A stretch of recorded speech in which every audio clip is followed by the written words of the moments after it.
Today, from the Superdome in New Orleans, it's Week 18 of the NFL on EA Sports.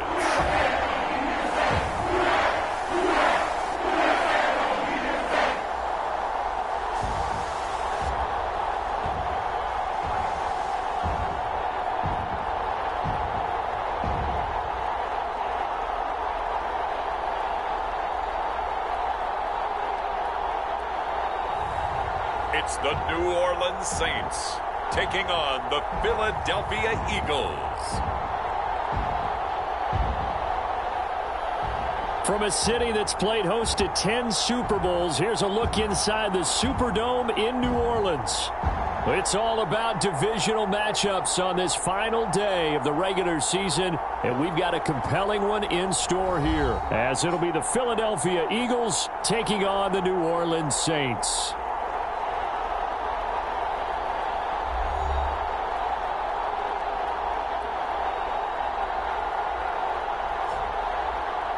Along with Charles Davis, I'm Brandon Gaudin. And Charles, you look at this Saints team as they interplay. The losers their last time out, so they'll look to make amends here. And one of the best ways you can do that is to be at home, and they are. They're going to try and ride that home crowd and that wave of emotion to a victory in this one. Meanwhile, for our visitors, the Eagles, they come in playing well on both sides of the ball. Winners of 6 of their last 8 games. And the offense, my goodness, over 50 points in the win last weekend. When you do that, you're not going to lose very many games, maybe not any games.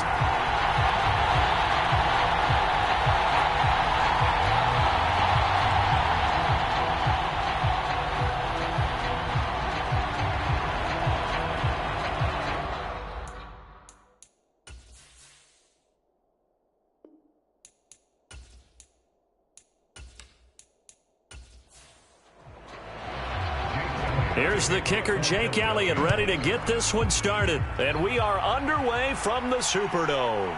Here comes Hall. He's going to bring it out. And they'll get him down right around the 25, actually the 26 officially, so a net gain of 1 there. And here come the Saints for their opening drive.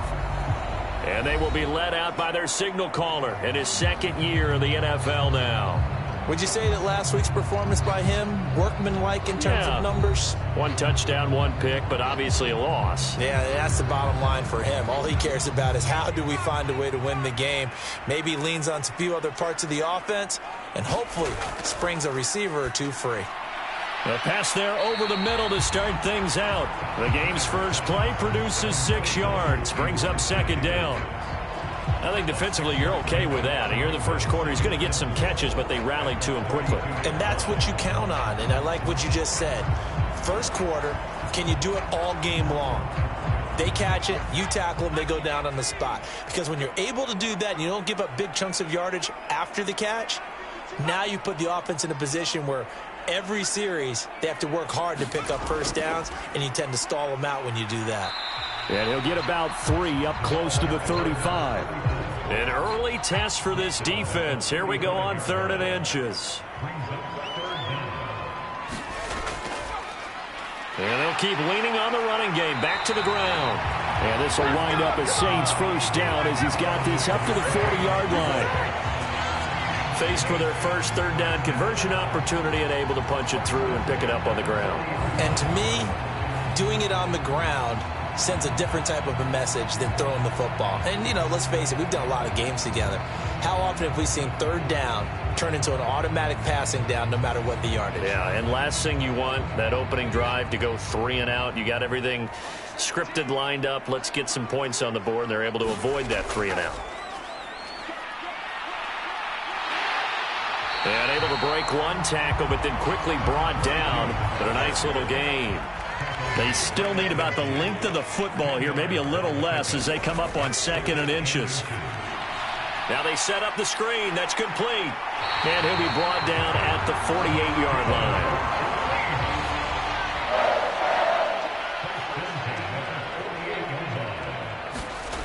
Turner now on 1st down. Eagle pressure, too much this time. Down he goes. Jalen Carter. Give him the credit for the sack and a loss of 14 yards. And they're picking up right where they left off with the shutout that they pitched last week. A huge part of that, this pass rush. They know how to get after people. Offensively, good luck finding some answers right now.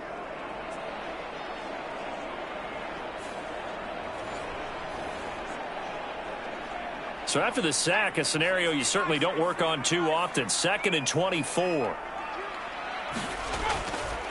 Now a handoff up the middle. Dalton shifts past him at the 45. And he'll get it out to midfield. Looks like, yeah, they'll spot it right at midfield at the 50. They get 11 back on that one. It leads to 3rd down. Naturally so. The defense was keyed in on everyone but the back on that play. And it took them an extra second to react when he got the carry. It's still a tough 3rd down to pick up here, but a lot more manageable after an excellent carry on 2nd down. All right, rifles one, and that's going to be intercepted. Keely Ringo picks it off.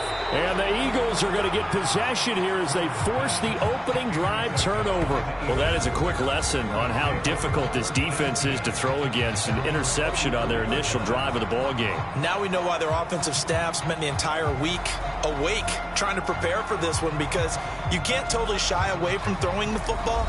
But at the same time, you're looking at them and going, where are the weaknesses? How are we going to move it? One of the top defenses in the NFL for a reason. We just saw one example right there. Hurts and the Eagles come up here 1st and 10 at their own 44. So the and right away he lost the football. And this is picked. And he's free going down the left side. It's a foot race. Tell me I didn't just see these first 2 possessions. I mean, is this one of those cases of anything you can do, I can do better? Maybe not better, huh? Worse? Yeah, just a little bit. Very sloppy start. Think maybe a case of the nerves for both teams. And now we're back to an even playing field. Out comes the Saints offensive unit and the NFC playoff race. Let's have a look at it. Well, here we sit, week 17. Just one more week in the regular season after this one. So if you're one of these teams trying to make a move and improve your spot or jump in from the outside, Charles, you better make that move now. And these final games are often a good barometer for all those teams fighting for position or a wild card spot. They have to be able to get the job done these last 2 weeks before things get even tougher when the playoffs officially begin. And a good-looking run there as he'll take this inside the 20 and down to the 18-yard line. 10 yards, good for his Saints, 1st down. How best to describe that one? I'd say right down Broadway on that run. A straight-ahead running. I think that might be something we see a lot of between the tackles today. Well, he's enjoying things so far here this afternoon. Sees a crease and bursts through it for a solid gain.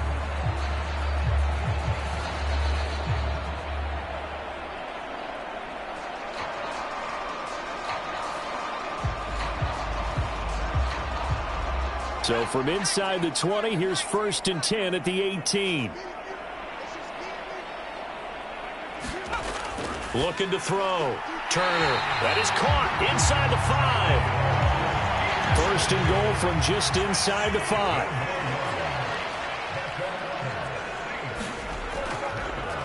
Now a handoff running through the middle. And the D not yielding much there. He's only going to get a yard to about the 2. From the 2 now, 2nd and goal. Back to throw. Turn. Nowhere to go here. He lost the football.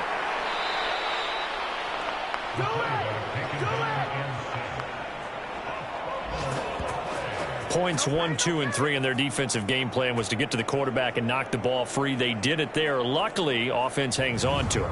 Yeah, that's got to serve as a wake-up call, though, because they can't afford to let the ball go over to the defense and miss opportunities. And I'm not saying it happened here, but you know what a good rule of thumb is when a play like that occurs? You know who usually recovers it? The guy who missed his block and let his quarterback get hit. So crisis averted, but now facing 3rd and goal. Operating from the gun. Turner got his tight end. That's complete. It's Higgins. They're able to hold him to 3 there, and that leads to a 4th and goal. That pattern and scheme was well defensed on 3rd down. He tried to just sprint from one side of the field to the other, and they got it to him quickly. But no chance at yards after the catch there, and they stop him short.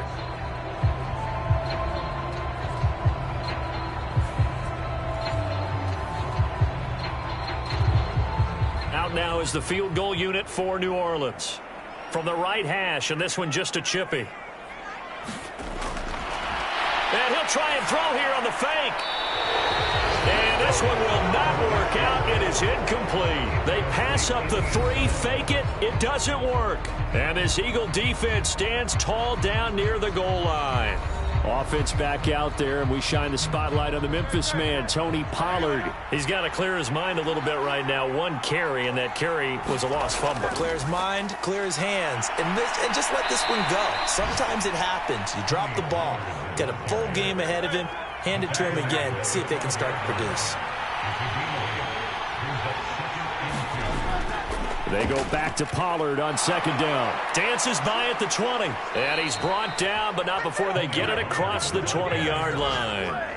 41 yards rushing for him now on just his first 3 carries. The Eagles at 11-5 on the year. And they come in feeling pretty good after back-to-back victories, CD. And I thought that they played pretty well last week. Their execution, their discipline, their resilience, all on display in that victory.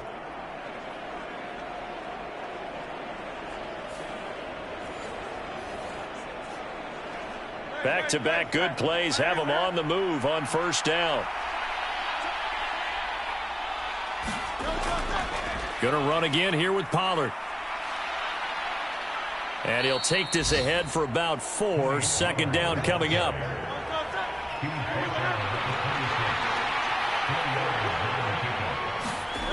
Throwing is Hurts. Got his man complete over the middle. That's Brown. Here comes 3rd and the length of the football. Off the play fake. Here's Hurts. And that's caught inside the 35. And they will touch him down, but not before he gets the 1st. What a play that turns out to be. 36 yards. That reception, it brings him up to the 700 plateau. He's at 700 career NFL catches now. And that club in baseball, a rather exclusive club, and one we talk about all the time. In football, puts you in the top 50 all-time range. Not so bad either. So the big play changes the complexion of things. Here's 1st and 10 just outside the 30. Hurts. Got a man. It's Brown. And he'll go down at the 26 following a gain of 6. And I think this is a route we'll see more of as this game goes on, because with his speed, they want to get him the ball in space on drag routes just like this. They want him to get the ball and run after the catch. Rush coming, and he's taken down. Ryan Brzee fought in and got him down. Well, last game he had 2 sacks. Got another one here, picked up right where he left off. Brandon, he spent the entire offseason working on new moves, new techniques, trying to add to his arsenal of pass rush moves. Certainly paying dividends in what we've seen so far.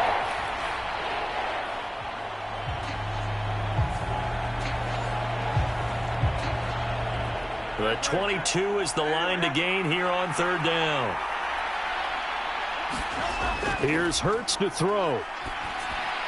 Work in the middle of the field, and he's got a man complete. And he's taken down, but not before reaching the 10-yard line. They're able to convert on 3rd down, and that sets up a 1st and goal. That's a sharp throw right there on 3rd down. They're looking to get the first points of the game, and they certainly don't want it to be on a field goal. So that's a nice job to get the hook up and set up a 1st and goal.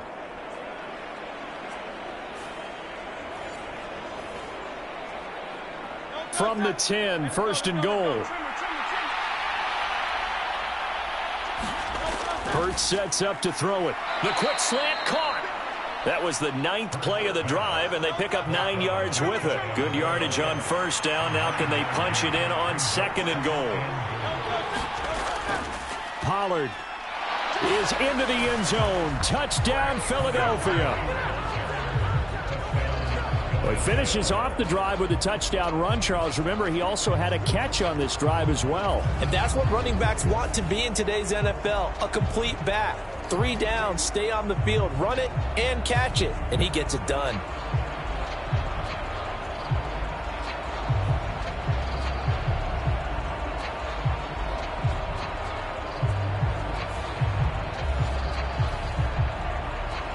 On for the extra point, Jake Elliott.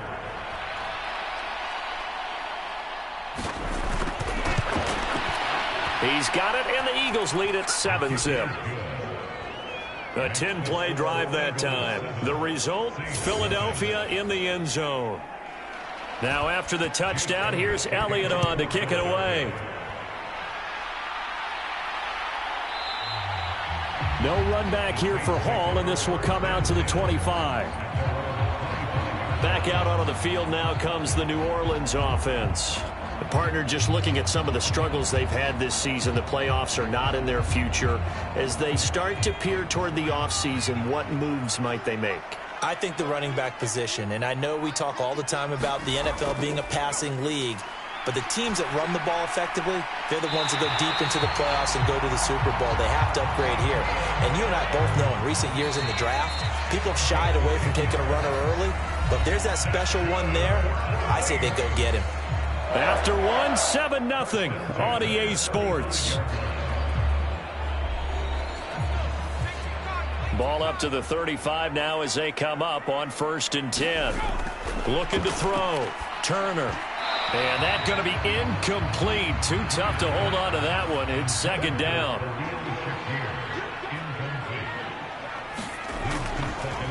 They'll try the left side. Dalton. And he'll take this one for about 4 up to the 40. The Saints on 3rd down. Just 1 for 3 thus far. This will be 3rd and 6. Here's Higgins out on the right side. And they're going to mark him down short, maybe by about a yard, if that. Give him a gain of 5 on the completion. And that'll bring up 4th down. I thought they might take a shot down the field, but instead they ran a little drag route there. I think they were hoping he could catch it and run away from the defender. But a really good job keeping the play in front of them, and they force a 4th down.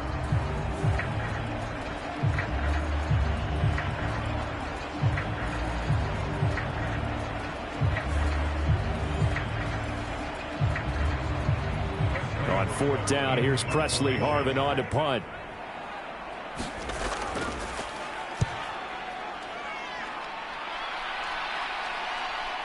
This is taken around the 12. A nice return that time, gets 12 yards back. And it will be Eagles football, 1st and 10. Here's the Philadelphia offensive unit now as they head out to take over possession. Things progressing to plan so far. Their defense has been solid, and they've got themselves a 7-0 lead after the touchdown the last time they had the ball. And this is no time to even think about, hey, are we going to milk the clock? Hey, are we just going to do ball control? This is the NFL. 7-0 leads, they don't last very long unless you continue to push. And got his man complete. And he'll be out of bounds just shy of the 40. They'll get 34 yards there. When they've needed a play this year, he's certainly been the guy to deliver it. As this season has gone on, he's been awfully consistent and sometimes spectacular.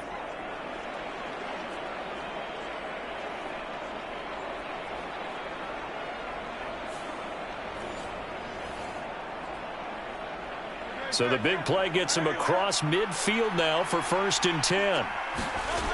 They're going to look to throw. Open man, that's Devontae Smith. Flashed the stick skills, but didn't get a ton from it. Stopped short of the 35. They'll give him 4 yards there, and that will bring up 2nd down. Oh, it's time to give a little credit there to the defense. They played that very well because it was a drag route, and he ran a little shallower than normal as he worked straight across the field. He was hoping he'd get lost behind the defensive line, but once he made the catch, nowhere to turn upfield and gain any yardage. Hurts throw complete here to his receiver, Brown. And A.J. going to pick up an Eagles 1st down as the tackle made at the 31-yard line. They'll go with Pollard here on 1st down. And he's got it down to the 28. 2nd down, 8 to go from the 28.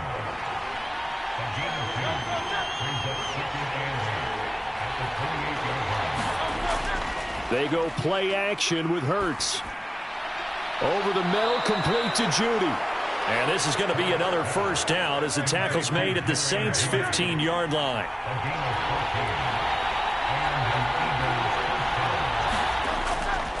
Pollard will take it up the gut. And he stopped after only a yard, taking it down to the 14. Well, they certainly had success throwing the ball on this drive and not as much running it as we just saw once again on that last play. Stopped after a very short gain. But I wouldn't abandon the run totally because otherwise, pass rushers just tee off on your quarterback. Makes it very, very difficult for him in that situation. And now they're inside the 10 as he's brought down at the 9. This will be the 8th play of the drive here. 3rd and 4. From the gun, it's Hurts. And probably the wise decision there. No one open. He just throws it away. And that keeps the field goal on the table as it's 4th down.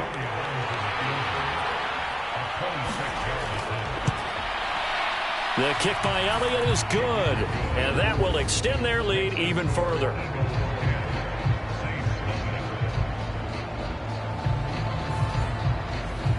So that one on target, and it adds to this first half lead.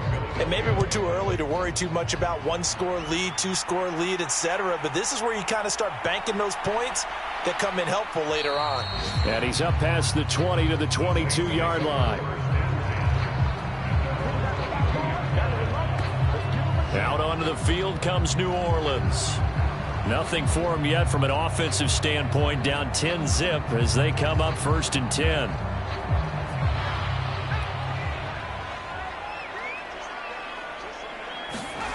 Throwing to start the drive. Turner looking middle, and that's complete. And that's good for a pickup of 10 yards. And that'll leave him with a second and just a few inches left. Up the middle they go. Dalton. And this will wind up a Saints first down as he's got this up to the 40-yard line. 2nd and inches is oftentimes an invitation for an offense coordinator to take a big shot downfield because he feels like he can come back on 3rd down and pick up the first down. But sometimes you just don't want to break tendency. Stay with what you are, stay with who you know, and go get the first down. That's exactly what they did.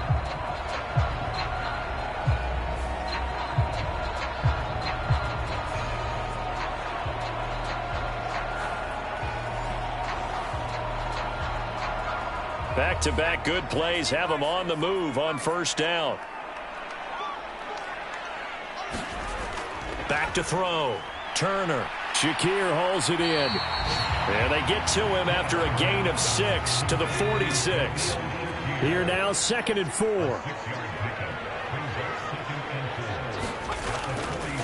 Now a handoff up the middle.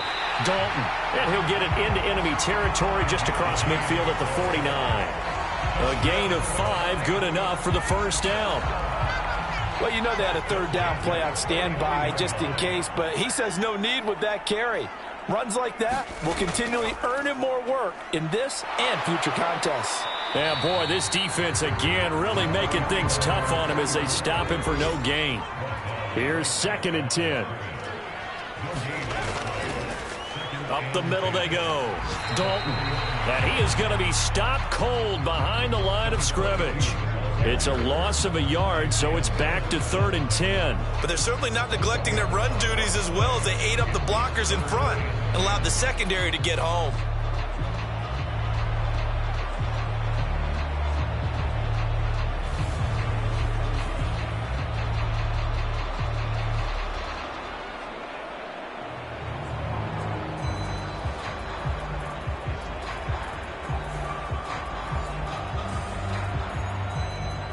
Here comes the 7th play now of this drive as this is 3rd and 10.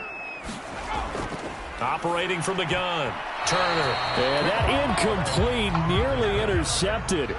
And remember, he had his hands on one earlier, had one pick. Could have been his second, but instead it's 4th down. And no return here. Where will they spot it? They say just outside the 20-yard line. Philadelphia getting set to take the field. And last time they got 3 points, but it was a chip shot field goal. And when you go to the sideline after a chip shot field goal, maybe the offense not too happy. It's a balancing act, isn't it? Because you're exactly right. They're none too pleased that they didn't punch it in for 6 points. But they also have to remember they did put points on the board. 3 points is 3 points. And in this league, you take points when you can get them. Not easily done. Second down and 3. They run straight ahead here with Pollard. And they get him down, but not before he takes it across the 40-yard line. 66 yards on the ground for him now on 9 carries. All right, I got to ask you, with these RPOs, essentially the quarterback has 3 options, right? So what's different from that versus the triple option that we see the service academies run at the college level? As a general rule, the triple option at the college level, most things are called outside of the quarterback faking it to the runner and then keeping it himself and maybe having a trail back. What I mean is, in the NFL, that option to throw the football all comes about organically. It's a natural deal based on reads. In college, if you're going to throw the football up a triple option, you've actually called that play. Another nice gain, 16 yards there and a first down again. Good, strong throw and catch right there. And so far in this game, the alleys have been open for them to get completions, and they're taking advantage of it.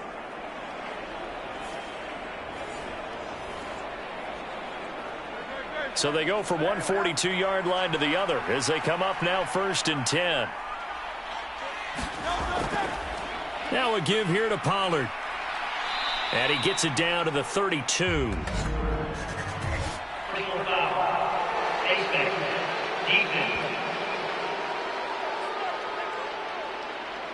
So they'll get the yardage on the run and get 15 more for good measure. Yeah, that wasn't too difficult to spot. You heard the sideline erupting, and the flags came out almost immediately. So a big penalty there on the face mask leads to 1st and 10. He'll drop to throw. Quick slant here to Smith. Touchdown! Devontae Smith, his 4th touchdown on the year. And his guys now an extra point away from taking a 3-score lead. All the receivers in the league are plenty good enough, otherwise they wouldn't make it in the NFL. But the ones that go to the Pro Bowl, they have refined route running ability.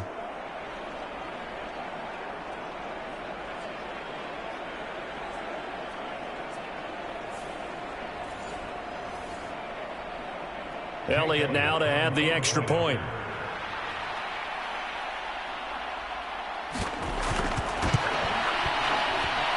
He's got it, and it's 17-0. Just a 4-play drive that time. And it was finished off by a touchdown from Devontae Smith.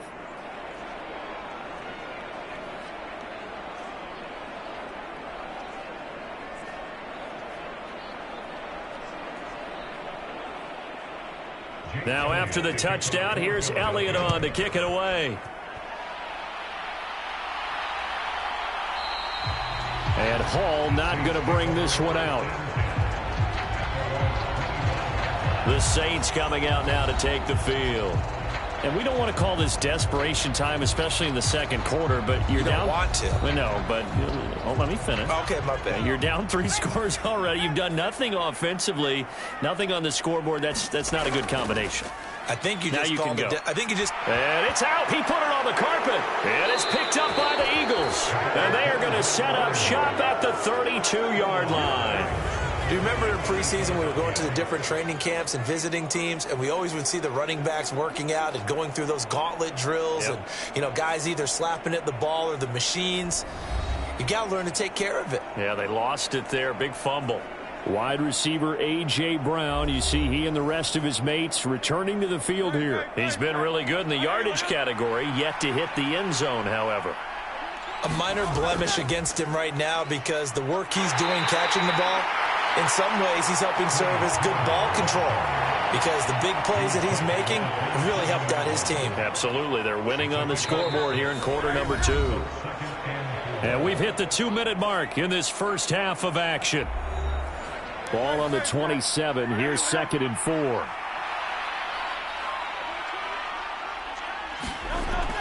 Back to throw here. Open man is Goddard, the tight end.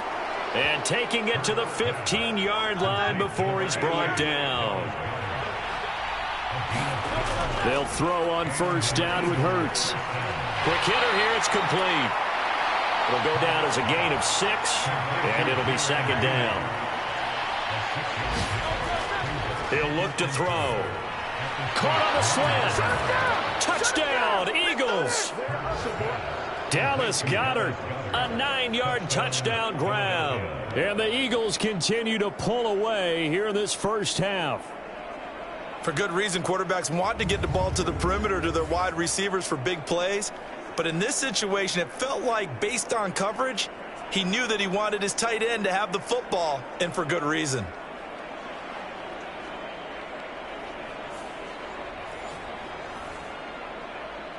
Elliott on for the extra point.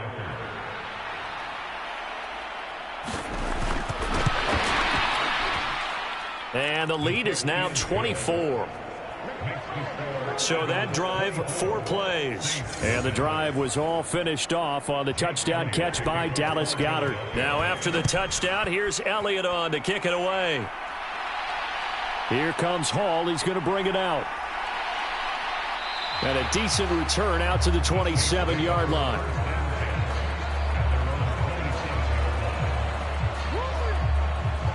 The New Orleans offense set to take over. And Charles, we'll see what they can do here. Not a ton of time left, but enough certainly to get points out of this drive, and they need them right now because they're trailing. Yeah, and this is exactly why you practice a 2-minute drill all through camp and at least one practice each week before a game. A minute left, more than enough time to string a few completions together, reach the end zone, and then make that walk back to the locker room just a little more animated. Here's a throw, complete right side to start things out. The Saints going to call the first of their timeouts as they'll stop it with just over a minute to go before halftime. Here's Turner looking to throw on second down. And he will find his man on the end route, complete. Now we'll get a quick timeout called by New Orleans, number 2, as the stoppage will come with a little under a minute to go in this first half. Now Turner on 1st and 10. Now he'll dump it underneath to his running back, complete. And able to break one tackle, but then quickly brought down. But a nice little gain. This ball tipped, and it's going to be incomplete. Fortunate maybe to get that back. It's 3rd down. Back to throw again. This pass complete to Higgins. And he is going to have a Saints first down by a couple of yards as they're able to convert here on 3rd and 3. And that one complete once again to Higgins. So 5 yards here, 5 on the play, and it'll be second down. So we've come to halftime after a very one-sided beginning to this one. As we'll get you over to Orlando, where standing by is Jonathan Coachman. He has our EA Sports Halftime Report. All right, Brandon, thanks very much. It's all down to this. Week 18 of the NFL regular season. Lots to be decided, so let's get right to it. We'll get things started with a good NFC matchup up in Lambeau. Green Bay hosting Atlanta. And that one finds the Falcons out in front. The Falcons trying to gut this one out, as it would be a good victory for them if they could get it. From there, we head over to MetLife Stadium to check in on the Jets. And for the moment, they trail the visiting Browns in that one. Devin Singletary, 2 touchdown runs on the afternoon.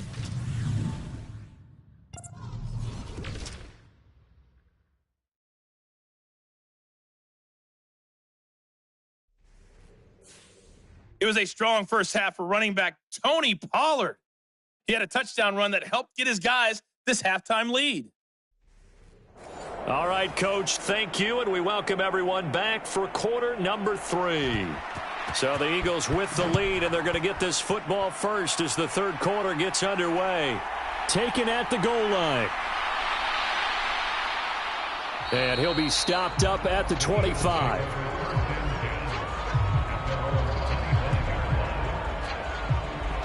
The Eagles offense making their way back out as we take a look at the playoff picture in the NFC. And the division title, that's out of reach. We know that. This is as good a spot, Charles, as they're going to get. That first wild card and the number 5 overall seed. Barton is not out of the question, especially with the 7 seeds that they have now in the playoffs. If you do win and the other wild card teams win in the first round, you could find yourself with a home game in the divisional round. Now, we know that's not likely, but it's not out of the question. Bottom line, you have to win to put yourself in that position. Nice rhythm throw there on first down. He located his tight end, made it a nice, easy pitch and catch. Hoping he can break a tackle or two. Wasn't able to do that there, but still good yardage. Maybe a good spot to take a shot. Here's 2nd and a yard from the 34. They'll run left with Pollard. And he'll be out of bounds after getting this one across the 40. 81 yards for him on the ground now, as he has been terrific here this afternoon. 2nd and 1 is often an invitation to take the big shot downfield. But I bet the offensive lineman said, are you kidding? We just get on our backs and let's go get the first down. They love being physical.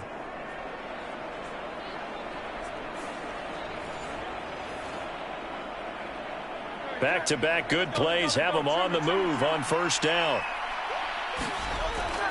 Here's Pollard again. And nothing much materializing there on the first down run. He'll get a couple, and that's it. Ball spotted at the 45. Here's 2nd down and 8.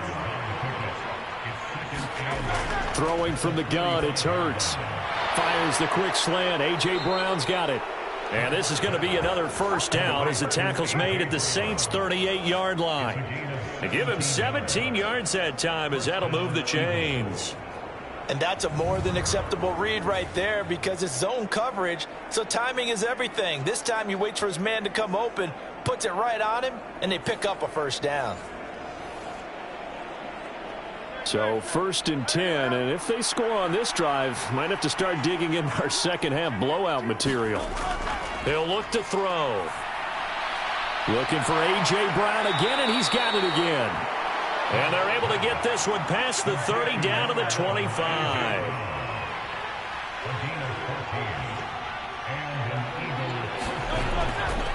Pollard going to try the right side.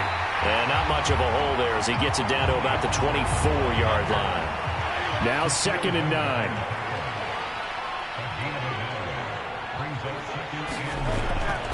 And here's a Louisiana native from the town of Jennings. It's Travis Etienne. And not much. Maybe a yard down to the 23. They're in a pretty good spot right now with a convincing lead. I think this is where they put on the boxing gloves, start to try and pound them into submission. And the offensive line, they've controlled this game. I don't see why that trend would change now. And that will be incomplete. To give you an idea of how accurate he's been throwing the football, we're in the second half. That's just his 2nd incompletion.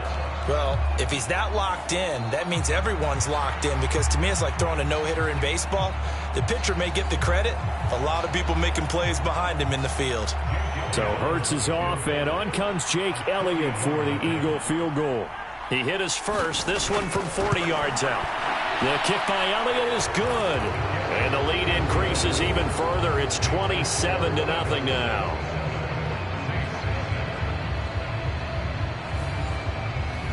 Well, they picked up right where they left off in the first half. First drive after the break, they come away with 3 and increase that lead.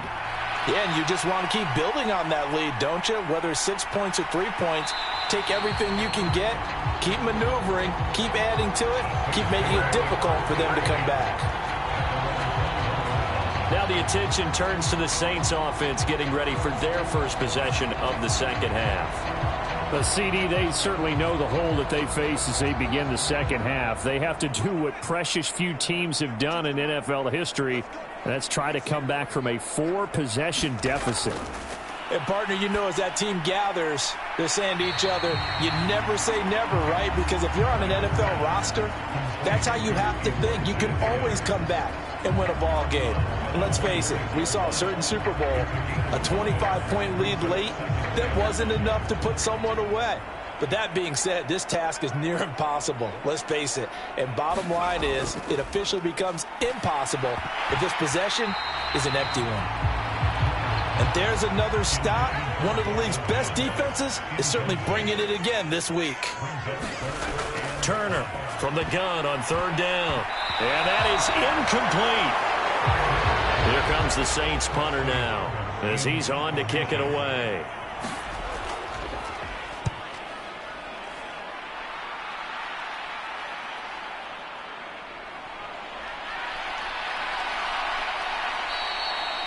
43-yard punt, but they get 9 back on the return. And the Eagles will have it, taking over 1st and 10. Here's the Philadelphia offensive unit now as they head out to take over possession. And they split the uprights last time for 3. They've got the lead. They're not going to play this conservative. They're not hoping for another field goal. They're hoping for a touchdown. I'm with you on that one. I like where your head is. I like the way you're thinking because you're exactly right. Trying to sit on a lead and play that way, that doesn't work too well for most teams. Run your offense. Run what you do best. Exactly. Put it all the way down and try to increase your lead in a big way. The best way to do it, touchdowns. And he's able to get this one out closer to midfield across the 45. 3rd down and 1.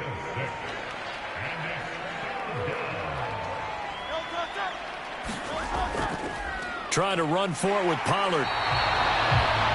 No gain on the play there, and it'll bring up 4th down. They've called his number a lot this afternoon. You wonder how much tread is left on those tires. We certainly do, but I always think back to one of my favorite coaches in the NFL.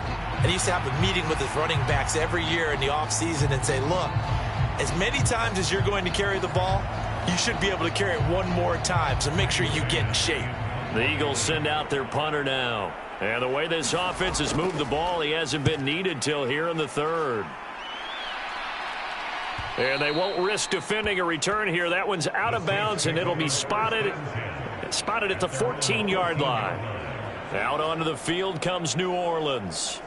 Well, we haven't exactly been treated to a nail-biter in this one, CD, and if they cannot score here, this one's pretty much all but over. Are you saying that you feel like people are starting to think about getting out of here, maybe beating the traffic in order to get home or to their final destination? Yeah, I don't think there's a whole lot of reason to hang around, especially if they can't score here. Yeah, you're right about that because it has been pretty clear who the better team has been in this one. And in a league that we talk about every game being a one-score game as we go into it, watching this blowout, let's just say it's been unusual. To throw is Turner. To throw on 2nd down. And he's brought down at the 24 after a gain of 4. Here comes 3rd and about a foot. Looking to throw. Turner. That is caught. And they're able to get this one across the 35. The quick slant, good for a 1st down, a gain of 12.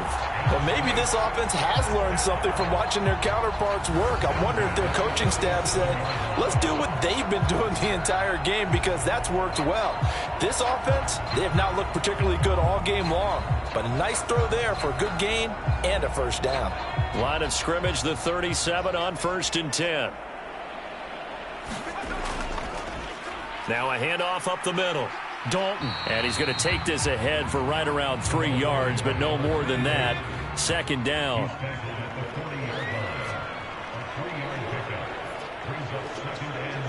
Mims in motion left.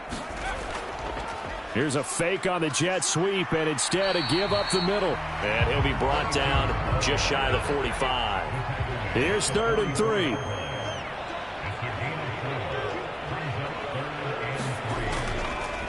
They'll keep it on the ground. Dalton. And boy, he is very close to a 1st down, but from where they're spotting that football, he's going to be a foot or so short. Another down on the scoreboard, but the urge to go for it is almost irresistible here on 4th and short. Yeah, I know they're on their own side of the field. I was going to say. Normally I would say punt the ball away, but I'm feeling it. I say go for it.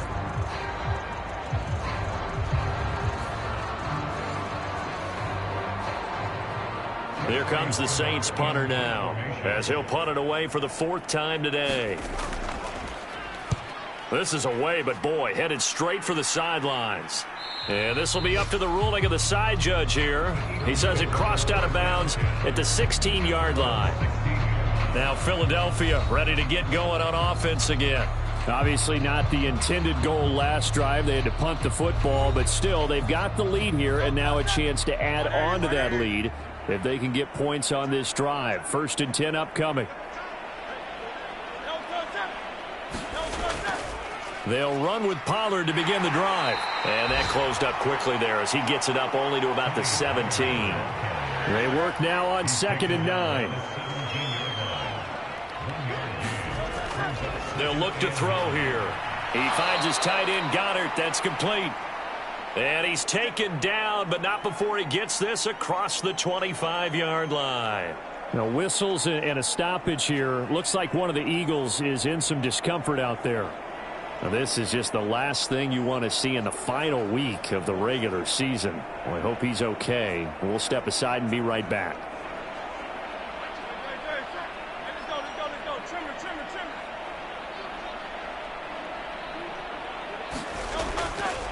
It'll be a handoff to Pollard, and not a whole lot of room to operate there on the first down run. He gets maybe 3. Ball on the 30 now. Here's second down and 7. They'll set up to throw. And a quick throw here, that's complete.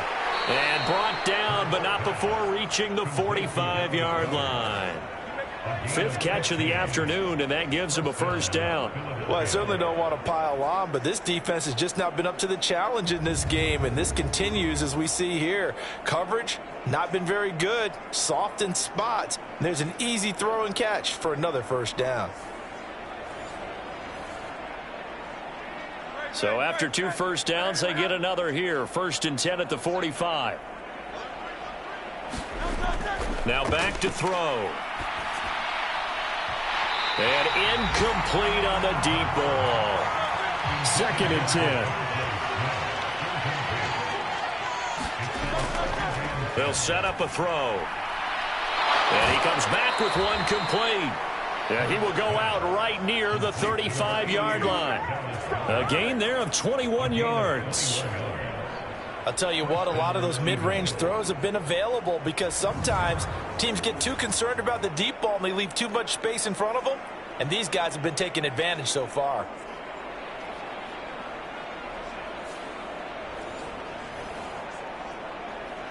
Under a minute to go in this third quarter as they come up 1st and 10. Now Pollard. And he maneuvers up the middle for 3. And it's 2nd down.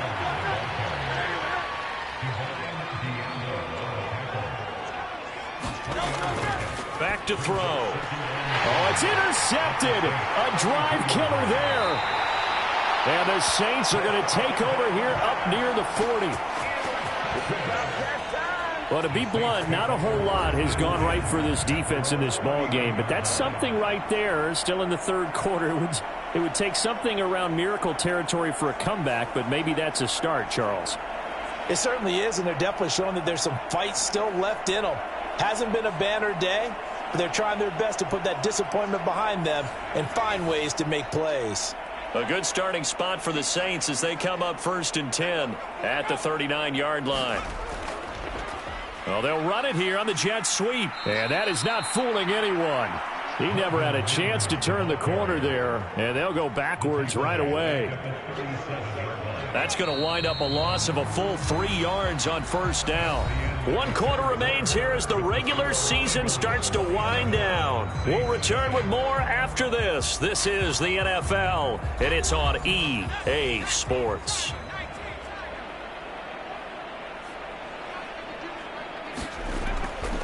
Turner now. Off play action. And he drops it incomplete. And their struggles continue here.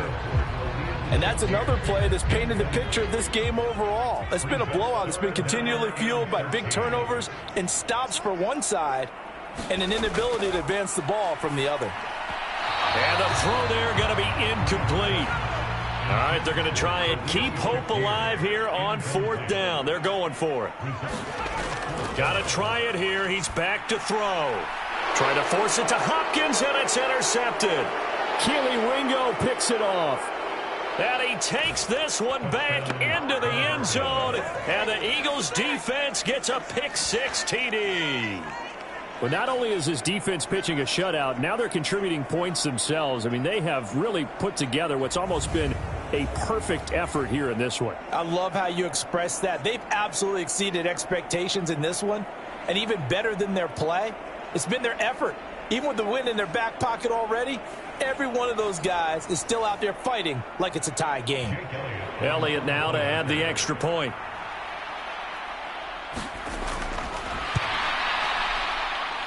And this one was over a while ago as they just add on to their big lead. So the defense creating some points, not only getting the interception, but then returning it to the end zone for the pick six. So they throw the pick six. They'll get another shot at it now as this one's in the air. No run back here for Hall, and this will come out to the 25. Now the Saints, they trot their offense out here. Well, I think that the folks here had hoped that maybe this home atmosphere would carry their guys to a surprise victory, but it does not appear that that's going to be the case. There's too much to handle on the other side in this one. Throwing after the interception. Turner out to the flat. That's complete to his running back. And he will lose yardage and be backed up to the 24. He was unable to shake free there, and they'll cover him for a loss of a yard. I don't know how well our microphones are picking it up for those of you at home, but Charles, you and I can hear it. A lot of groans right now coming from this crowd. I don't know if we're picking up what's happening in the stadium or from the people who are supporting this team at home, because it's coming through loud and clear to you and me. This offense, they've been stuck in neutral much of the game, and on that last play, they actually went in reverse. I think this crowd would have liked neutral, don't you? Yeah, neutral would have strongly been preferred. They'll take anything positive at this point. And this offense on third down today, they're hitting it just 30%, 3 for 10. This is 3rd and 11.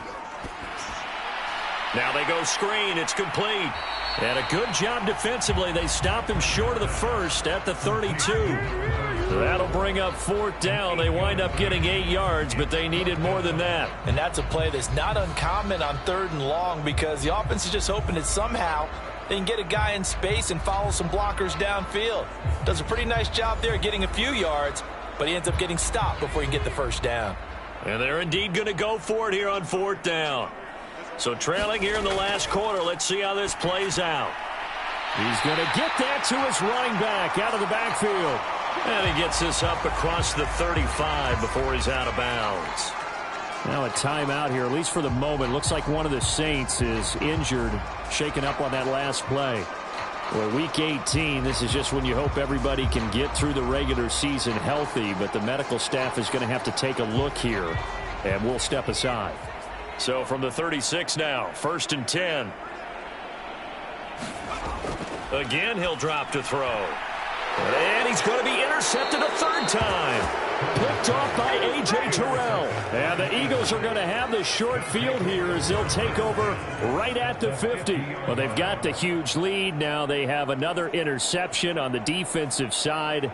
Seems like everything they touch in this one, Charles, turns to gold.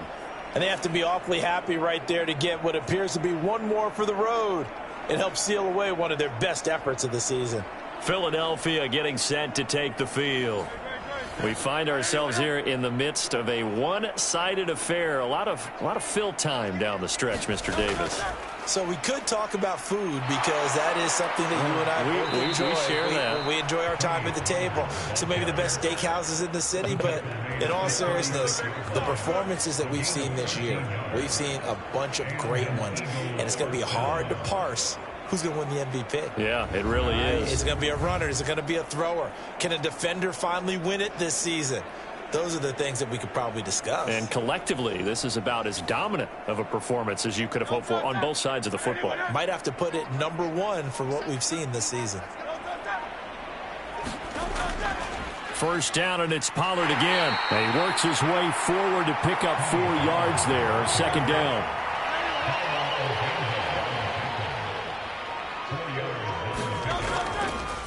They'll run. Here's Pollard. And down he goes, taking it inside the 10, just shy of the 5 at the 6. 142 yards rushing for him now, as he has been tremendous all day long. Hate to be blunt, but it is just continuing to prove to be the case that this O-line is manhandling this D-line right now. They deserve to roll up their sleeves and show up their biceps, because they're doing exactly what you just described, manhandling the defensive front. They've got the leverage, they are powering through, and they're controlling this game.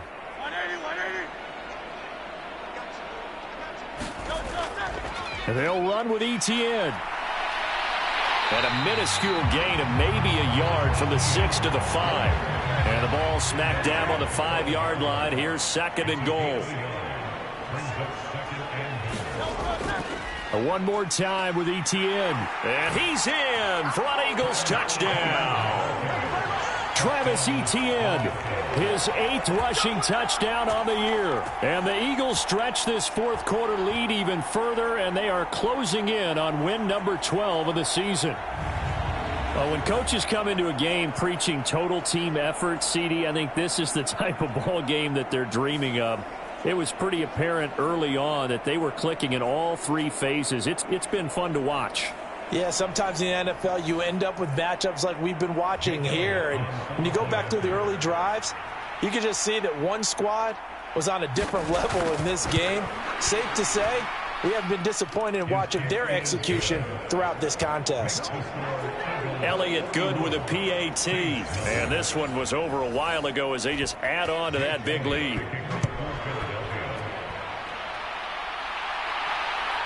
Here comes Hall. He's going to bring it out. And this return will net positive as he gets past the 25 and up to the 27-yard line. The New Orleans offense set to take over. Facing a big 4th quarter deficit here, things not looking good. You know, this offense, though, they've been in the top half of the NFL so far this season, but in this one, well, their defense has really struggled. Trying to shake off the interception from the last drive. He'll look to throw. Over the middle, complete. That's Higgins. So the completion good for 6 yards, and that'll bring up 2nd down. Back to throw. Turner. He's got Higgins over the middle. So the completion good for just 3. And that's going to make it 3rd down and less than a yard. Now they'll run on the draw. And he will have 1st down yardage as he's brought down at the 41. There's just 4 yards on the pickup, but that's good enough to extend the drive. That right there, a good sign for a team that's had trouble converting 3rd down so far this year. They're the bottom 5 in the NFL, but they come through there. Yeah, and I bet if we put our guy Marvin on the case and say, Marvin, tell us where they rank on 3rd and what, right? I bet they're in the top 5 in the league on 3rd and 5, 3rd and 6, 3rd and 7 or more, because that's how you end up not converting. Just too much yardage to pick up on 3rd down. And now a throw on 1st down there, but it's incomplete. Now a 2nd and 10.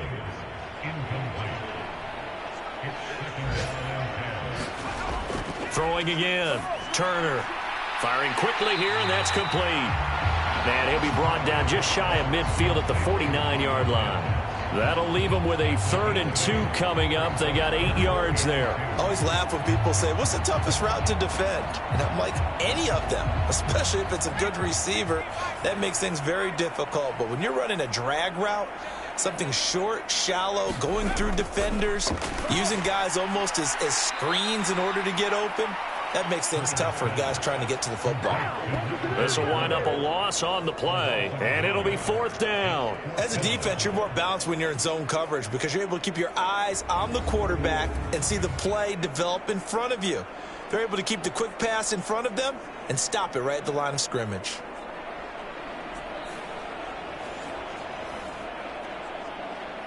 Here comes the Saints punter now as he's on for the 5th time here today.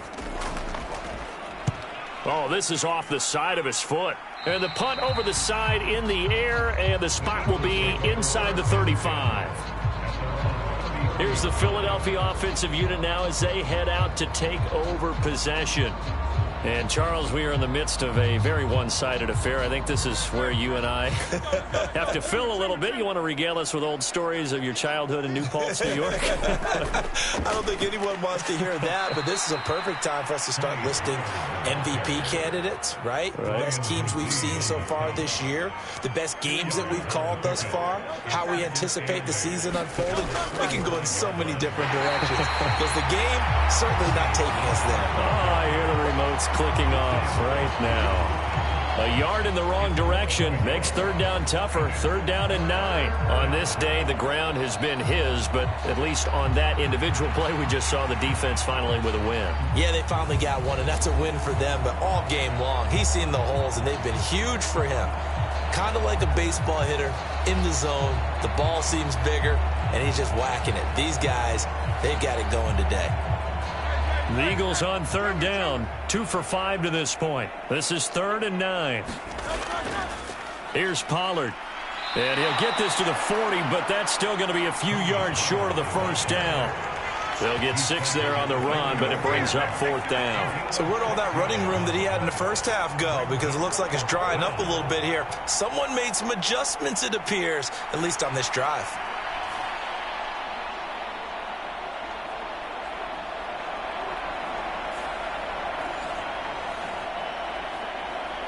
The Eagles send out their punter now as he'll kick it away for the second time.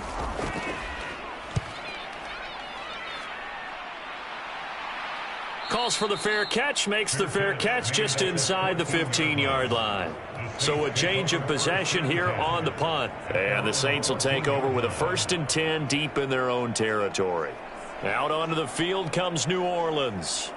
It's been a tough go for them. It's still without any points here in the fourth quarter and a big deficit, Charles, but they moved the football on some drives. They just haven't had any points. Yeah, and I know in their minds they're thinking the game plan has actually been working. We just haven't scored points. Well, isn't that the bottom line, partner, to put points on the board? So if you're moving it and you're not scoring, is it really working? Right now, they've got nothing left to lose. They might as well go for broke.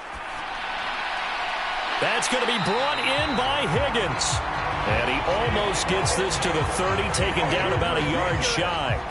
That'll give him 60 yards receiving now as he's got a first down. Nice game there, partner, but you and I both know that won't do anything for the final score. They're not going to win this one. Right now they're playing for pride and fantasy points. And just to erase that goose egg, nobody wants to be shut out.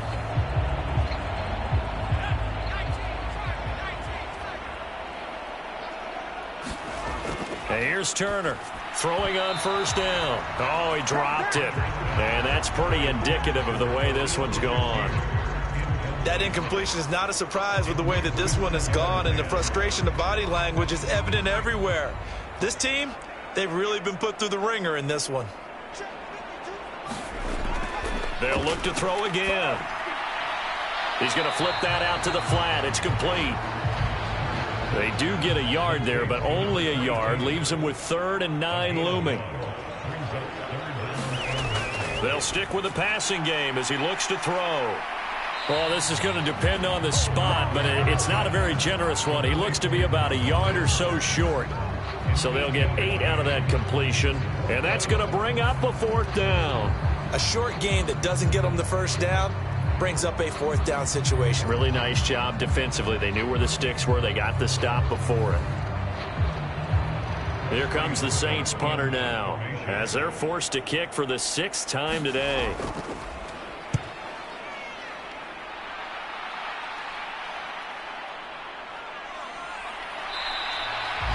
It'll be a 40-yard punt, 8 on the return, and it will be 1st and 10 as they take over. Philadelphia getting set to take the field. They're looking at a 3rd straight win here if they can hold on. Hurts and the Eagles come up here 1st and 10 at their own 27. So the drive's going to start with Pollard. And that's to the 30. It'll be 2nd down. Just 2 minutes remaining here in the fourth quarter of what has been a one-sided affair. So it's Eagle football here as we get you reset. And they'll come up 2nd and 7. Going to run again here with Pollard. And he gets this one just shy of the 40, down at the 39. 10 yards there and an Eagle first down.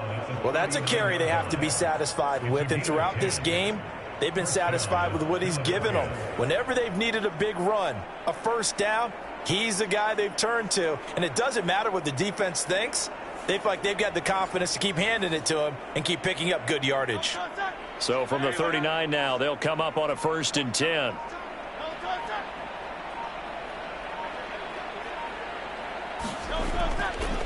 They'll run with Pollard. Fighting him off. They'll take it past the 40 to the 41, 2nd down. Well, they always talk about playing great team defense, and that was an excellent example right there. Everyone on assignment, no one in the wrong spot, everyone filling their gaps.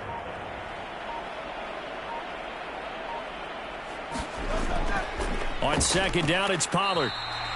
They follow up the gain of 2 with a gain of 1 that time.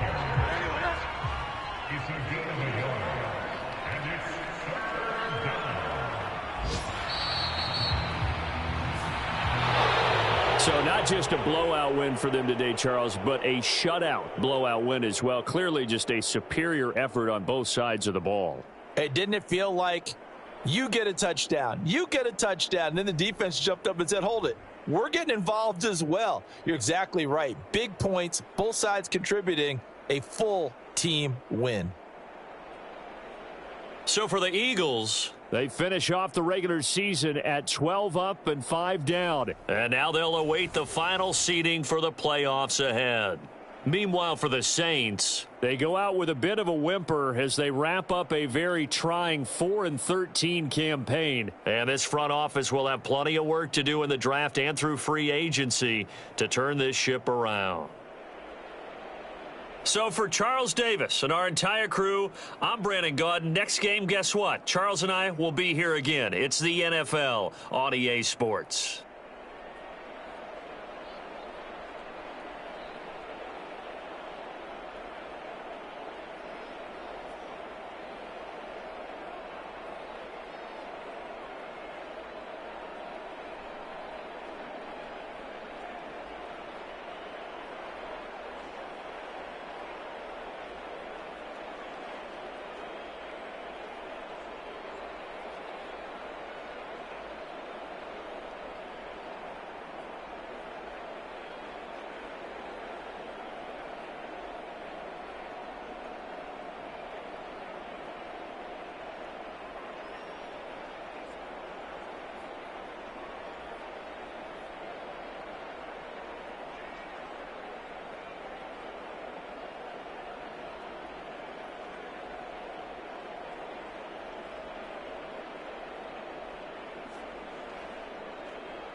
today.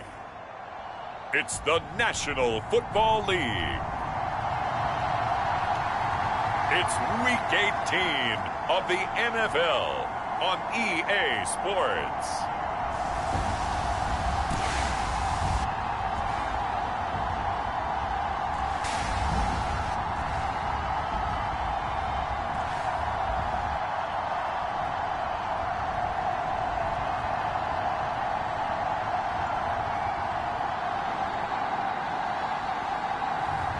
It's the Tennessee Titans taking on the Kansas City Chiefs. We are pleased as always to be bringing you coverage of the National Football League on EA Sports. It's all about divisional matchups on this final day of the regular season, and we've got a compelling one in store here, as it'll be the Kansas City Chiefs taking on the Tennessee Titans.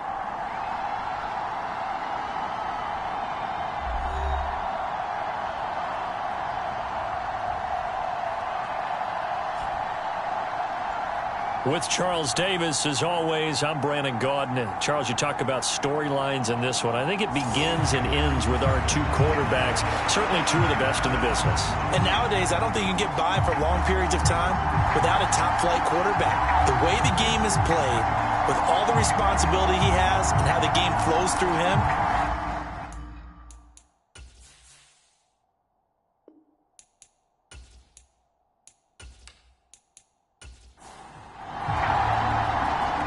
get strapped in. It's just about time to get the party started. And we are underway here on EA Sports.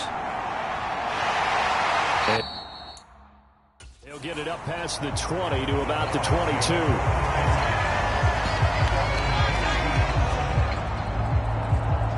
So here are the Titans now for their first drive. They're led by the #1 overall pick in the 2021 draft, Trevor Lawrence. that was a solid performance last week, wasn't it? 2 touchdowns, no interceptions, ran the team well, won the ball game. Bottom line, may not have been earth-shattering, but it didn't need to be.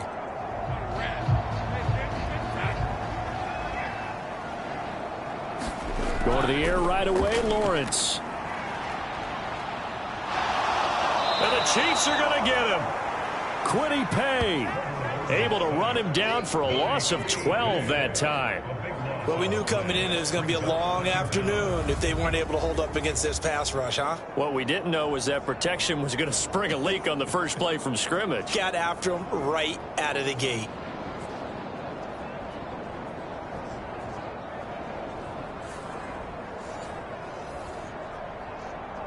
So much for coming out throwing as it leads to an early 2nd down and long. Now Lawrence. That's complete to Treylon Burks. So give him 5 yards there on the pitch and catch. And they're going to be staring at a 3rd and long here. Here's Lawrence. Henry's got it out on the left side. And that's not nearly going to be enough. Stopped at the 22, and he needed plenty more. Their opening drive here is going to result in a punt. They got 7 yards there, but not enough. How about that strategy there, Brandon? 3rd down. They just said, we've got faith in our tacklers. We'll give you the short stuff, and just decided to protect the sticks. So every time I hear fans telling me tackling's not a part of the game anymore, plays like that, I can clip and save and show them you have to tackle well if you want to be a good defense. Here's Bryce Behringer now. And the win last week punted 4 times as this one's away. Oh, a nifty juke there. Not much fun for a guy trying to tackle him. That'll wind up being a 50-yard punt, though they do get 10 back on the return. And it's Chiefs football, 1st and 10. So out comes this offense to take over for the first time. And they are led out there by their mobile quarterback. And the numbers were not pretty. I mean, they don't look right. When you throw 2 interceptions, no touchdown passes, there's no way to really make that work. But I thought there were a lot of positives in watching his game tape. I think he's close to putting out a good performance. Let's see if he can flip those numbers around in this game. And, of course, rally his team to a win. Buying time to his left. And he'll be tackled right on the chalk of the 45. Give him 10 that time, escaping the danger, running with it, and picking up a first down. No surprise to see him running again here. It's something he's done throughout this season. And that run puts him over 500 yards on the ground for the year. He's got to be thinking to himself, if I'm already at 500, what's to stop me from going for 1,000?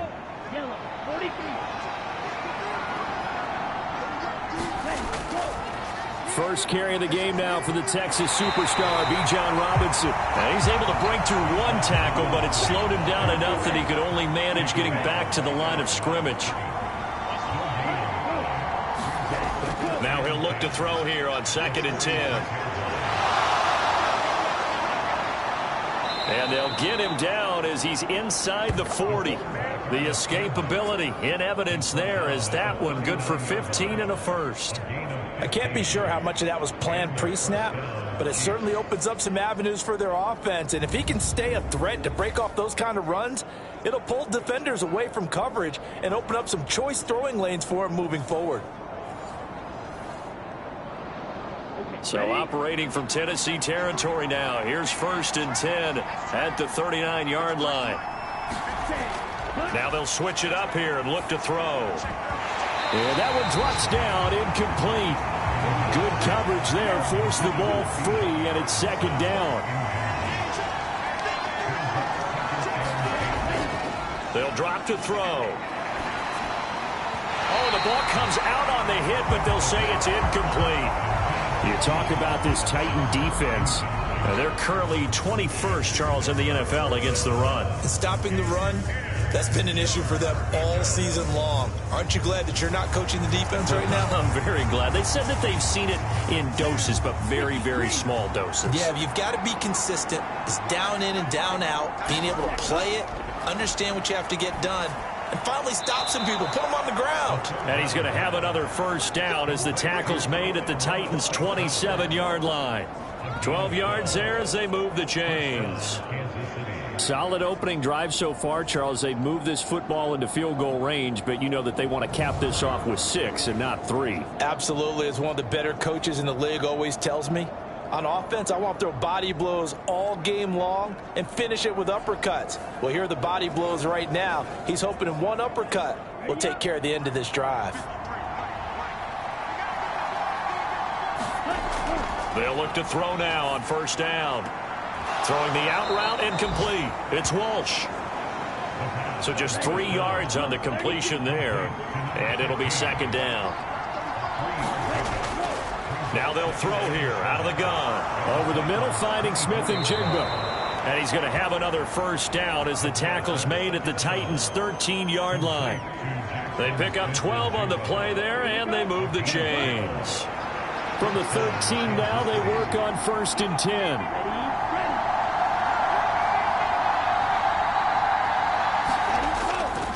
Looking to throw. It's caught on the right side by Robinson. Now the result here, a pickup of 8. Leaves them with 2 to go on 2nd down. Now a first carry for their fullback. And he'll be brought down right on the edge of the goal line at about the 1-yard line. Here we go now on 1st and goal. Robinson is in. Touchdown, Chiefs.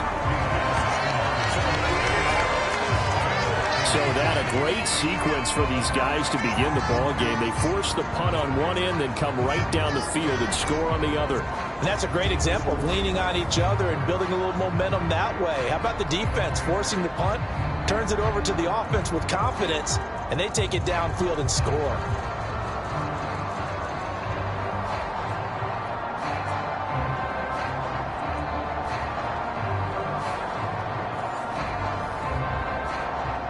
Now for the point after.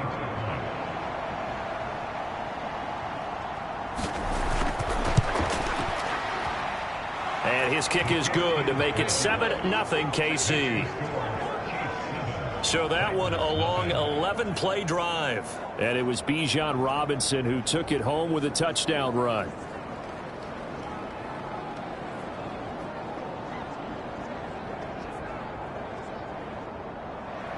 Here's the Chiefs kickoff unit now as they'll send this one away.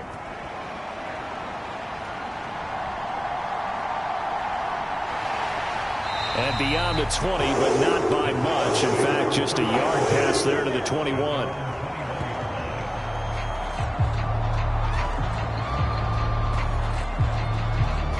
Tennessee offense making their way out onto the field as you take a look at the playoff race in the AFC. And it's all come down to this, hasn't it? Final week of the regular season. As this year's playoffs play out anything like the regular season has gone, could be in for a wild and fun month of January. And we can break the rules because we can look ahead. All right, there's not a coach out there that's ever said to their team, all right, let's look three weeks down the road. It's always right here, right now. Forget that. Think about what the playoffs are going to look like. The teams that we see that are already in, the teams that are trying to get in, we could have some great matchups. And this was a nice example of an offensive coordinator scheming his guy open. Just a little underneath route, just trying to free up some space, and it worked awfully well. Got him not just space, but plenty of room to run after the catch to pick up really nice yardage. One play has him to the 37 here for 1st and 10. Looking to throw, Lawrence. Oh, into a sea of defenders and intercepted. Inside the 10. And he will not get all the way home, but he will take this back down to about the 2-yard line. So this is something we didn't see at all from this offense in the victory last week. That's a turnover. They didn't have any, but giving the ball away here in the opening quarter. I love the surprise in your voice because it's exactly what you stated. Didn't see it last week, but it was a key to their win. And it'll be a key to this game as well, protecting the football. Didn't get it done there. How about this starting field position? 1st and goal from 2 yards out. Robinson trying to get to the goal line, but he's going to be stopped just short at the 1. 2nd and goal from the 1. Robinson again. And he's going to take it into the end zone for a Chiefs touchdown. Bijan Robinson with his 13th rushing touchdown on the year. And the Chiefs are able to strike quickly to add on to their lead. So 2 drives, 2 touchdowns here in this first quarter, and he's got both of them. Well, he's certainly setting himself up for a big game here, and I think if the play caller doesn't get in his own way, they should keep riding him the entire way of this game. Until the defense proves they can stop him, that's what I would call.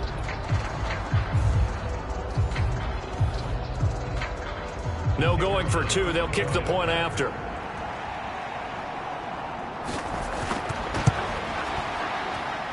And it's good, and they have jumped out here to a quick 14-0 first quarter lead. Well, that drive started with not a whole lot of real estate in front of them. In plus territory, excellent field position. 2 plays later, pay dirt. This fielded right at the goal line. And just shutting him off there. And he brings us out past the 20 to the 24.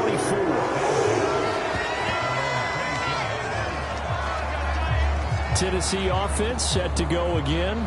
So, Charles, the season winding down, the playoffs obviously not in their futures. They look ahead to the offseason. What spots do they maybe need to fill? Well, I think that they like the guy who's calling the plays and throwing the ball. I think that he's a pretty good player. Needs some help, I think, on the perimeter, though. Help him out with receivers because I think if he gets an upgrade there, his play gets that much better, too. 2nd and 6.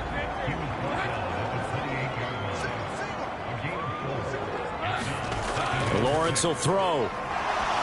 And he takes a shot on the release as this will be incomplete. You talk about this Chiefs defense. And this unit, very tough to throw against. Currently 2nd best in the NFL. And this unit knows exactly where they rank. They're number 2 against the pass in the NFL. You know they have their sights set on being number 1, looking for a big game today. So after the 2nd down incompletion, they'll come up now against a 3rd and 6. Now Lawrence to throw. He finds his man, complete. That's Phillips. And oh, he's just going to be short here, barely. Maybe by a half a foot. It'll be 4th and inches. Well, we hear so often how tackling has become almost a lost art in the NFL game. But it's so important to tackle well on these receivers, especially in a play like this one. 3rd down, they gave him the underneath stuff. You got to go and make the tackle right away. Here's Bryce Behringer on now to punt.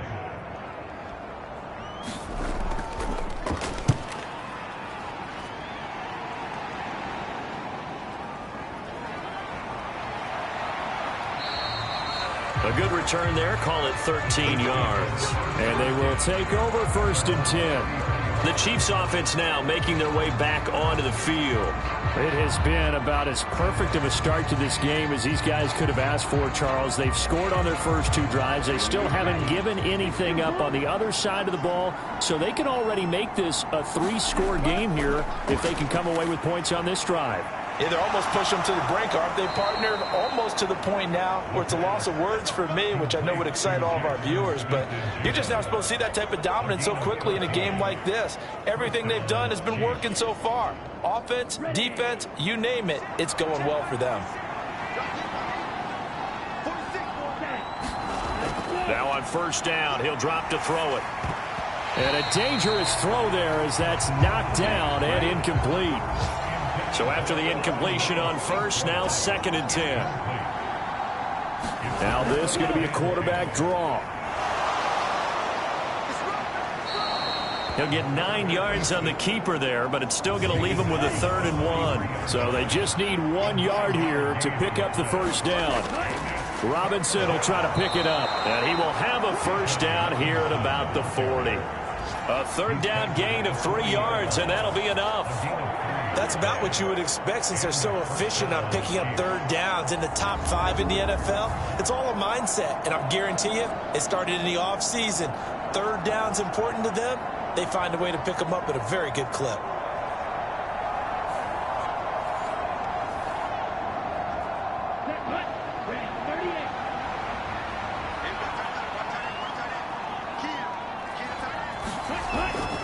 Back to Robinson now on 1st down. And give him 6 yards here as he stopped near the 35 at the 34. And from the 34, here's 2nd and 4. They'll run again here with Robinson. And they'll have it in the red zone before he crosses over out of bounds. Give him 15 yards on that one. Kansas City has a 1st down. Well, they came into this game saying it was important that they set the tone and show that they can run the football. And I believe that they've done that here in the 1st quarter.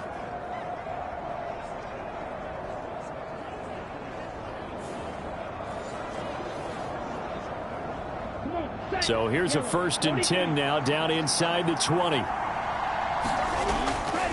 Straight ahead, it's Robinson. And he'll get this one down to about the 17. 2nd and 7.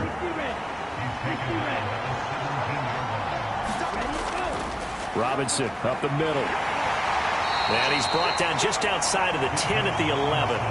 A gain of 3 last play. This time they double it and pick up 6. A quick burst there, and he nicely bit off a pretty decent gain.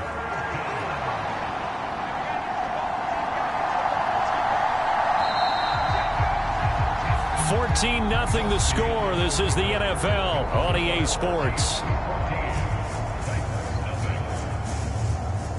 The Chiefs with the football as we start the 2nd quarter.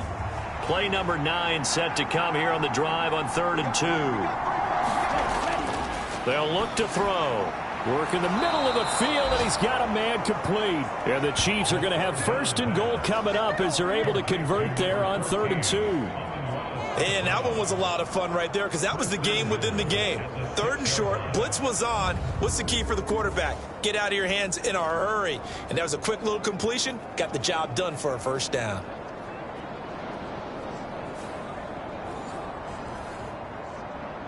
Here we go. 32.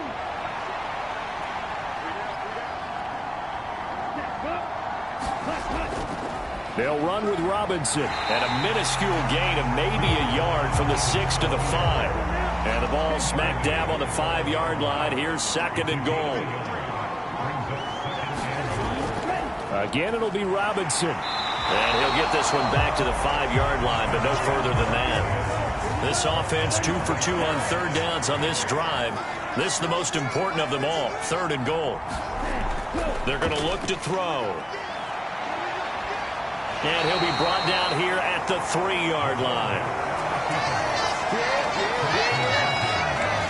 They made a nice effort to stick him with a loss for that play, but it's going to take more than that to keep him from advancing the ball. Should be an entertaining battle anytime he tucks and runs over the second half of this contest.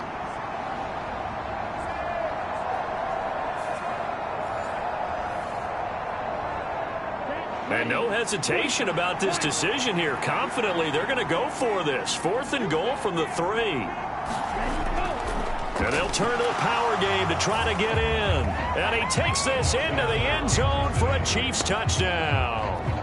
A great play there. His 2nd touchdown on the season. And the Chiefs' decision to go for it pays off with 6 points.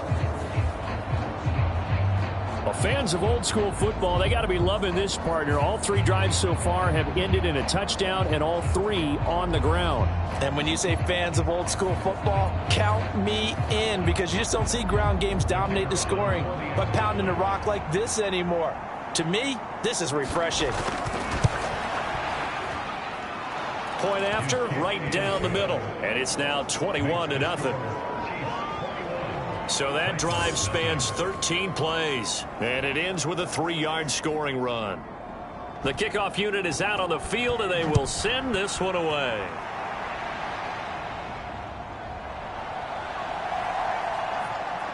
And he'll get it up just past the 20 as his guys will go to work at the 21-yard line. And as this offense makes their way back out, it's AFC playoff race time as we give you a look. Well, CD, you kind of feel like they're in a bit of a danger zone right here, because now you're down 3 scores, and I know we're in the first half, but the way this offense hasn't been able to generate anything, you feel like they probably need to get something going on this drive, right? Yeah, and sometimes I overuse that this is an important possession. But I think this has to be the possession where they come up with an answer, because only a few teams in league history have ever come back from a 4-score deficit. And if they don't score here, that's what they could be facing the next time they get the ball. And he gets this one just shy of the 40. They'll mark him down at the 39. 18 yards the gain for number 18. It's been a very one-sided game so far. They got to change what they're doing right now, don't they? You can't wait till the halftime speech to make an adjustment. No, you can't, because if you're doing it right, you're adjusting from series to series, and they need a big adjustment here to try and put some points on the board. So from the 39 now, they'll come up on a 1st and 10. On 1st and 10, it's Robinson. Give him 5 on the carry there, and it'll be 2nd down.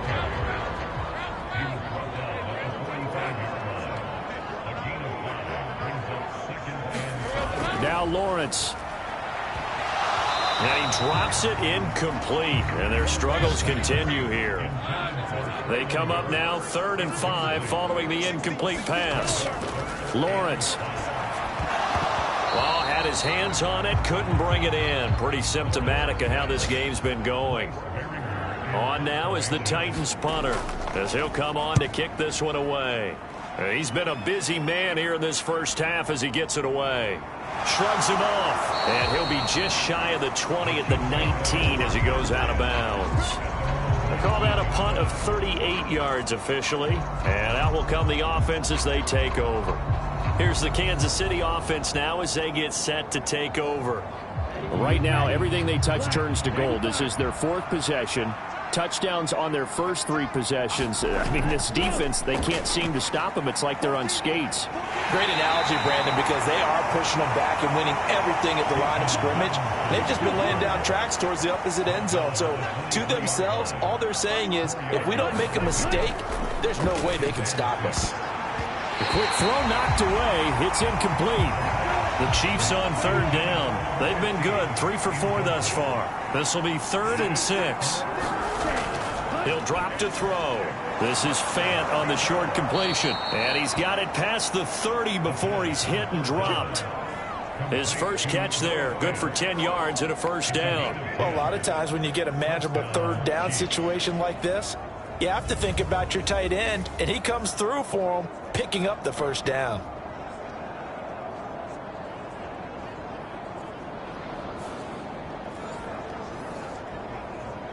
Come on, set. Black 40.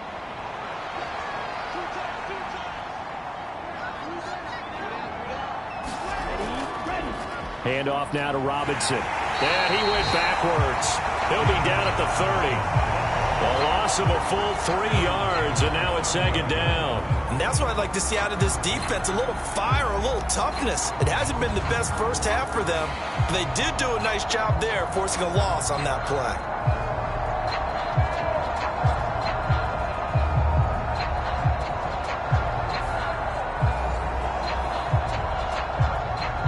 After the loss, they'll come up 2nd and 13.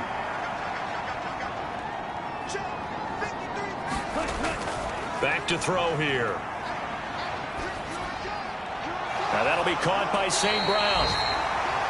That's good. The completion there for 7 yards. And now 3rd down and 6 to go.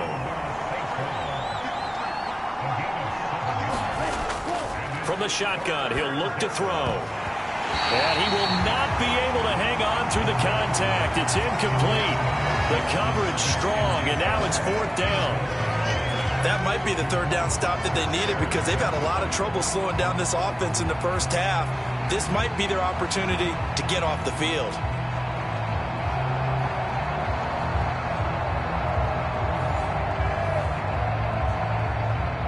On 4th down, A.J. Cole comes on to punt. Kyle Phillips deep for Tennessee. He punted 3 times in the loss last week as he sends this one away. And this will be taken at the 13. And 9 yards there on the return following a punt of 47. And it'll be Titan football. Tennessee offense set to go again. And this, you'd hate to say that a drive in the first half must end in points, but you're down 21-0. They're going to have to get something going fairly quickly. I would agree totally with that because if you're going to mount the comeback, it's going to have to come in bits and pieces. It doesn't just all come at one time, right? We haven't seen anything more than a 6-point touchdown ever in this game, right? So that's how it has to be done. Get points on the board now, start your comeback, but you're exactly right. Let's get it going right here in this spot. And from the 25, they work this to the 29, a gain of 4.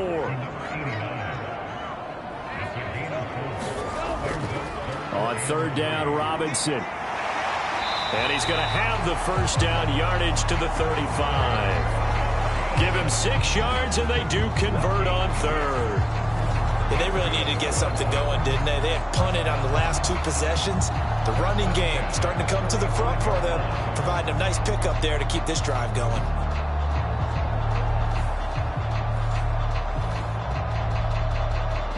Ball up to the 35 now as they come up on 1st and 10. Again, it's Robinson. And he will lose yardage back to the 34-yard line.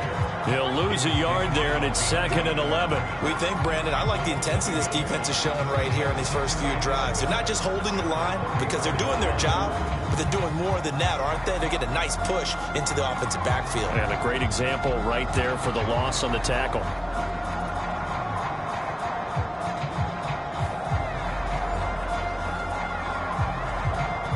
So after the loss of a yard, they'll look to push forward here on 2nd down and 11. Here's Lawrence to throw. Quick hitter here, it's complete. They'll wind up getting 7 on the play, and now it's 3rd and 3. Coming up here looking for 3 yards to pick up the first. Lawrence on 3rd down.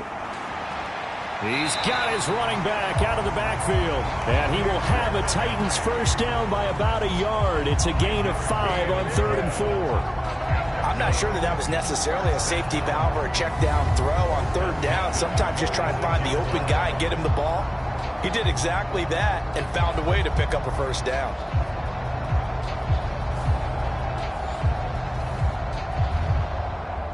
This offense finding its legs now. Here's another 1st and 10. Back to the ground with Robinson. And a good push there defensively as they stop him at the 48. Gain of just 1. From the 48-yard line, here's 2nd and 9. Lawrence running right on the option. And maybe the wrong read there as he's going to go down immediately.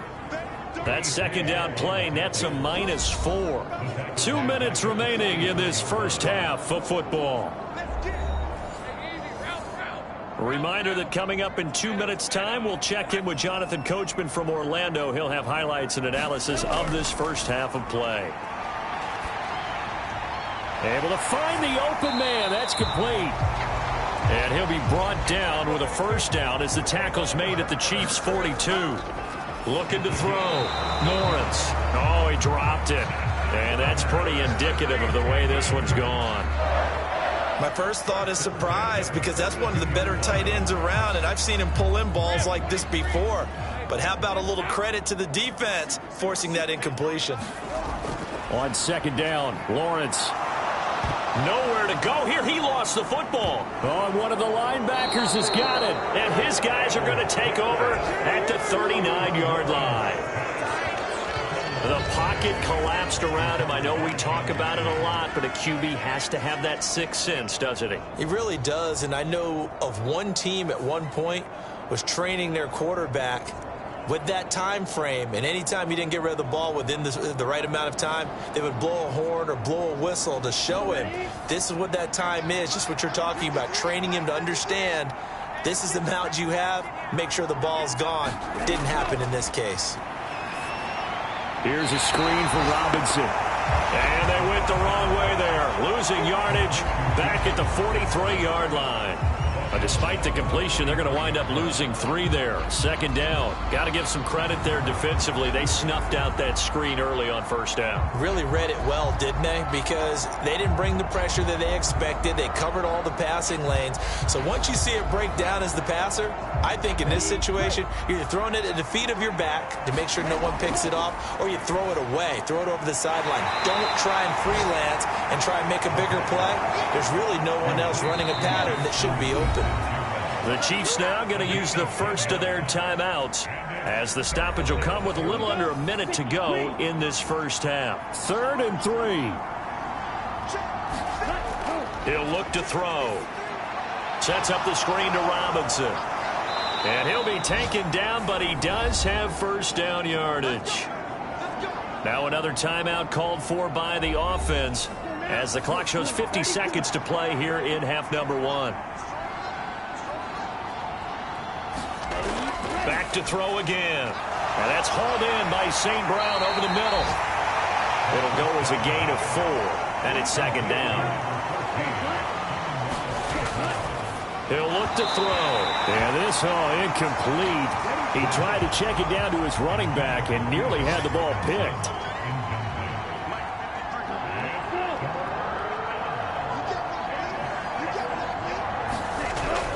On third down, he'll drop to throw. And he will slide to a halt with a penalty marker down on the play.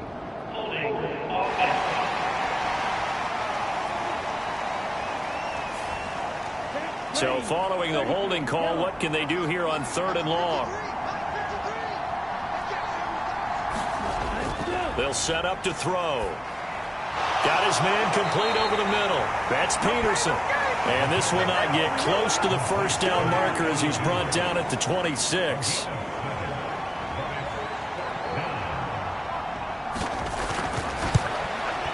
And his kick is indeed good, and that will do it for this first half. So we've come to halftime after a very one-sided beginning to this one. As we'll head down to Orlando, that's where we find our man Jonathan Coachman at our EA Sports Halftime Report. Coach. All right, Brandon, thanks very much. It's all down to this. Week 18 of the NFL regular season. Lots to be decided, so let's get right to it. We'll get things started with a good NFC matchup up in Lambeau. Green Bay hosting Atlanta. And this one already a 2-touchdown game as they've just gone to halftime. The Falcons trying to hold on and claim victory. From there, we head over to MetLife Stadium to check in on the Jets. And for the moment, they trail the visiting Browns in that one. Devin Singletary, 2 touchdown runs on the afternoon.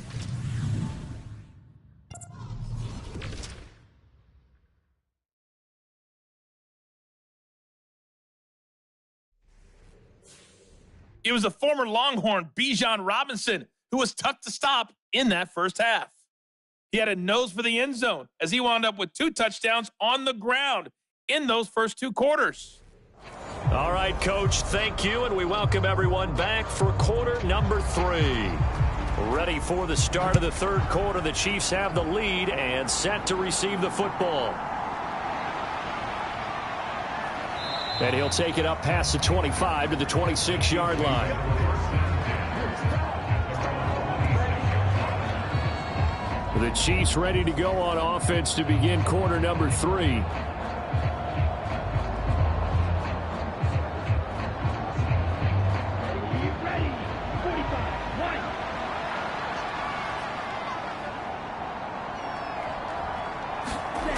They'll come out throwing here on first down.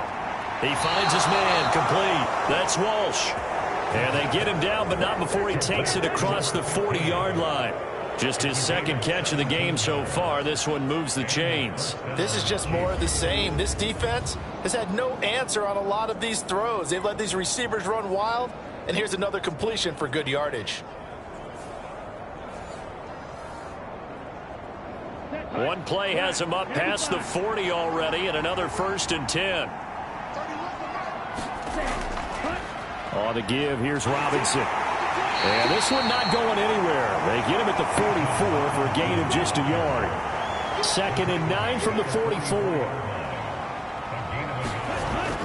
Out of the gun, they'll look to throw. Noah Fant with a catch on the crossing route. And he's going to have another first down as the tackle's made at the Titans' 36. A good pickup there of 20 yards. But give them credit for a good read right there because they read the man coverage on the right side and sent the tight end a few steps down the field and then angled him to the left on a crossing route. And he was able to get enough separation on this play to turn it into a nice gain.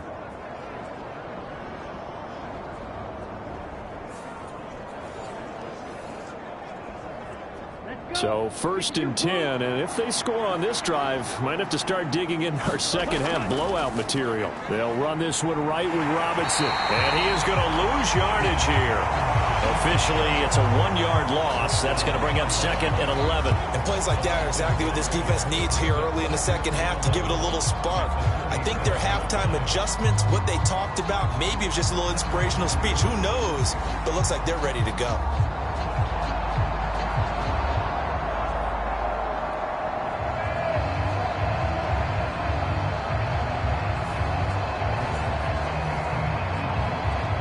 Looking at a 2nd and 11 now after the loss.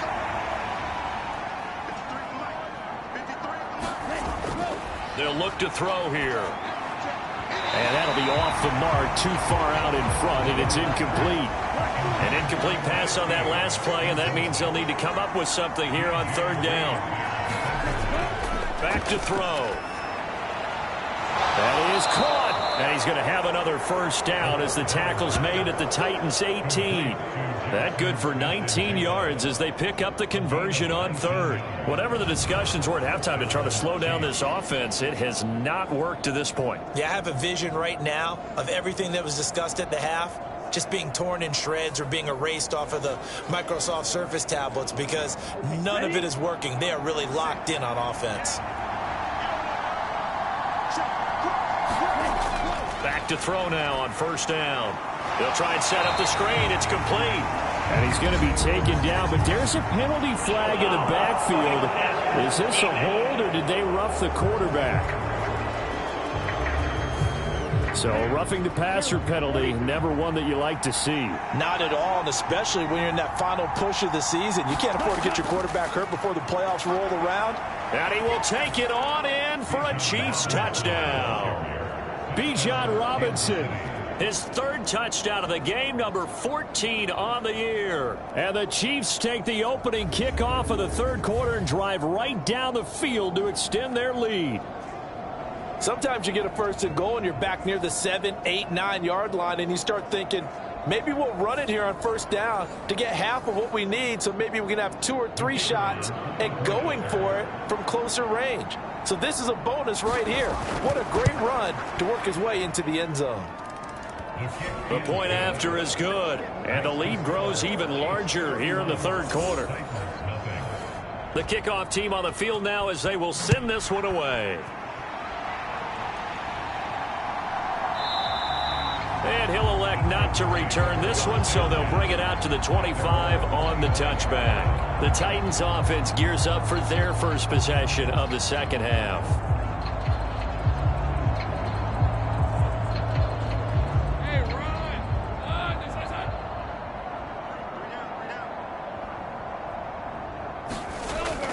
They start on the ground with Robinson here.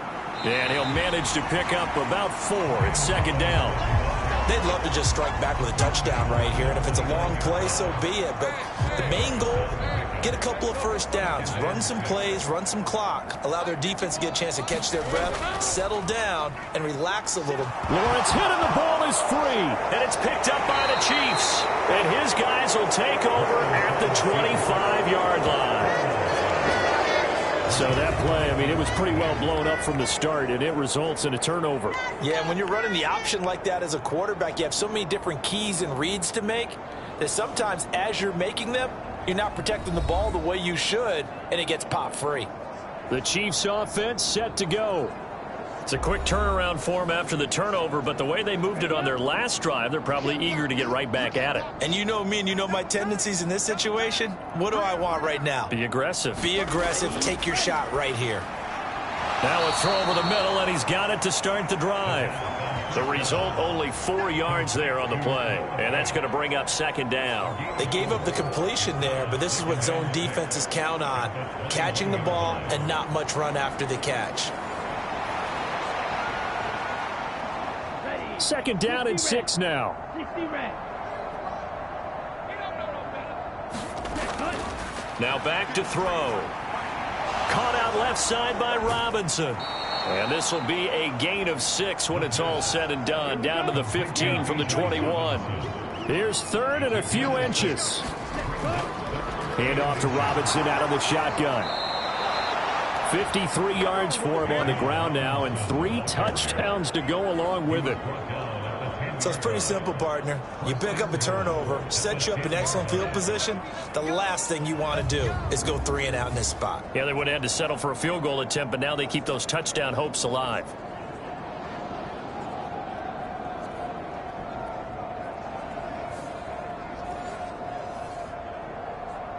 So now, 50 green. They'll send a receiver in motion to the right. Oh, here's a fake on the jet sweep and a give to Robinson. And he is met at the line of scrimmage, and he goes down right there. They'll go again here from the 10-yard line on second and goal. And he slides and covers up at the end as he's going to be able to pick up decent yardage. Now, they'd really like to make the short field pay off. We'll see if they can, but this is third and goal. And he's got his man on the out route. No gain on the play. And that will bring up an interesting decision here on fourth and goal. They dialed up the blitz on third down, and your worry as a defense that they can hit you with a big play in that situation. Instead, the blitz pays off, able to rally to the football and make the play.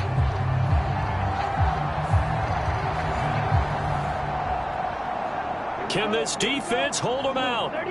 Here we go now. Fourth and goal from the 2. And they'll let the fullback try and take him home. And he's going to bowl his way into the end zone for a Chiefs touchdown. A great effort there. His second touchdown of the game, his third on the year. And the Chiefs use the short field to get in for 6. A familiar refrain, a turnover leads to a touchdown, and that lead grows even wider now here in this third quarter. Yeah, partner, I'd say there are a lot of grins breaking out on that sideline because, let's face it, they came in thinking they were in for a real fight in this game, but this one's been about as one-sided as we've seen in a while. In addition, if you're a backup, time to start stretching and loosening it up. You may get some playing time in this one. Extra point right down the middle. And the lead grows even larger here in the third quarter. So that drives 7 plays in length. And it's culminated by a 2-yard touchdown run. From a yard or 2 deep, here comes a return. And he'll be stopped right around where he would have been had he gone down to a knee, maybe a yard shy of there at the 24. The Titans offense now, they get set to head back out here. Well, we're still in the third quarter, so there's some time to kind of clean this up and make it look more respectable. Now, a win, that's probably gone out the window, Charles, but I don't know. Do you look at this as a time to just improve and maybe start to look towards the future? I think you have to find something to play for, something to grasp onto until the clock runs out. But, Brandon, we've been around this game a long time. This is an outlier. You don't get many blowouts like this no matter how the game looks on paper going in. This one has turned out to be everyone's worst nightmare realized. Well, this certainly feels like complimentary football to me, partner, because the momentum from the team's touchdown drive looks like it's made its way over to the defense. They're working together in tandem now. Offense gets in the end zone. Defense with a big sack on the first play of the following drive. Now then, after the sack, it'll be interesting to see what they have planned for 2nd and 23. Lawrence running right on the option. And hit behind the line. He lost the football. It's loose.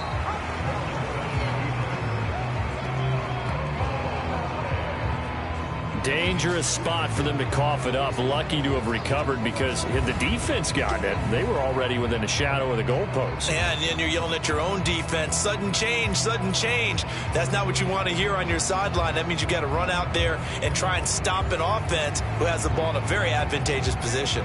So possession still theirs, but now they face a third down. Now a shotgun snap as they'll look to throw.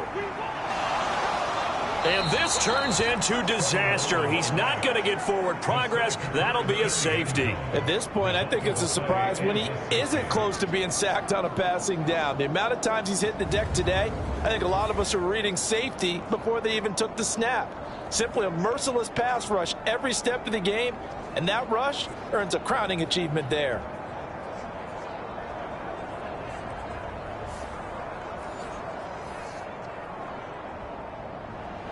And remember, following the safety, you give the football up as well, and they free kick it from the 20 now. Shreds him with a stiff arm.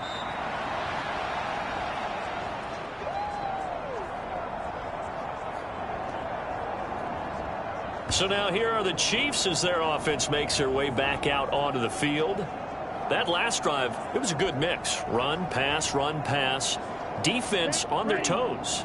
And what really helps out in a big way is when you're doing the run-pass mix and everything's working, that means that they're guessing wrong every time on defense. They think you're going to pass when you run and vice versa. I would continue that, and when they finally draw a bead on you, maybe you mix it up a little bit, a little play action and throw the ball. And will they maintain that balance? Time to find out. 2nd and 1. That is taken in by the tight end Fant. And all the way in for a Kansas City touchdown. Noah Fant, 52 yards. And the Chiefs get another third-quarter touchdown to add on to that lead.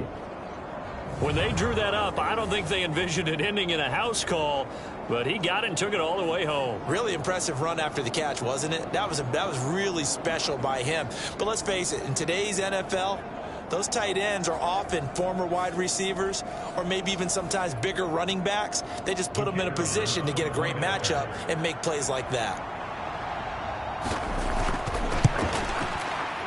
Extra point splits the uprights, and the lead grows even larger here in the third quarter. Pretty clean and simple there. Just 2 plays. The long pass resulting in the touchdown on play number 2. From a couple yards deep, he'll bring it out of the end zone. And he returns this to the 22.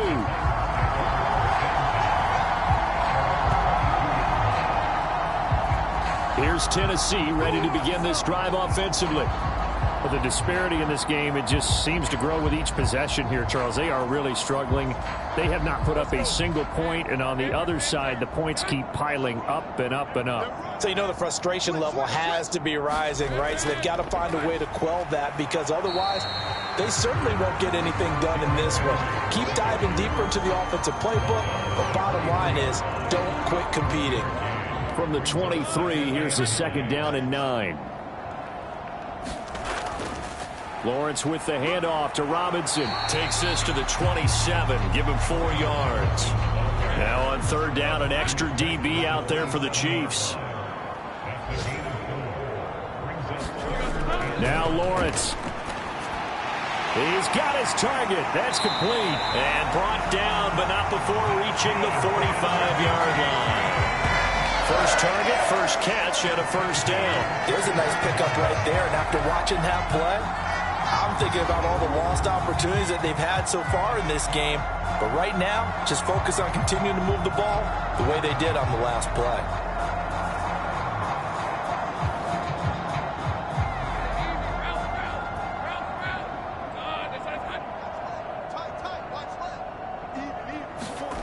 Now Lawrence on first down. It's a short one here, complete to the tight end. And this will be good for a pickup of 9 to the 46. Second down and a little more than a yard here. Give to Robinson on the option. And he'll get it inside the 40 to the 39. Still in search of their first touchdown of the game, but they're on the move. First and 10. Option play. Here's Robinson. He'll be hit down at the 33. 5 yards on the play. Now second and 5. Here's Lawrence. A check down here for Henry. This will be the 8th play of the drive here. 3rd and 4.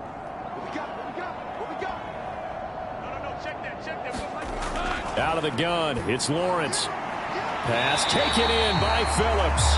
And he'll be brought down with a first down as the tackle's made at the Chiefs' 15-yard line. 50 catches for him now on the year, and he's got a first down. 1 quarter remains here as the regular season starts to wind down. We'll return with more after this break. You're watching the NFL on EA Sports. Line of scrimmage, the 15. It's first and 10. Back to throw. Lawrence. That's into the hands of McLaughlin. And he is out of bounds, getting it down to the 10. Call it a gain of 6 on the play, and it's second down.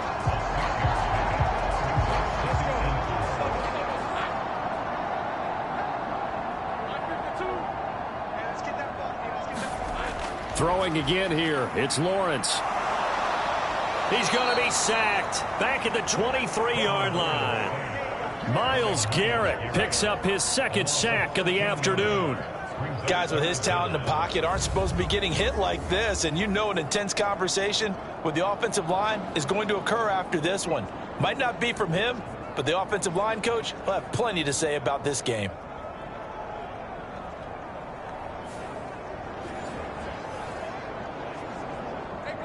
The offense on third down, 5 out of 9 thus far. This will be a tough 3rd and 18. It's a short one here, complete to his tight end. And they'll hustle up to stop him well shy of the first, right around the 15. A gain of 8 there on the play. And that's going to make it 4th down. Brandon, a good idea there on 3rd down. Run a little clear out and hope you can get your receiver the ball coming across the formation. Nice design, but well played defensively, and they stop him well short. So now the Titans are going to call upon their field goal unit here. From the left hash, just a 32-yard attempt. And his kick is good. And they'll get back 3, but this remains a large deficit.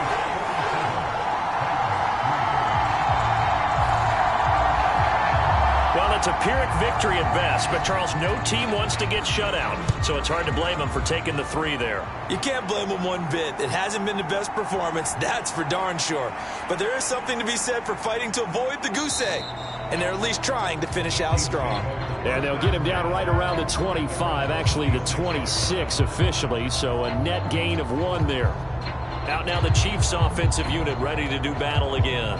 Well, they don't really need the points here, Charles, given what we're looking at on the scoreboard, but they've scored on 3 consecutive possessions, 3 consecutive drives, and I'm sure that they would like to keep that streak going here and continuing to pour it on. And things have gotten that way in the NFL, haven't they, partner? Because in the old days, people would have, they'd get off the gas a little bit, right? But now, people continue to accelerate. But we'll see what they decide to do as they come out for this one. But the way this game has gone, they've got to be awfully happy with their execution overall. Now a dump off here complete. And able to break one tackle, but then quickly brought down. But a nice little gain. It's funny, throughout the time that we've been together, when we talk with running backs about the ability to catch the ball, their eyes light up when they talk about open field and having one-on-one matchups, don't they? Yeah, they do. And that's the reason why. What we just saw, shedding those tackles, and that's what they're used to doing. It is, and it starts at the beginning of the play. One-on-one matchup if someone's trying to cover them, but they also like those one-on-ones downfield after the catch when they're running with the ball. They think they're going to win those too. And he's got the first before he's brought down at the 39-yard line. 4 yards on the pickup, good enough to extend the drive. Brandon, when a defense just simply can't get off the field on third down, and we all know how important that down is for both sides of the ball, you often feel like you're just a step behind whatever they're doing offensively. And one of the differences in this game, no doubt, third down conversion, and that is going to be a story they'll talk about after this one.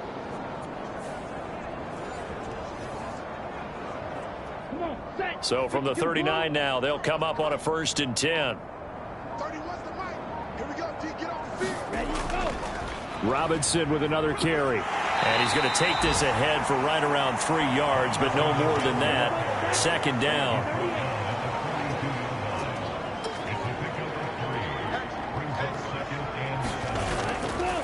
They run. Robinson. And he'll take this for about 4 up to the 46-yard line.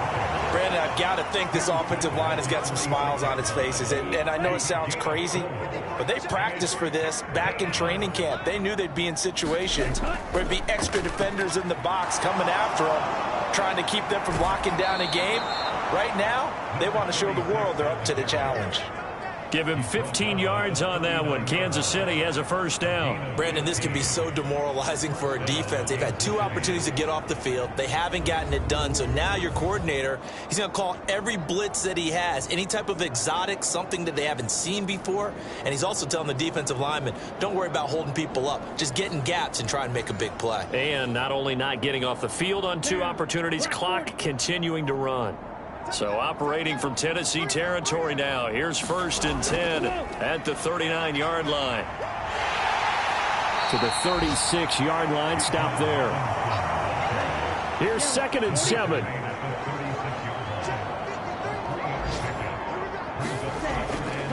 Out of the gun, they give to Robinson. Nothing doing. Barely able to muster a yard to hit the 35. Run blitz there defensively, something we might see more of here in the 4th quarter. I think we'll see a lot of it, and the difference between that and a pass blitz, you're just trying to get to the quarterback. You're trying to scheme someone open who will get to the QB and make sure he gets on the ground. In a run blitz, you're actually trying to cover up gaps, trying to cover up holes so they can't run the football. Call it a gain of 5, 4th down now. This late in the game, Charles, I think you maybe seriously have to think about going for it. Especially where they are in terms of field position, because this is almost like no man's land. Might hurt your punter because there might not be enough space, maybe too far for your field goal kicker. I'm like the old rule. Possession is 9/10 of the law. Possession is 9/10 of winning the game. Go for it, get the 1st down, close it out.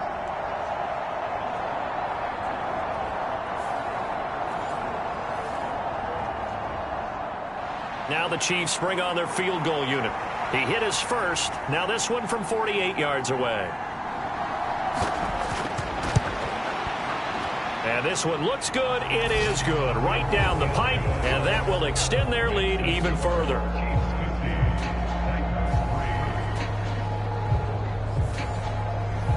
Well, ultimately not really sure that they're going to need those 3 points, but they'll take the 3 and they pad that lead. Yeah, this one's already wrapped up, but you and I both know if you're an offensive coordinator, you never let up on the gas unless the head coach tells you to do so. And maybe you've actually clicked him off in your headset so you can keep calling plays and trying to add to this lead.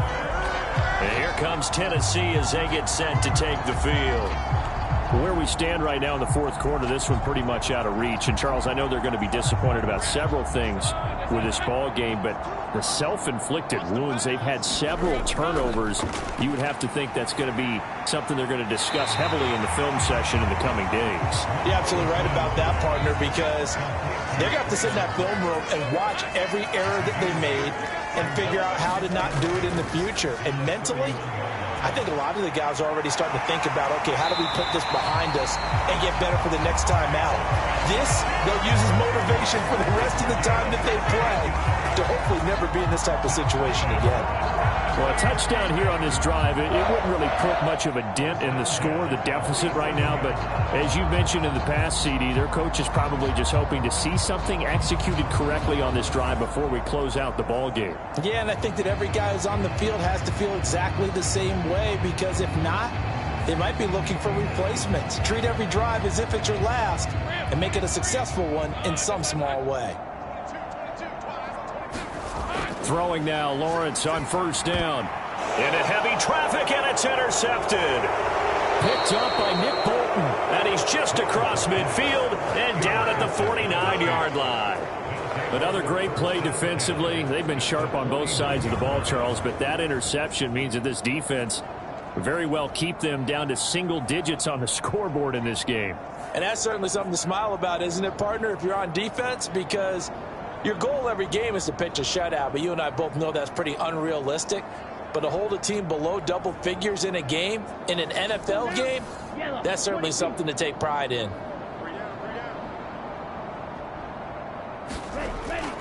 Straight ahead, it's Robinson. And he finds a little bit of room, enough for 4 yards. It'll be second down. Well, at the end of all that hitting and hollering, it was a 4-yard run, so the offense is going to go back down and feel pretty good about themselves. Defensively, you have to feel okay because you didn't let it turn into a bigger run, but the goal, shut it down for 2 yards or less. That's when you start to feel good about yourselves. And this winds up a gain of 4 to the 41. 3rd and 2.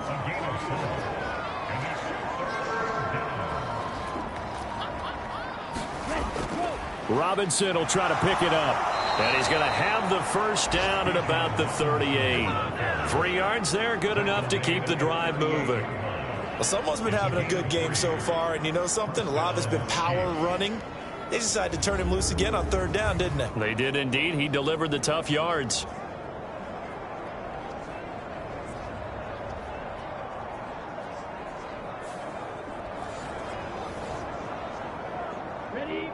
Just 2 minutes remaining here in the fourth quarter of what has been a one-sided affair. So the Chiefs in possession of the ball as we welcome you back. And they have just about put this one on ice as they've got it here, 1st and 10. They'll run again here with Robinson. He'll be hit down at the 33, 5 yards on the play. 2nd and 5.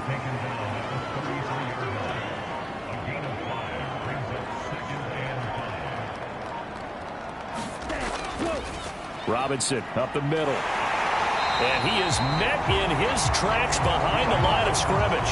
Now they're going to be dealing with a 3rd and 7. Is that one officially a loss of 1? When this offense gathers to watch the tape, they're going to like a lot of what they saw. They put up big numbers, but they might fast forward through that last play. Oh, there won't be any fast forwarding, partner. I've sat in those sessions before. You end up spending more time on the bad plays than you do on the good ones. It's just the nature of coaches. But I know sitting in that room, when you've had a big game, the night that they've had, you don't want to hear that. You just want to focus on the good stuff. So 3rd down, they need to get to the 28 for a first. Here's Robinson. And he's got the first as they'll bring him down at the 28-yard line. They give him 7 yards on the play, and they do pick up the conversion on 3rd down. At carries like that, that's how they're going to continue to salt this thing away here, Charles, in the fourth quarter. Yeah, how about that? A new set of downs. Clock continues to move. No better way to close out a game than to tap those mastodons you have up front and say, guys, keep pounding them. Let's keep the ball, keep their offense on the sidelines, and let's close this one out. All runs on this drive so far. It's 1st and 10.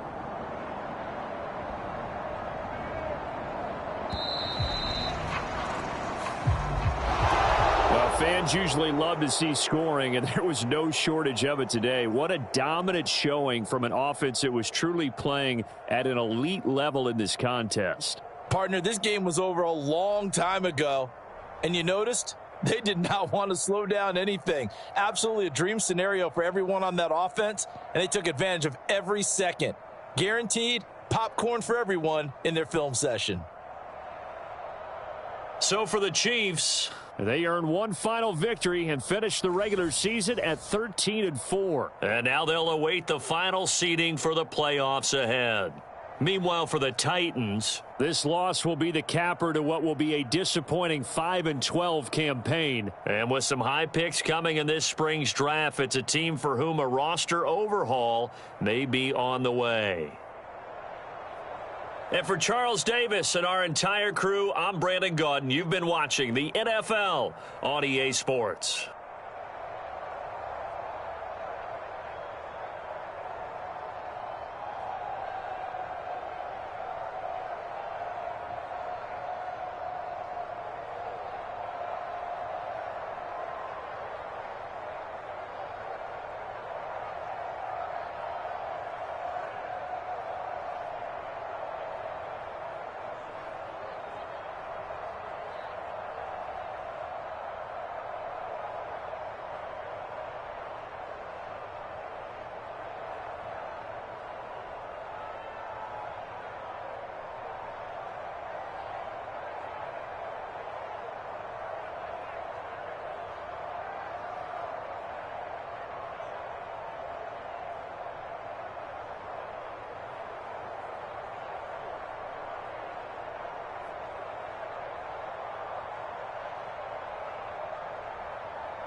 Today, from M&T Bank Stadium in Baltimore, Maryland, it's Week 18 of the NFL on EA Sports.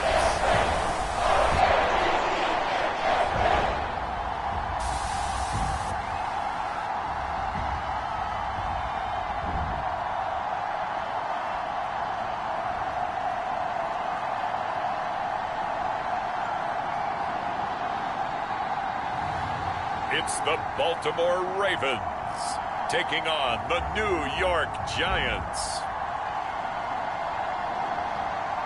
EA Sports coverage of the National Football League brings us to historic Baltimore, Maryland, and M&T Bank Stadium. It's all about divisional matchups on this final day of the regular season, and we've got a compelling one in store here, as it'll be the New York Giants taking on the Baltimore Ravens.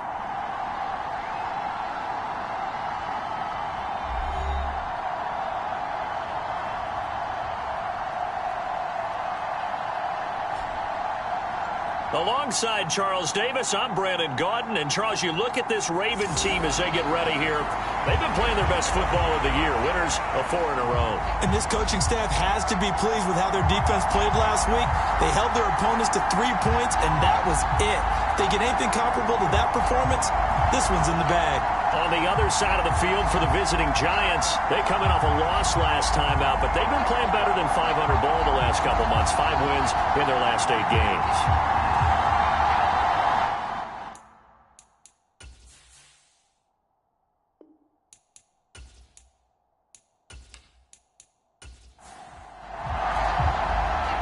Justin Tucker set to boom this one away. And off we go from M&T Bank Stadium.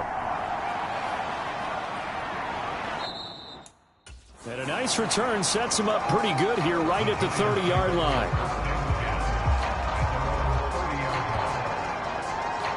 So here are the Giants ready to start their initial drive of the game. Leading the charge will be their quarterback, always fun to watch, Deshaun Watson. And he's exactly the man you want in control of your offense. Excellent arm, good zip on the ball, not afraid to use his legs when he needs to. And what he's excelled at doing is making plays when the first read isn't available or when the pressure's about to get to him. They'll start this drive out on the ground. And he'll have a gain of 3 to the 33. From the 33, here's a 2nd and 7. They'll keep it on the ground. It's Wallace. And they get him behind the line, so that short gain on first down quickly negated.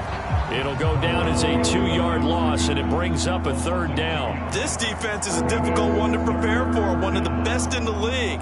They'll come at you from all angles, and they did a nice job there stopping him for a loss.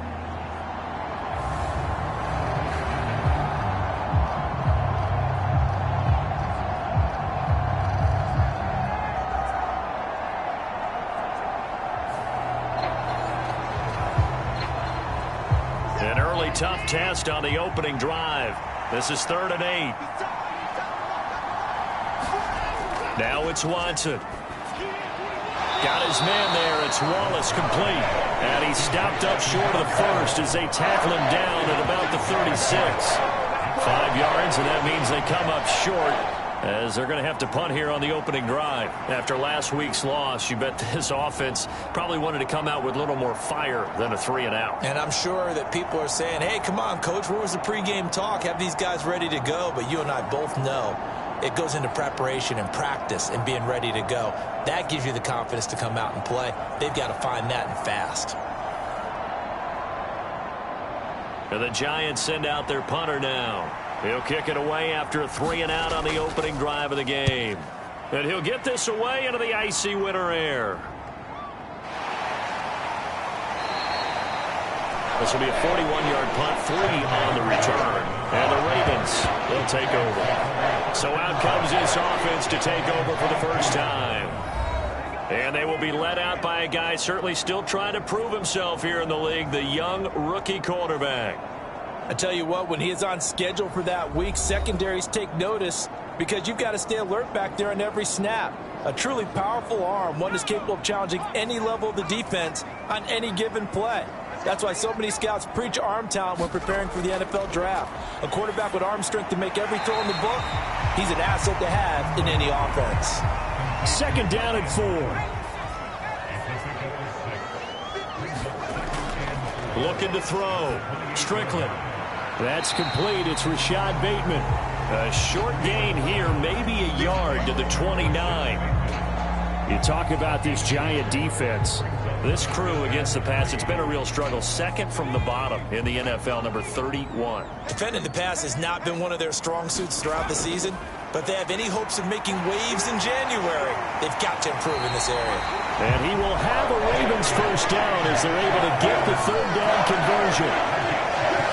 He was solid last week, over 100 yards in their victory on the ground. They want to get that going again. Absolutely. What they also understand is that from week to week, it's not necessarily the same, but they want it to be, right? What they saw last week on the ground, they want to see in this game as well.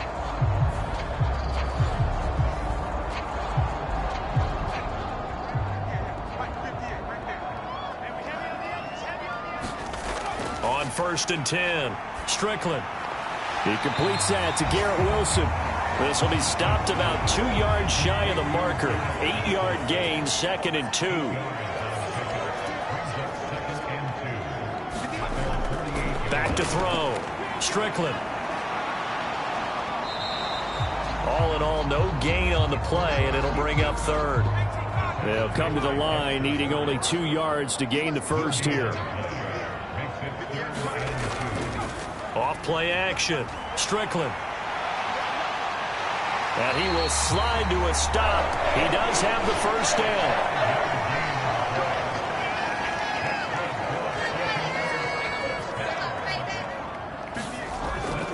A give up the middle to Dobbins. Able to slither by. A solid run on first down. Gain of 7 leaves him with a 2nd and 3. Now they'll switch it up here and look to throw. That's caught. It's Flowers. And they're going to have another first down as the tackle's made at the Giants' 18. A good pickup there, a 22. Well, this is what you want to see from your rookie quarterback on an opening drive, Charles. He looks cool. He looks calm. He looks collected in marching them down the field. And, Brandon, I just think the game continues to change and evolve because we're calling these guys rookies. But, you know, they've thrown the football so much at a younger level now, way more so than what we saw when guys came into the league when you and I came through. And also just the way in... Nowhere to go here. He lost the football. But fortunately, he's able to recover his own fumble, or that could have been trouble. We always hear a lot of veterans on the defensive side of the football. They talk about smelling blood in the water, putting pressure on a rookie. They got to him there to force it free, but couldn't recover it. And you mentioned the pressure. Rookie quarterback, you're going to bring more pressure at him at all times because you don't know how he's going to hold up. He was fortunate there. Luck was on his side, able to recover that fumble. The fumble on first down. Now here's 2nd down. They'll run up the gut with Dobbins. And he'll go down here at the 12-yard line. In search of 4 yards here to pick up the first down. On 3rd down, here's Dobbins. And he'll be taken down at the 2-yard line.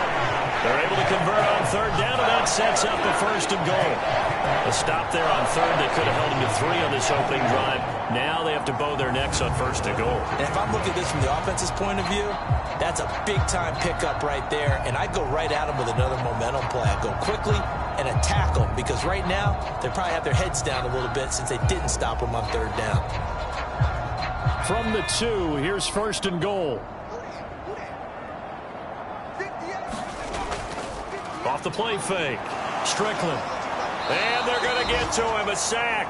Sacked back at the 9-yard line. A big loss there of about 7 yards on 1st and goal. So now it's 2nd down. Charles, a little bit of feast or famine on this drive. They moved the ball okay, but they've been sacked twice now. And they've got to figure out how to plug that leak a little bit, right? Keep them away from the quarterback because when he's not being hit, as you mentioned, they're moving the ball well. Now from the 9, here's 2nd and goal. Operating from the gun, Strickland. This is caught. Yeah, they're into the end zone, but it's not verified yet. Hold on, there is a flag down.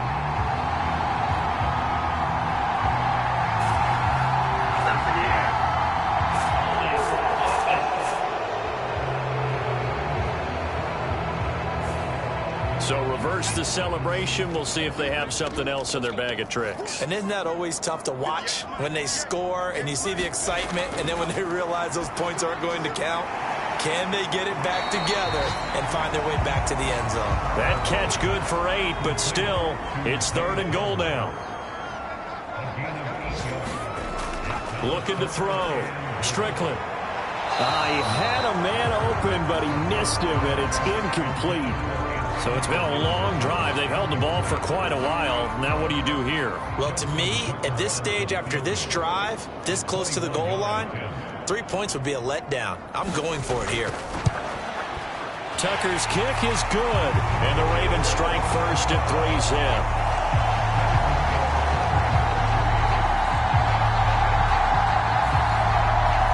So a long drive gets them down inside the 5, but ultimately they settle for just the field goal. And I have to think that if maybe they were a yard closer, that would have made their decision tougher, and I think they likely would have gone for it. But in this situation, they just decided to take the 3, and I think it was a smart move. So the Giants getting the football back here for their 2nd drive. We do know that they are postseason bound, but they're leaking a little oil, so to speak, as they kind of limp into January. Yeah, and that oil can set fire to their season, can't it? Look at that. See what I did there? But here's the thing that we've both seen in the NFL. Teams down the stretch playing really well, sometimes it doesn't carry over into the playoffs. Sometimes teams that aren't playing well now, if they have good leadership at the head coaching spot and the coaching staff and within the locker room, they can find a way to turn it around. But no one wants to be on a losing streak as they head into the playoffs. Well, that certainly has to feel good. It's not all the time that the play caller should get all the credit. Sometimes I think in the huddle, the quarterback just says, hey, who's going to make a play for me? I just need something right here. And the end result there, nice first down. Drive keeps moving. Now a first down throw, Watson. And that's going to be caught by Peoples-Jones. Short completion, just 4 yards, and that'll make it 2nd down. Back to throw, Watson. Throw right side, taken in by Wallace. And he'll take it down shy of the 45 at the 46. So on the other side of the field now, it's 1st and 10 as they've got things rolling on this drive. Up the middle they go. Wallace. And he picks up about 6 as he gets this down to the 41. From the 41, here's a 2nd and 4. Now Watson. Hyatt there to grab it. And he's going to be taken down with the first down at the Ravens 30. Clock running, under a minute to go now here in a fast-moving first quarter. On first down, it's Watson. And this will be caught by Brown. And inside the 20 before he's brought down. So the ball down to the 16 here for 1st and 10. From the red zone now, Watson. And a quick throw here, that's complete. And they'll get him down after a pickup of 8, 2nd and 2. 3-0 after 1 on EA Sports. Giant football, and we're ready to begin the 2nd quarter. Ball on the 8, 2nd and 2. As they've got it as we resume action. Again, it's Watson. He's got it. Second catch for him today, and it'll wind up a first down.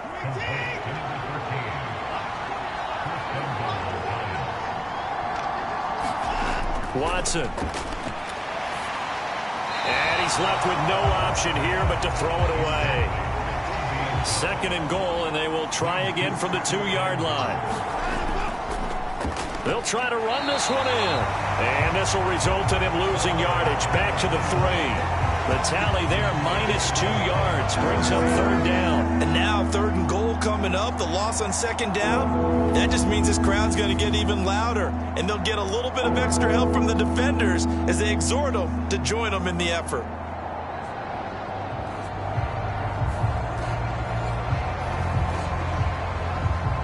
So now it's 3rd and goal. This Raven defense trying to keep him out of the end zone. Watson now to throw. And that is caught. He's got it for a giant touchdown. A great play there. His 4th touchdown on the year. And the Giants have taken the lead. Well, that's just how they drew it up, CD. His first read was there, got it to him quickly, and into the end zone.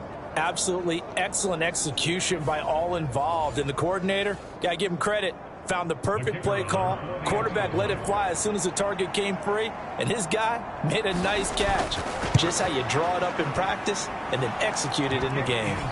Point after, right down the middle. And that makes it a 7-3 lead.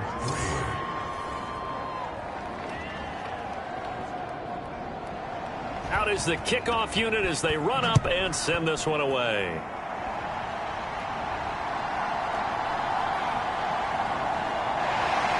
And able to take it past the 25 and up to the 28-yard line. Baltimore set to take over here for their 2nd possession of the game. Their drive last time, it stalled out. They were forced to take the short field goal. And the key phrase, you nailed it, forced to, because you know coaches look at these short field goals as a last resort, right? To them, that's not how drives are supposed to end. You're supposed to put 6 on the board. That's a consolation prize. Like going to the county fair, you don't get the big stuffed animal on that one, do you? No, you don't go top shelf. That's bottom shelf material. Certainly no settling into the drive there. They came right out on the first play and attacked the middle of the field for a big gainer and a 1st down.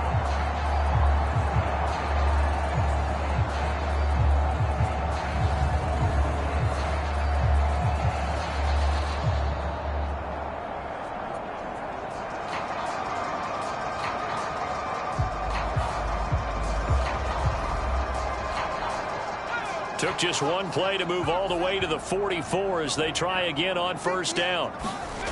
Back to throw. Strickland. He'll check this down to Dobbins out of the backfield. And he's able to get this one out closer to midfield across the 45.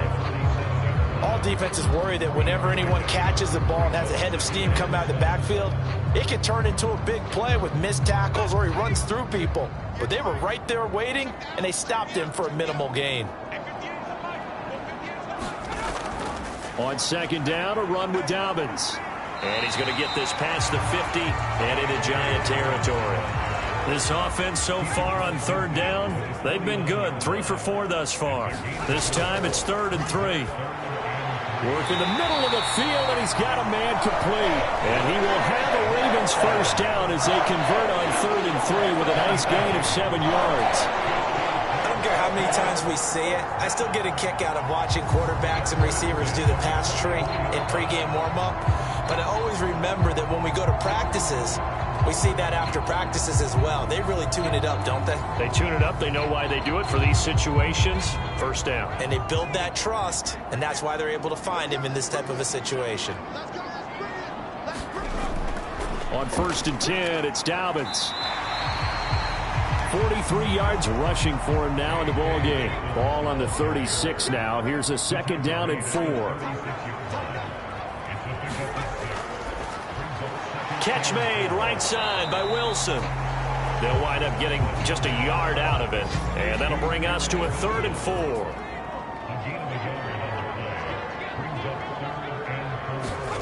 4. Looking to throw. Strickland. They'll set up the screen for Gibson. And down to the 20 he'll go before heading out of bounds. The Raven passing game getting in sync. Another 1st down. And this pass rush has really been bringing the heat and has already gotten home a few times here in the 1st half. So how about the play call there? Sometimes if you can't protect, you've got to fool them. Screen passes like that can take a little steam out of what's been a relentless rush so far.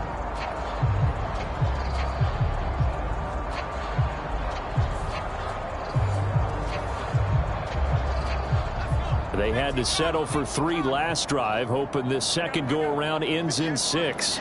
In good position, 1st and 10. That's taken in by Duvernay. And the stiff arm made it a pretty little run. Not a huge gain, but a nice chunk of yardage. Back to throw again. And that'll be incomplete. Took a pretty good shot as he tried to pull that one in. Couldn't hang on, 3rd down. Again, he'll drop to throw. Forced out to his left.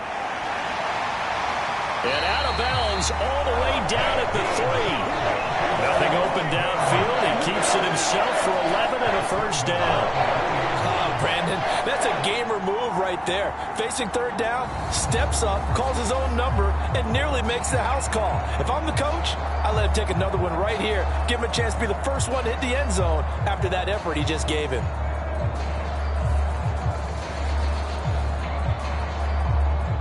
So another 3rd down conversion, and now they've got a 1st and goal. Dobbins going to be stopped before he can get moving forward as he'll lose a couple back to the 5-yard line. Call it a full 3 yards in the wrong direction there. Brings up 2nd down. I know that speed is the hallmark of today's NFL game, but the key to good rushing defense is still having your linebackers set the edge.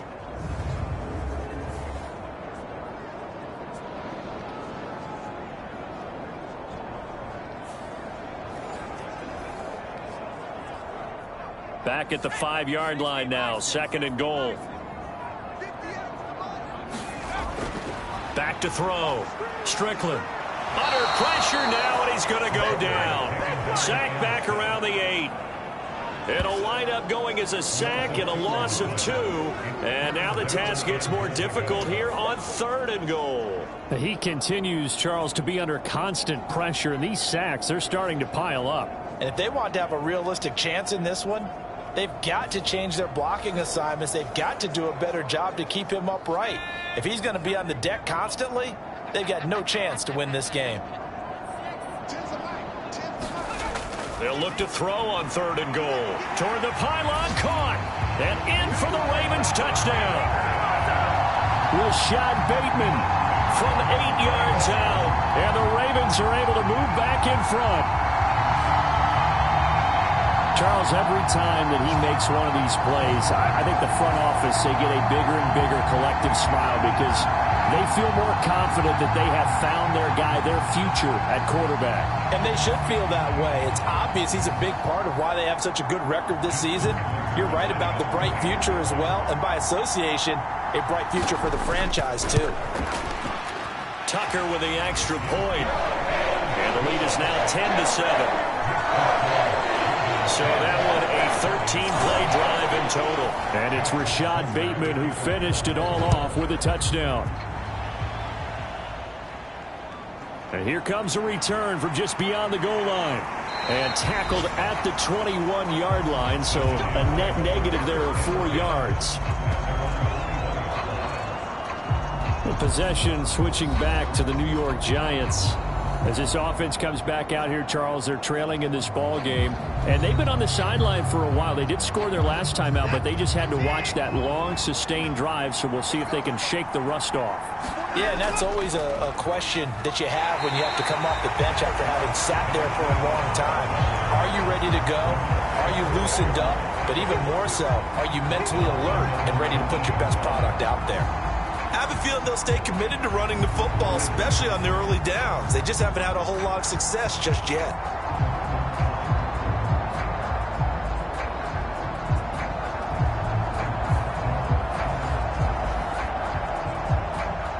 So now they have to contend with 2nd and 13 after the first down run goes backwards. They'll keep it on the ground. It's Wallace.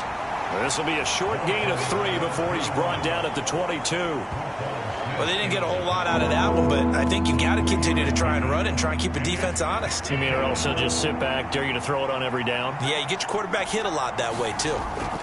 Throwing on 3rd down, Watson. Well, a pitch and catch to the tight end, Knox. And he'll be stopped short of the first down as they rally to tackle him at about the 28. Yeah, that's good for a gain of 6. And that'll bring up 4th down. So much about this game is just understanding situations and then having to execute, isn't it? Guard the first down sticks. Don't let them get there. And they rallied and made the tackle.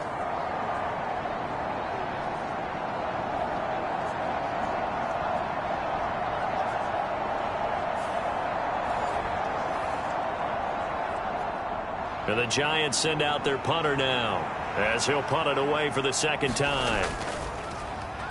44 on his first punt, and this is a good kick as well. So a change of possession here on the punt. J.K. Dobbins leading the way as the offense returns to the field. He's over 40 yards here in the second quarter. Been nice and effective for them, hasn't he?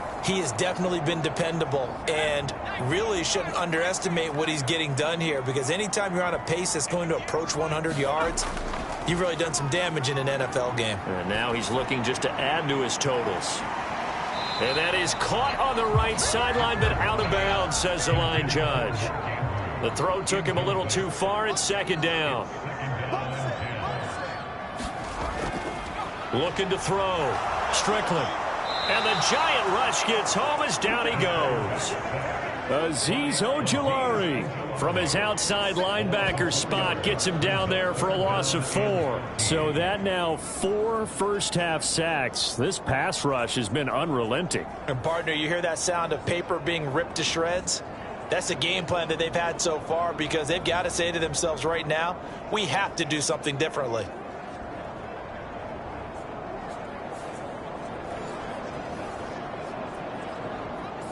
And this offense on third down today, they've been outstanding. 7 first downs and 8 tries. This is 3rd and 14. And that will be incomplete. That could be the stop this defense needed to get them back on track. They've been pretty well dissected by the offense here in the first half. After that possession, now they know that they can compete with this offense. 4th down, and out comes Jordan Stout here to punt. They only punted twice in the win last week as he gets this one away. Spinning away. So possession goes over here on the punt. And it'll be Giant football, 1st and 10. New York set to take the field. As we eke closer and closer to intermission, Charles, remember last time out they punted. They would love to get points here, especially if this is going to be their final possession of the first half. Yeah, and this is what close games feel like, because the pressure is on both sides, but sometimes the pressure is a little bit higher on the team with the slight edge, because they're trying to hold on to that, trying to increase it. Let's see how this one continues.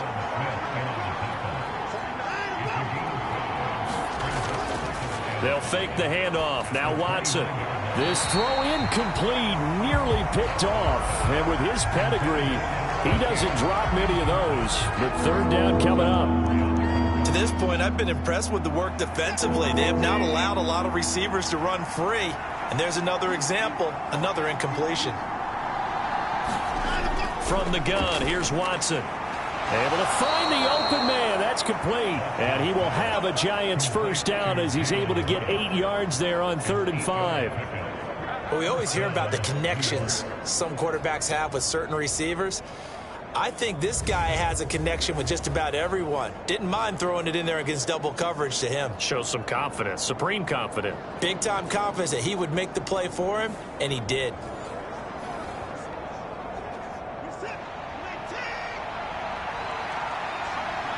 Two minutes remaining in the first half. 10-7, our score. So here's a 1st and 10 at the 38. To throw is Watson. And Watson has enough for the first down yardage as he slides to the turf. Clock rolling as the Giants will hurry to the line. Now this one to his tight end out on the right side. And he takes this one down almost all the way to the 30. Well, they had a gain of 10 last time, now a gain of 20 here. You don't always expect tight ends to be big in terms of run after the catch, but after that play, he joins a growing band of players that's putting that stereotype right on its ear.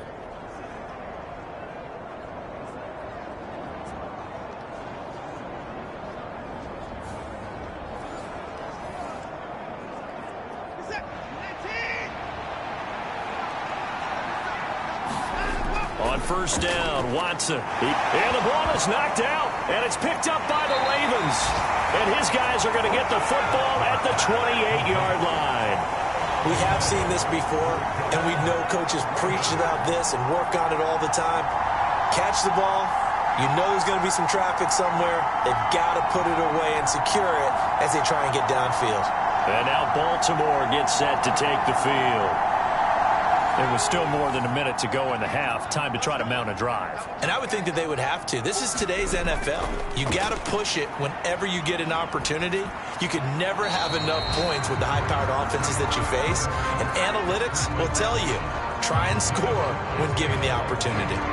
I see the surprise in your face there, partner. That is a rare incompletion from him. He's been on point this entire game. He has percentage completion-wise way up. Not that time. 2nd and 10. Operating from the gun. Strickland, a short throw caught by Andrews. And they get him down, but not before he takes it across the 40-yard line. Now the Ravens going to use one of their timeouts, as they'll stop it with just over a minute to go before halftime. Throwing on first down. Strickland. They set up the screen for Dobbins. The Ravens going to use the second of their timeouts, as the stoppage will come with a little under a minute to go in this first half.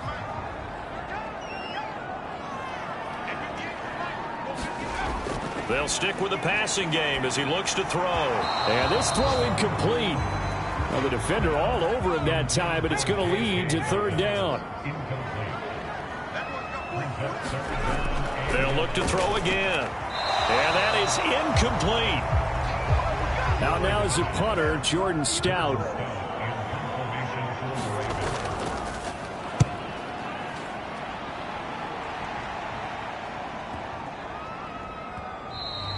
And that one hits a little too close to the goal line, and it continues into the end zone for a touchback. The Giants now going to take over late in this first half.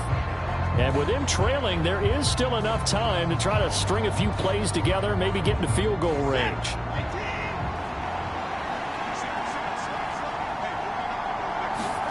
On 1st and 10, Watson.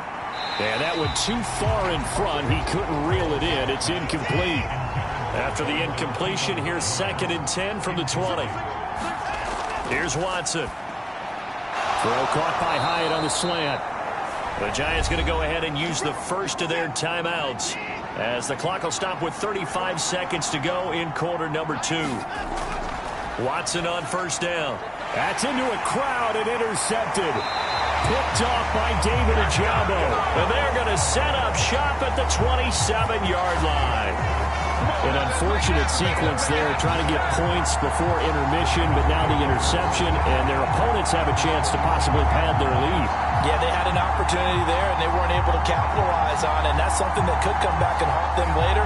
They're begging their defense now to keep them from scoring before the half ends. The Raven offense going to take over late in this first half. And now following that turnover, they've got an opportunity here to try to cash in with good field position before intermission. Throwing to start the drive. Strickland. Throwing for the out route, he finds Wilson. So 8 yards on the completion there, and it'll be 2nd and a couple. Now a timeout signaled for, and they'll get it with 10 seconds to go before halftime. So on 2nd down, the field goal unit is on here as they try to get 3 before half. From the left hash, it's a 36-yard attempt. Tucker's kick is good, and the lead stretches to 6 here. It's 13-7.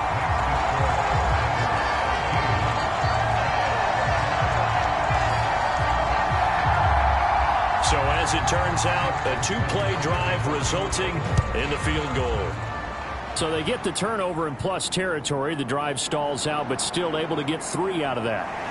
Yeah, we were able to see an offense and a defense kind of mix and match with each other, didn't we? Both of them trying to make sure that they had the upper hand and the advantage. Offense trying to get to the end zone. Defense, of course, trying to hold them to a field goal attempt. And it wasn't a guaranteed lock 3 from where they started. So, you know, the offense has to be happy to come away with those 3 points. So we're at halftime here in the Inner Harbor with the hometown Ravens on top. As we'll get you down the coast to Orlando for Jonathan Coachman at our EA Sports Halftime Report. Coach! All right, Brandon, thanks very much. It's all down to this. Week 18 of the NFL regular season. Lots to be decided, so let's get right to it. We'll start up at MetLife Stadium in New Jersey, and it's the Browns who are out on top. Devin Singletary, 2 touchdown runs on the afternoon. From there, we head on over to Wisconsin to check on the Packers at home at Lambeau Field. And they trail the visiting Falcons in that one at halftime. The Falcons locked in a tight one, but this is a game you feel they've got to have.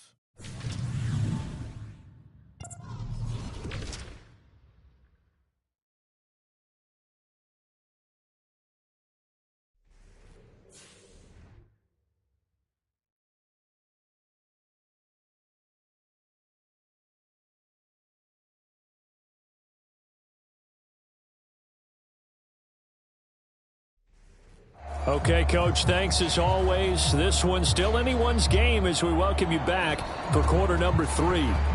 The Ravens ready to receive it, and they've got the lead as well as we resume play in the second half. No run back here for Duvernay. Touchback out to the 25. Out come the Ravens now. They'll go on offense first here in this third quarter. And they've got the lead. CD, what do you think the message was at halftime? I don't think the message was too drastic, I think, at the half, or that they need to change things too much. I do think the offensive line could play a little bit better, and I think they'll try and help them out more. They'll probably keep a tight end in a few more times and maybe add a running back to the formation and pick up those pass rushers, because they probably allowed a few too many sacks for comfort in the first half. As they began this drive, I was wondering how they were going to attack since they're playing with the lead. Would they continue to try and push the ball downfield? Well, after one play, it appears that the answer is yes.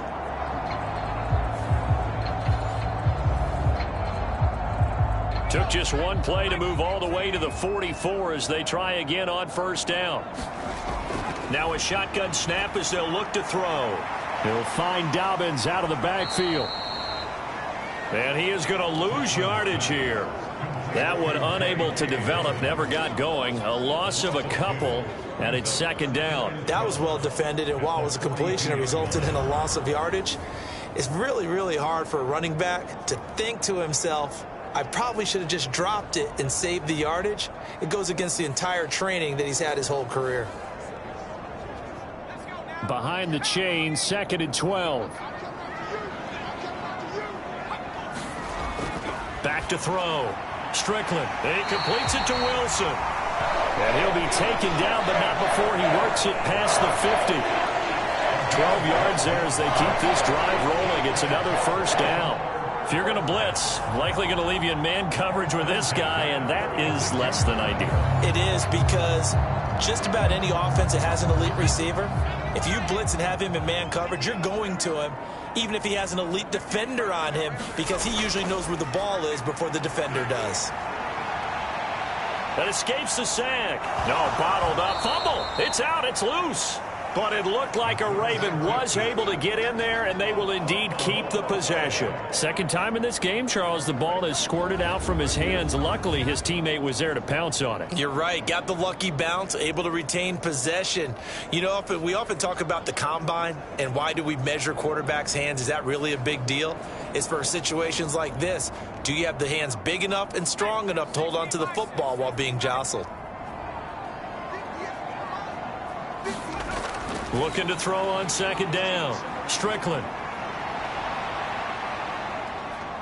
And this will be stopped at the 44. That one good for 7 yards. And now on third down, they'll need to get it to the 36 to pick up the first. Operating from the gun. Strickland. He gets this underneath to Dobbins. And he gets this only to the 41. Not near enough for the first. 3 yards, all they could muster there, and it'll bring up fourth down. We can make this one pretty simple. Locked up all of his progressions downfield, forced to get it to his running back. But how about the way they ran to the football and knocked him down to force a fourth down?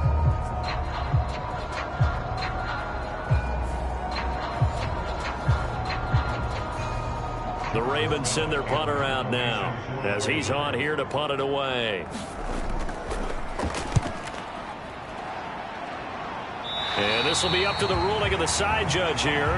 He says it crossed out of bounds at the 16-yard line. Now we take a glance at the offense as they work their way back out for their first possession of the second half.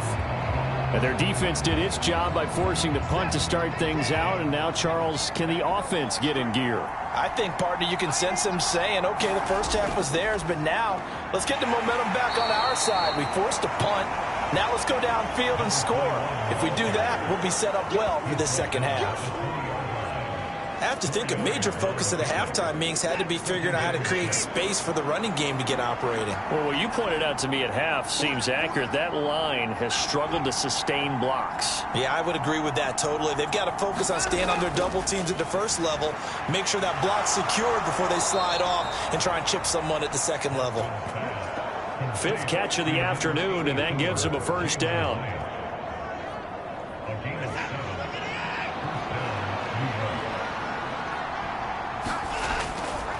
Now a handoff up the middle. Wallace. And this will be a Giants first down as he'll take this up to the 38-yard line. Another good run there. He's been good all season long. I don't know if he's going to win that MVP award, but just to be in the discussion, obviously that means he's had a great run. The raw numbers put him in the discussion. Can he carry his team to enough victories? Can he put them in a spot where we say to ourselves, well, an MVP carries his team to the playoffs. That's what he's going to need in order to get that award. So here's a 1st and 10 at the 38. Motion man left, Peoples-Jones. They'll fake it on the jet sweep, and instead a handoff up the middle. And strong running there as he's across midfield and down to the 49. Another nice gain, 13 yards that time, and another first down. Sometimes it's hard to believe, but there are times this game is about patience, isn't it? Has had the game he expected, but that run there, that may get him going. I was just going to say, maybe that gives him a little juice, because you're right, he struggled, especially in that first half. Yeah, and I know the great ones always think to themselves, just hang in there. I'm just one big carry away from busting this open. That's a good start for him. So in Raven territory now. Here's a 1st and 10 at the 49-yard line. Now Hyatt on the jet sweep. And a 6-yard gain gets him right around the 43. Line of scrimmage, the 43 on 2nd and 4. So the offense a little antsy. The flag comes out and a 5-yard penalty. Oh, jumping early from his tight end spot. Maybe trying to get a jump start on that route. Yeah, I think you're exactly right about that. And oftentimes when you see that, that means the play call was supposed to come in his direction, and he was eager to go catch a pass. Now here's a throw right side taken in by his tight end. Call it a gain of 3 on the play. And now 3rd down and 6 to go.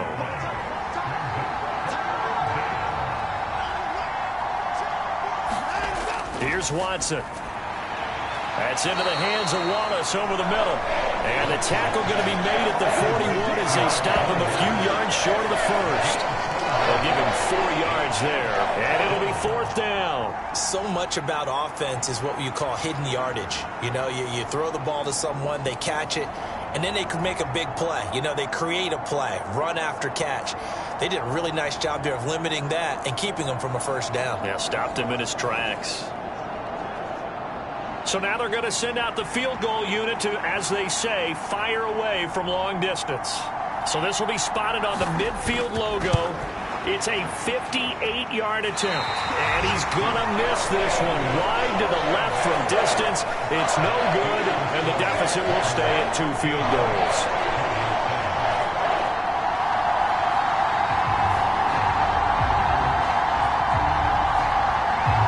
Here comes the Raven offense now, ready for another possession. No points last time out. They were forced to punt, if you remember, but no time to dwell on that. They've still got the lead here and a chance to add to that here. 1st and 10 as this new drive starts. The Raven offense set at the line for this next drive. They'll start on the ground with Dobbins. And he's going to get this past the 50 and into Giant territory. Here's a 2nd and 5. Looking to throw. Strickland. That's complete to his receiver, Bateman. That one a first down pickup of 8. He kept the receiver in the short field, but that let his quarterback get the ball quickly to him before either guy in double coverage could react. Dobbins trying the left side. Down to about the 37. They suspected it was a power play up the middle coming at them, and boy, were they right. That defense got downhill in a hurry and limited them to just a couple on first down. And down right around the 32-yard line, 4 yards on the pickup.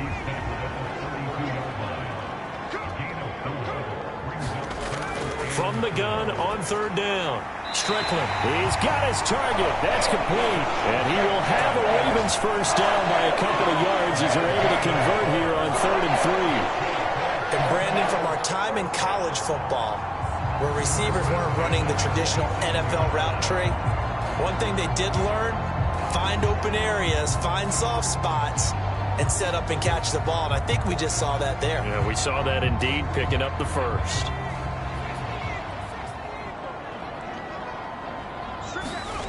On first down, Strickland. Oh, that's into a sea of bodies, and it's intercepted. Picked off by Byron Murphy. And he will bring it back. It's a pick six and a Giants touchdown. An excellent play there, CD, on the pick six. And I think were they a nickel? Did they have an extra DB out there? Yeah, Brandon, I think they were in standard nickel, not the Buffalo, as teams like to call it, meaning 3 safeties for big nickel. They just wanted to take away the quarterback's throwing lanes, and that's exactly what they did, and came through with a big-time pick six.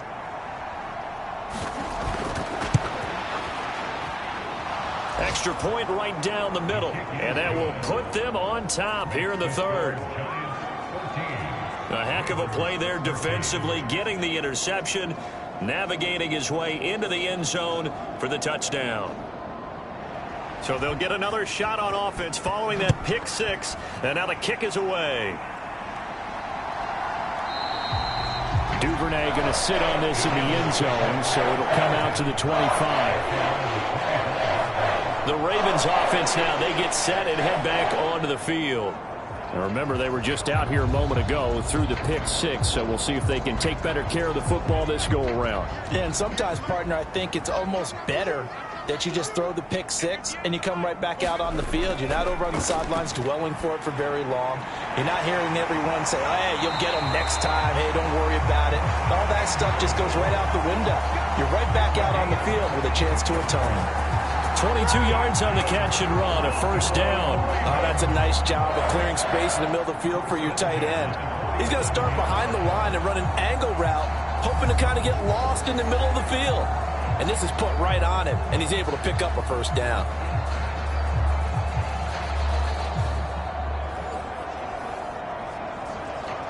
A big hitter to start the drive has him up near midfield here for 1st and 10. Back to throw. Strickland. Throw caught by Flowers. And this one goes nowhere.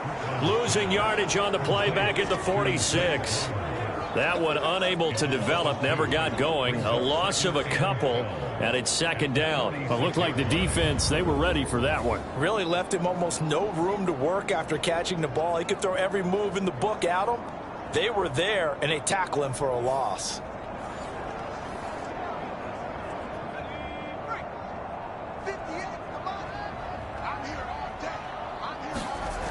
To throw on 2nd down. Strickland. They'll end up getting 5 out of that, but now they're looking at 3rd down. They are in need of 6 yards here if they hope to move the chains. On 3rd down, Strickland. And he can't find a receiver, and he's brought down. And that'll bring up 4th down on the big sack with a loss of 5. Well, collectively as a defense, Charles, I think if you get 4 sacks a game, you're feeling really good. Now they have 6 as a unit. And that type of a number, it's just staggering because there's so many ways to try and counteract it. But in this case, they've got no answers for this unrelenting pressure coming at their quarterback. The Ravens send their punter out now as he'll punt it away for the 4th time today.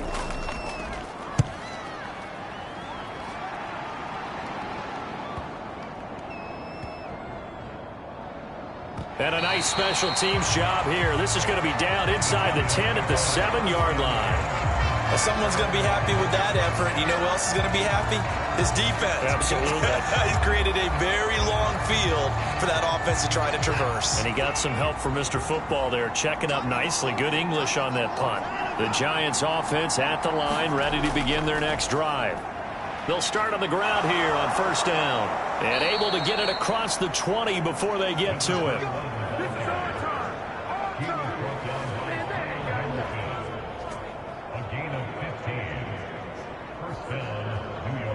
One quarter remains here as the regular season starts to wind down. You're watching the NFL on EA Sports. Back now in Baltimore. Now they can breathe a little easier, some room to operate as they've got it first and 10 now out past the 20. They'll keep it on the ground. It's Wallace trying to run inside, but nothing there. Now a second and 10.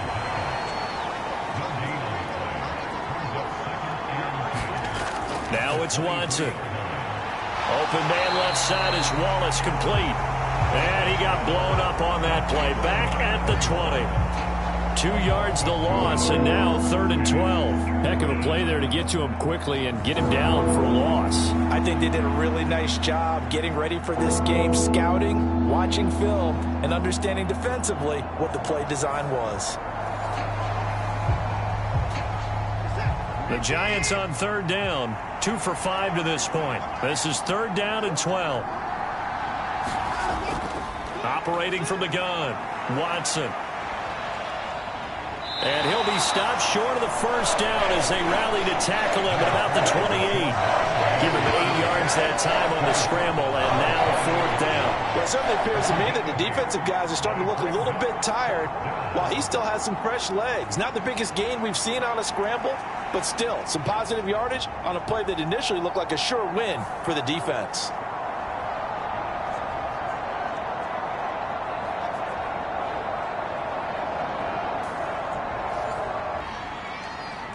Fair catch signaled for and taken just shy of the 30-yard line. They call it 38 yards on the punt, no return. And they will take over 1st and 10. The Ravens heading out on offense as we look at the playoff picture in the AFC. Well, here we sit, week 17. Just one more week in the regular season after this one. So if you're one of these teams trying to make a move and improve your spot or jump in from the outside, Charles, you better make that move now. And these final games are often a good barometer for all those teams fighting for position or a wild card spot. They have to be able to get the job done these last 2 weeks before things get even tougher when the playoffs officially begin. And he's brought down. 18 yards the gain for number 18. And here we are in the 4th quarter, partner, and we watch them drive for what would be a go-ahead touchdown. And you and I both know this is where you need a quarterback who can keep his cool back there. Not just for himself, but to keep the rest of the team relaxed too.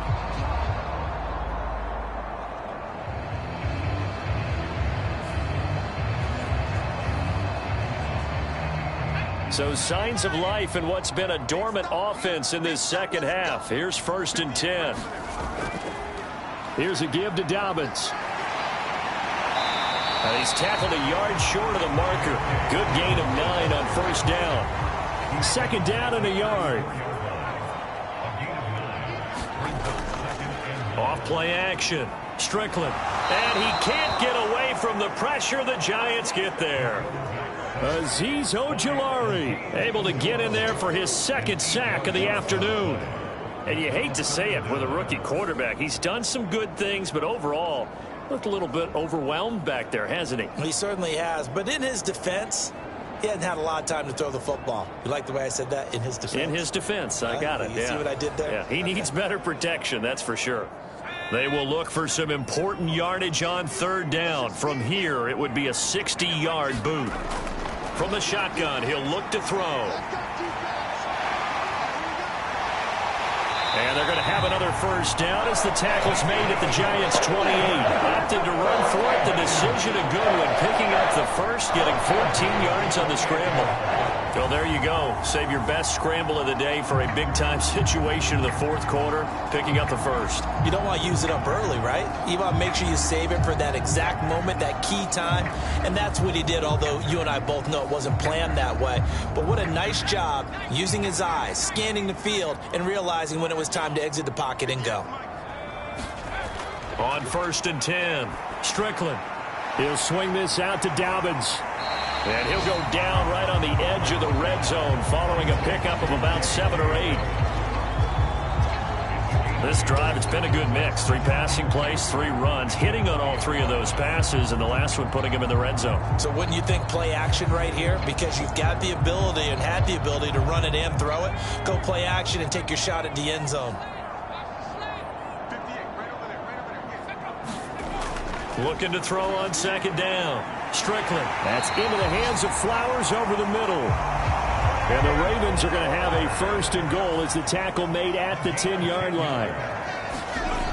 Looking to throw. Strickland. Oh, it's a screen pass. That's complete. No gain on the screen there at 2nd down. Well, that was a simple throw and catch, but even with that completion, 0 yards gained, so they're behind schedule on down and distance. I think they were hoping to get it to him. He can make a man or 2 miss, but that window closed quickly. Back to throw now on 2nd and 10. Got a man, it's caught for a Ravens touchdown. A great effort there. His first touchdown on the year. And the Ravens have taken a fourth-quarter lead.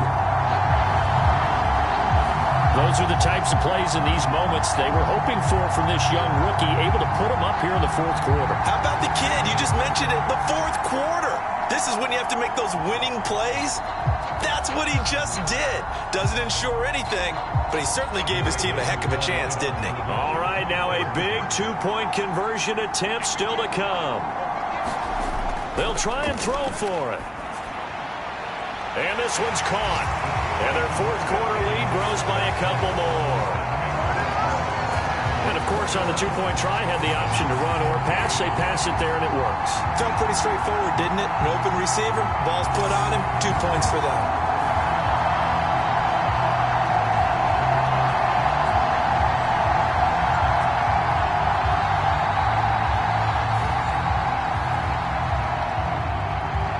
Tucker now to kick it away following the touchdown.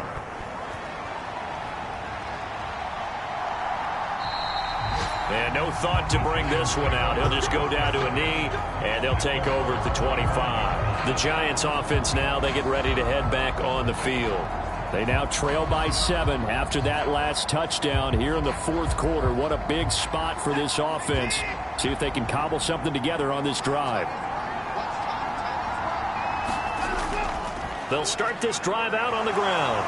And he's going to be dropped following a pickup of 7 past the 30 to the 32. They'll operate from the 32-yard line here, 2nd and 3. They'll keep it on the ground. It's Wallace. Yeah, this will be a Giants first down as the tackle made at about the 38. A shotgun snap for Watson. Into a double team, and it's intercepted. And he returns it into enemy territory down to the 45-yard line. And that's a ball that he is going to want to keep, his first career interception in the National Football League. And I love what teams do when that happens. You bring the ball to the sideline, the equipment guy grabs it, he puts a piece of tape on it, writes on it so that you know what it is, and then they tuck it away so that you can have it for later and put it on your mantle. Pretty good deal for him right there. Now he's eager to get back out on the field and get his second one. Throwing to start the drive. Strickland. And that'll be caught by the big tight end, Andrews. And the result here, a pickup of 8. Leaves him with 2 to go on 2nd down. 2nd and a couple.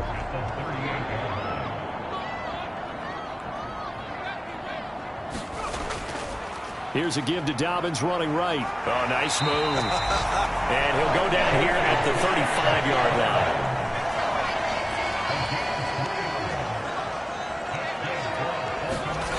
Throwing on first down. Strickland. He'll get just a yard on the scramble. It's second down. His running ability has been an extra dimension of their game plan thus far. For once, though, he doesn't create any magic against the front that's prepared for him to try and take off. Ball at the 33, 2nd and 9. Out of the gun, they'll look to throw. And this one incomplete.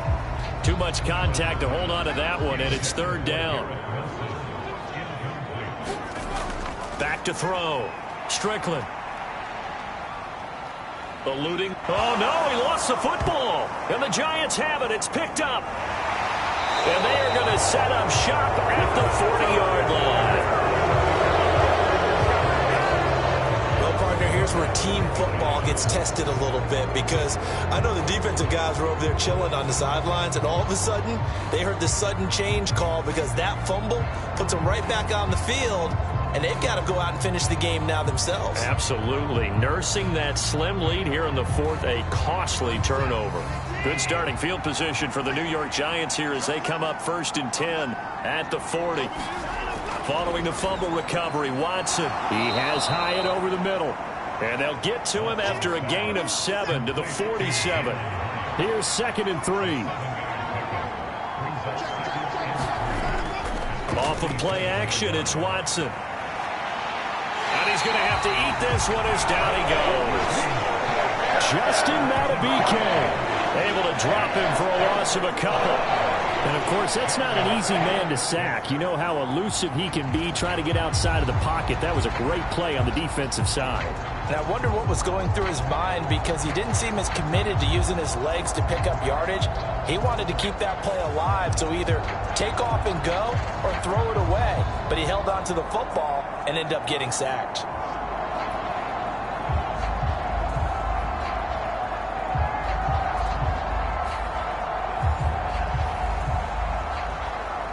Well, the noise got to be an issue now offensively. Here's 3rd and 6. Back to throw, Watson. He's going to get that to his running back out of the backfield. And he will have a Giants 1st down as they're able to get the 3rd down conversion. Well, they certainly had success throughout this contest getting him the ball in the passing game, and there he picks up another 1st down. Whatever they saw going into this one, they've been able to capitalize on it, and no adjustment has been made to take it away. We've got a 1-score game with inside of 2 minutes remaining. So it's Giants football here as we welcome you back. Plenty of time. All 3 timeouts still remain. Here's 1st and 10 now. Throwing over the middle, but it's incomplete. They'll try again here. 2nd and 10. Watson to throw. A quick throw there is incomplete. Well, this crowd is making an impact right now. 3rd and 10 to throw. Watson. That is caught. And he's taken down inside the 30. Here's 1st down. Now Watson. And he's brought down at the 24 after a gain of 4. Still more than a minute to go. Plenty of time. Here's 2nd down for him. Now a quick throw there, but it's going to be incomplete. And the crowd a major factor now. Here's 3rd down. Here's Watson. Throw left side complete. That's Wallace. And he'll go out of bounds in the red zone just inside the 20. Here it is. 4th and inches. Needing the tough yards, they run it with their fullback. And he picks up the 1st down yardage as he takes this one down to the 15. Watson. Dancing to his left. And he'll protect himself at the end here as he winds up getting pretty decent yardage. Now we've got a Giant player here slow to get up after that last play. And this is certainly not what you want to see in the final week of the year. We'll be back.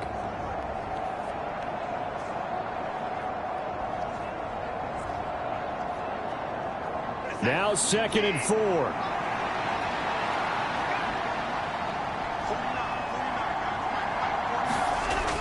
Now it's Watson. Pass delivered successfully to Knox on the out route. And he is going to get out of bounds with the first down. So that's going to double their pleasure for sure. They get the first and save a timeout. Watson, and it's caught. It's a touchdown. So they rally here in the final minute, and they're an extra point away from tying this game. And while it appears the heavy lifting was accomplished by scoring the touchdown, they're still down one. That extra point is not a gimme.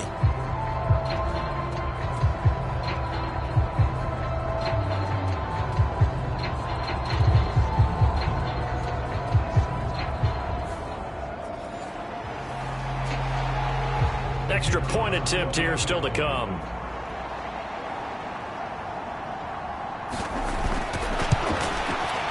And no sweat. He puts it through, and we are tied here in the fourth.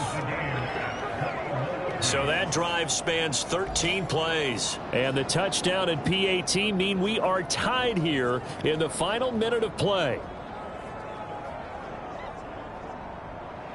This one, all we could have asked for. All tied, final minute as the kick's away here.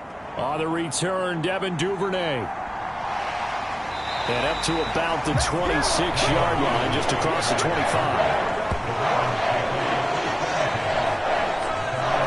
Baltimore's offense set for this next possession. And Charles, obviously not much time left. I'm curious to see if there's enough for them to get into field goal range and try to win this thing. And partner, you and I both know the safe calls to kneel and just take it into overtime. But it's also very tough to pass up a chance to win it right now as well.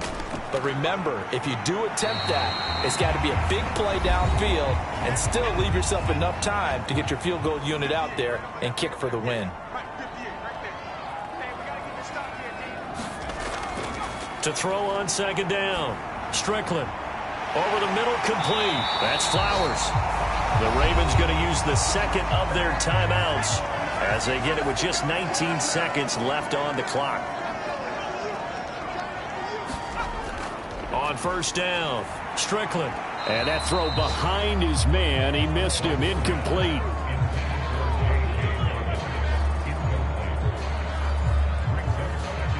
Another try, 2nd and 10 now. To throw again, Strickland. Oh, and that is incomplete. Boy, here's a big one. You can just feel it. This is 3rd down now.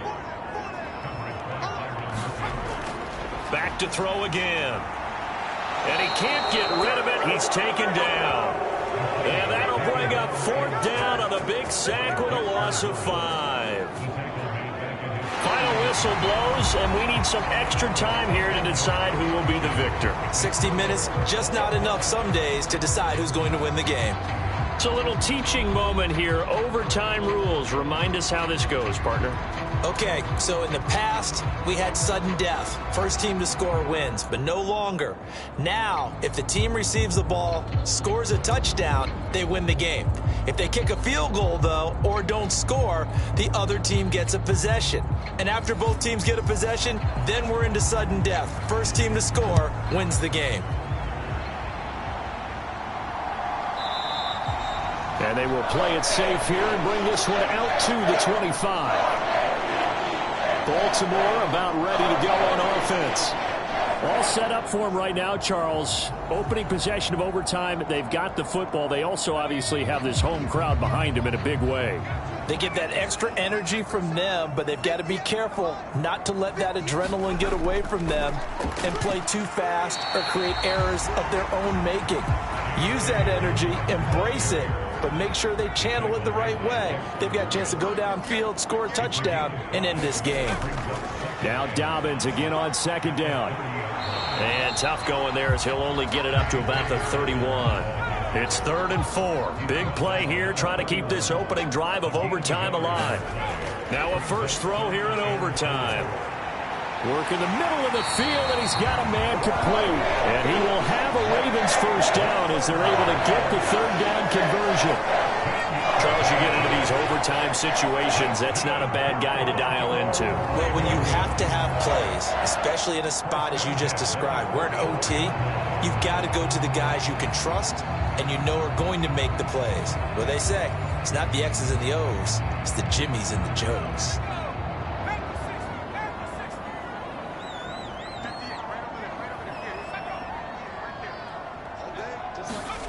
On 1st and 10, Strickland. And that is incomplete. He couldn't hold on through the contact. Brings up 2nd down. Throwing again. Strickland. And he'll be taken down, but not before he gets into enemy territory. Give him 10 that time, escaping the danger, running with it, and picking up a 1st down.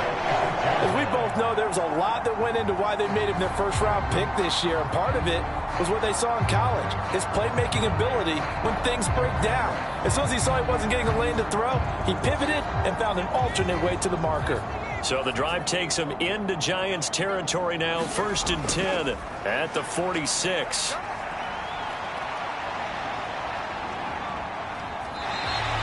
He'll wind up getting right about 4 there on the scramble, and it's 2nd down.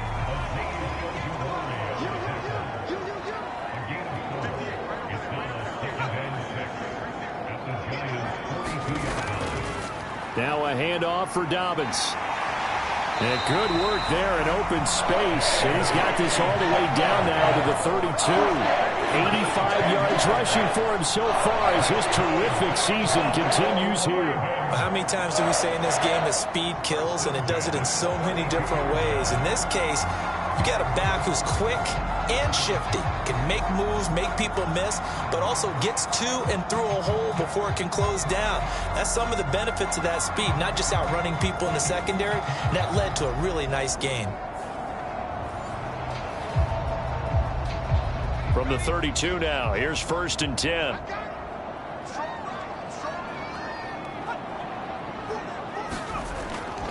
They'll go again with Dobbins.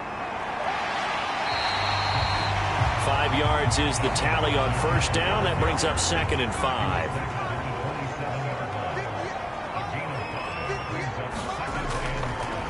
On the draw, it's Gibson. And only a yard this time as he's taken down right around the 26. It's 3rd and 4. Big play here, trying to keep this opening drive of overtime alive. Looking to throw. Strickland. Pass taken in by his big tight end. And he will have a Ravens 1st down as they're able to get the 3rd down conversion. So he hooked up with a veteran there, and in overtime, that's not a bad idea. Go with the age and the experience. Yeah, because sometimes the young guys, they give you the fresh legs and give you all that bounce. But in this type of a situation, sometimes those legs slow down a little bit as the enormity of the moment overwhelms them. The veteran guys, they tend to come through. So from the 17 now, here's a 1st and 10.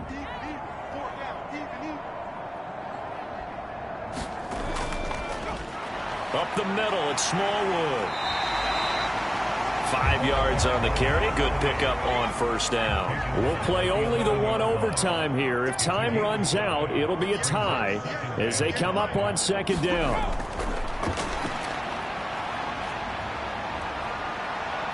And he can't find anywhere to go with it, and he goes down. It'll be a loss of only a couple on the sack, but now it'll bring up 3rd down. And this dominant defensive performance continued on that play. This poor quarterback, he's not received the protection he needs and has had to pick himself up off the turf far too often.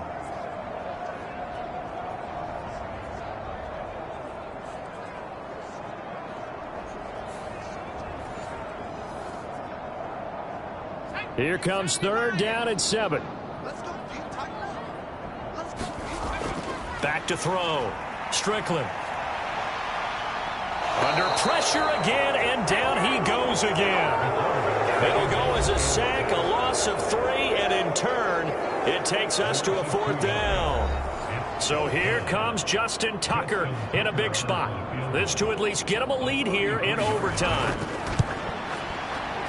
Tucker's kick is good, and they have regained the lead.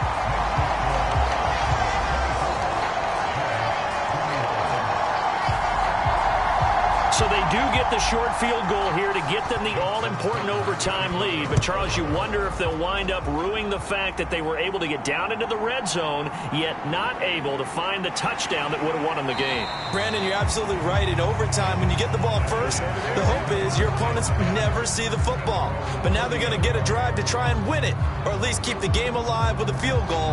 And I'm getting a dictionary out to look up ruin. New York set to take the field. Well, it's pretty simple now. They need a field goal out of this drive to extend overtime, or obviously, Charles, a touchdown to win it. Yeah, and I'm taking the defense's perspective on this one, partner, because now they know with a 3-point lead, they can afford to give that up because you just keep playing, right? Overtime gets extended. But if you give up the touchdown, it's game over. So on offense, every play you make, you've got to try and get just a little bit more out of each one in order to try and get to the end zone, because they're going to play everyone back, keep everything in front. Now a toss left side into the hands of his tight end. 3rd down and 1. Watson. And that's complete to Brown. And he'll be taken down, but he does have first down yardage. They wanted to avoid the dreaded 4th down and having to get a conversion or it being the final play. They picked it up, though, on 3rd. I love how you described that because we've been in those situations and seen it. If you get to 4th down, especially in overtime, things get a little shakier, don't they? The hands get shaky, right? The throw, if you're going to throw the ball, being able to run it, all of that coming down to one big play. Very nice of them and nice for them to pick it up on 3rd. Watson's throw into the hands of Peoples-Jones. And they're well past midfield, just a yard or two shy of the 40. So in Raven territory now. Here's a 1st and 10 at the 41. Now this one over the middle into the hands of his tight end, complete.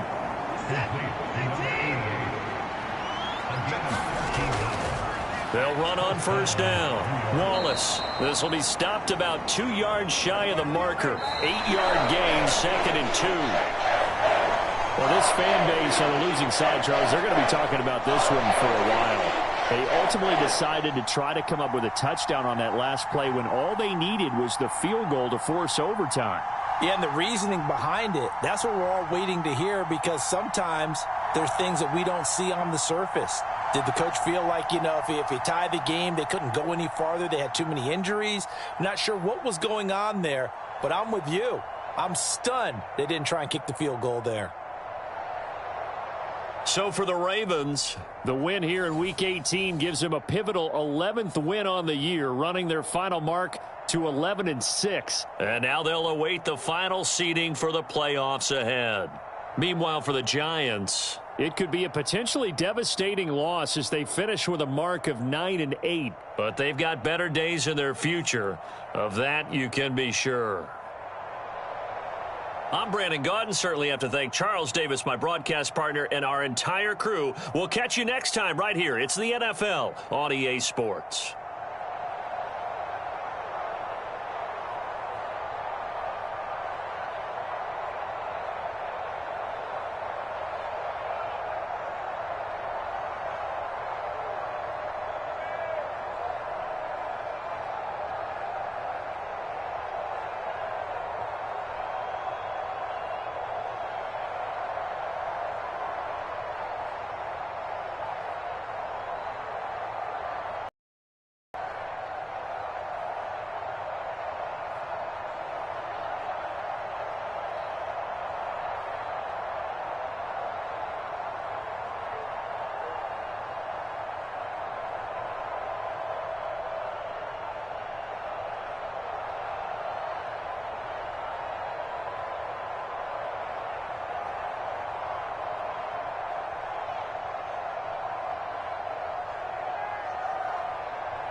today.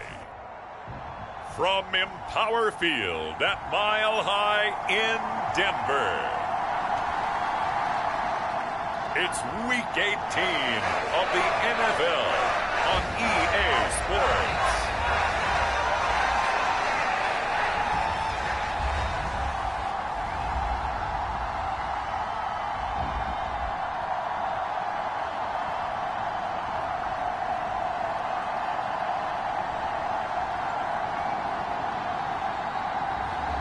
It's the Denver Broncos taking on the Los Angeles Chargers. We find ourselves at the foot of the Rockies, Denver, Colorado, for this edition of the NFL on EA Sports. It's all about divisional matchups on this final day of the regular season, and we've got a compelling one in store here, as it'll be the LA Chargers taking on the Denver Broncos.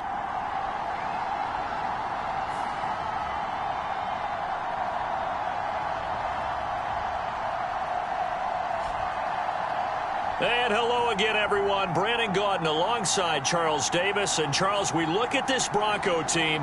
They were winners last time out, so they'll be looking, Charles, to make it 2 in a row. And what I enjoyed when I watched their game tape and their victory last week is they put it together in every phase. Good offense, good defense, and some...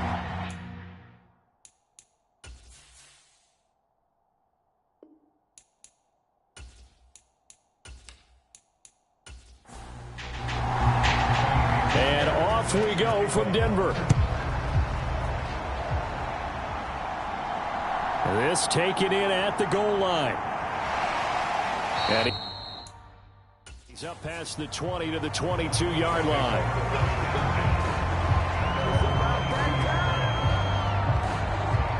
So here are the Broncos now for their opening drive. And they will be led out by a man in his sophomore campaign as the quarterback. And you and I both know that any win is a good win, and that's what they did last week.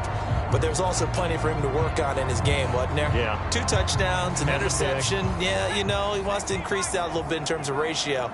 But first and foremost, they did win the game. They begin the drive with Williams. And he'll take this ahead for about 4. Second down coming up. Well, this defense for the Chargers, they played really well in the win over the Raiders a week ago. And I think our statistician, we ended up having to bring the blue tent and put it around him for a while because he was developing a hand injury from having to write down all the turnovers this team forced. 5, 6, 7, 8. Absolutely unbelievable. I hope he'll recover. He'll get a yard, that's all, as they get him down at the 28. Looking to throw. Nolan. Screenplay set up for Williams. And it's not going to be enough here. A gain of 4, about 2 feet short of the marker. 4th down. Good reactions there defensively. That screen was a little slow in developing, and they shut that one down with little gain.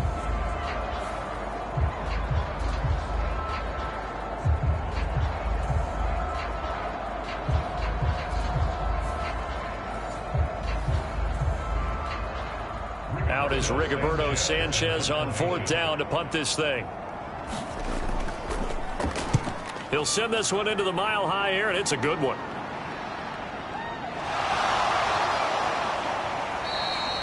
Eight yards on the return following a punt of 41. And it'll be Charger football here as they take over. So here come the Chargers as they get set for their first drive. And a glance here at their shifty mobile signal caller. And what a performance in his last game. A couple of touchdown passes. That was positive. But more than 2 interceptions. Yeah, that's not what he's looking for. What did Vince Lombardi say, though?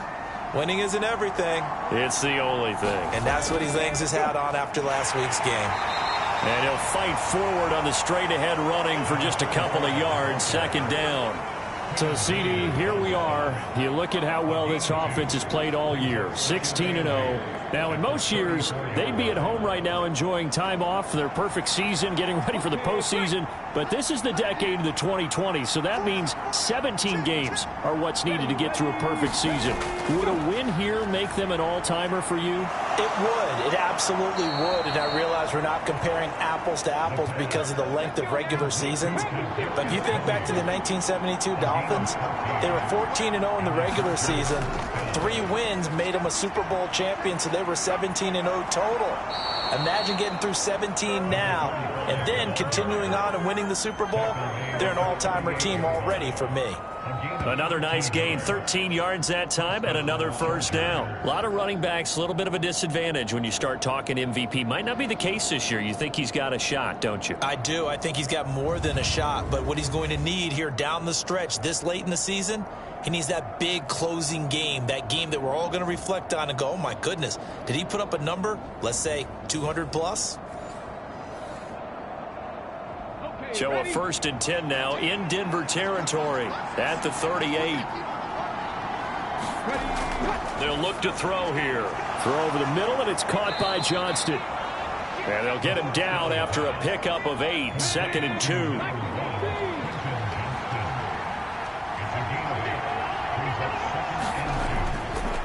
Up the middle they go.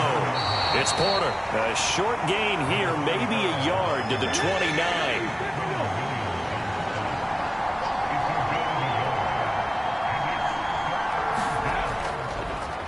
On 3rd down, Porter. And he's going to run into a brick wall right in the middle of the field, and I don't think he got there. Calling no gain that time, and they're going to be left looking up at a 4th and 1.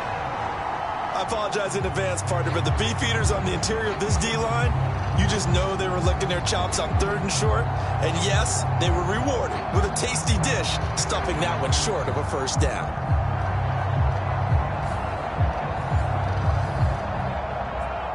Well, they'll say no to the 46-yard field goal try. They're going to go for it. On the give, this is their fullback. And he is going to have the Chargers first down. Well, they take a chance there on 4th and 1, but it's a gain of 3 and a new set of downs. Completes this one to Pickens. And inside the 20 before he's brought down. So the ball down to the 16 here for 1st and 10. They'll look to throw. Got his man complete over the middle. That's Johnston. And just 3 yards on the catch there. He couldn't get away. And that will bring up 2nd down. But yet another completion here on this opening drive, and he's now perfect 4 of 4 to start. Pretty solid execution here. And how about how everyone's handled their nerves? Because you know what it's like to start a ball game. You're so amped up and ready to go that sometimes the execution isn't there. They've been flawless so far. Well drilled, well prepared, and excited to start this game. Anytime he reads man coverage, I don't think it's going to be the only time he'll try and hit that route to the outside in this game. He'll test the perimeter, but that time, they were up to the challenge. They'll look to throw again. Unable to corral him, he fights through. And he's in for a Charger touchdown. A 13-yard touchdown run. And the Chargers get the upper hand as they're on the board first here this afternoon. One of the keys to their long winning streak has been scoring first. An ideal drive right there, getting the first 6 points of the ball game.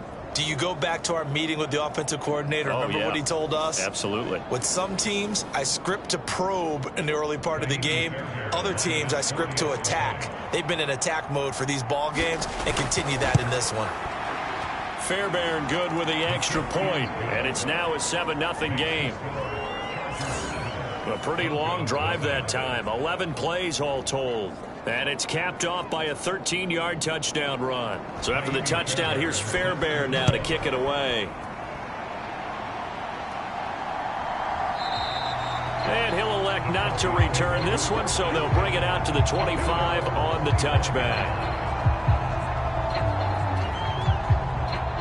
So the Broncos come back out as we give you a look at the playoff race in the AFC.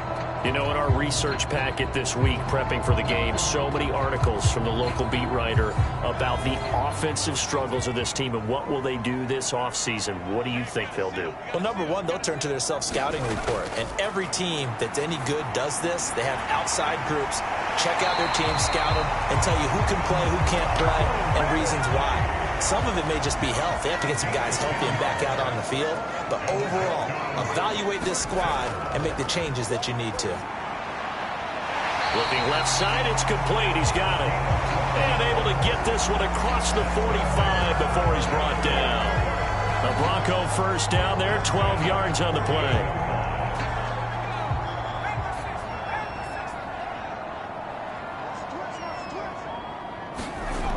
Back to throw. Nolan. This will be complete to Mechie. And that'll be good for 8 yards to the 45. 2 yards to go, second down. Up the middle, it's Williams. And he is going to be stopped cold behind the line of scrimmage. He'll lose a yard on the play, so now they need 3 yards on third down. You talk about the defense for these Chargers.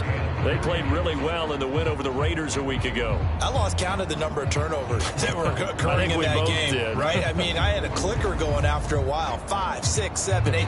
It was unbelievable. There have been that many turnovers or takeaways, however you want to say, in the game since the Reagan administration. This is absolutely unreal. I was in diapers. 3rd and 3.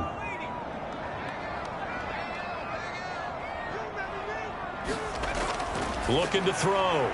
Nolan. He'll get that to Hurst out of the backfield. And he'll be tackled about 2 yards shy of the line to gain. A 1-yard pickup leads to 4th down. Excellent job there defensively. Gave up the underneath to the tight end on 3rd down, and they made sure that they did their job. Got him on the ground and prevented him picking up a 1st down.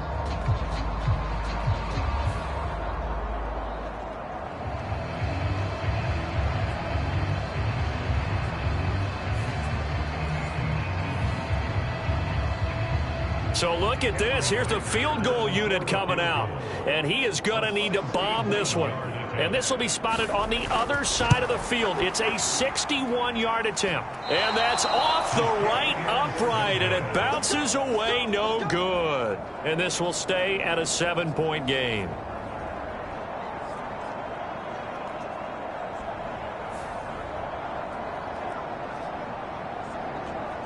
Getting set to go again as we look at the back, heading onto the field again. A tough challenge here in this one. We'll see if he can duplicate the numbers on your screen that he put up last week, up over 100 and a touchdown. We were watching tape to prepare for this game. One thing you noted that I totally agree with, great complementary piece in the last game. You know, they're able to throw it pretty well. He ran it exceptionally, and they hope to continue that same formula in this game. Complimentary with an E, not an I. That's my English teacher right there. They run on 1st down as they're able to get this forward for about 4. From the 44-yard line, here's a 2nd down and 6. Back to throw here. A short throw to Ingram. This is 3rd and 1. Very likely 4-down territory, even if they don't get it, though. Now a handoff up the middle. It's Porter. And he is going to have the Chargers 1st down as they're able to get the 3rd down conversion. These two teams, they met in L.A. earlier in the year with the Chargers coming out victorious. So they're looking for the series sweep here in Denver.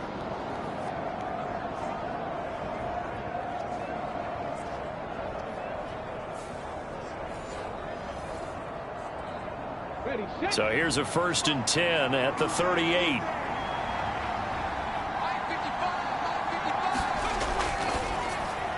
They'll swing this out to Tony. Line of scrimmage, the 24. This is 2nd and 6. They'll set up to throw.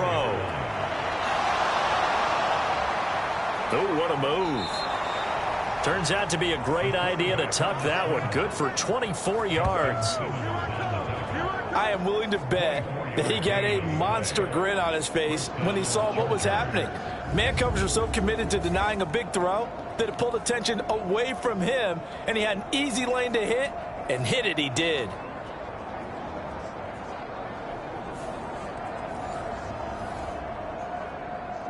So not quite a 1st and goal. It's 1st and 10 from the 10. One back in the backfield. He'll get the carry.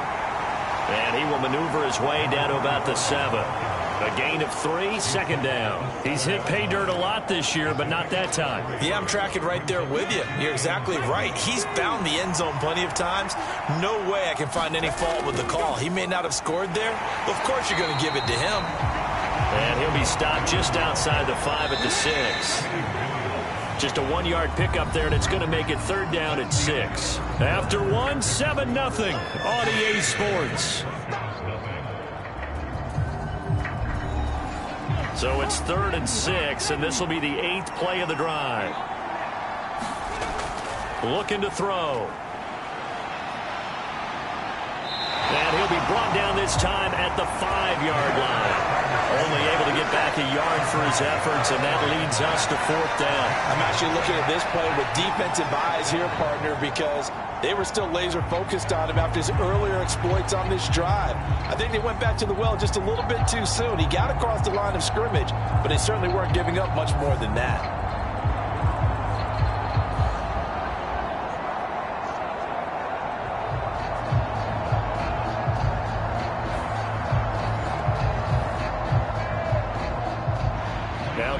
Fairbairn for the field goal try. This a fairly straightforward 22-yard short attempt. The kick by Fairbairn is good, and that will extend their lead even further.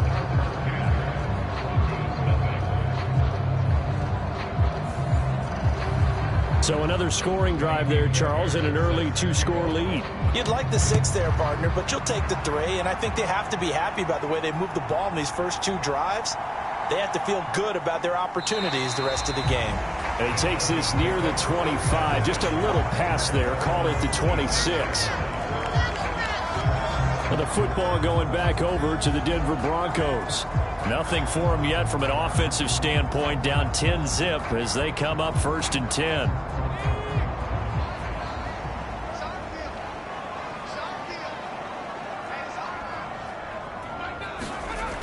Throwing to start the drive. Nolan.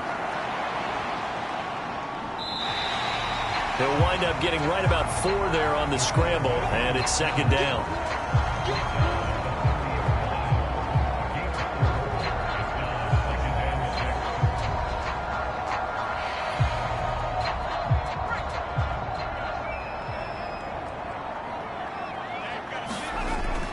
Now they'll throw here out of the gun. Looking left side, and he's got a man. That's Burns.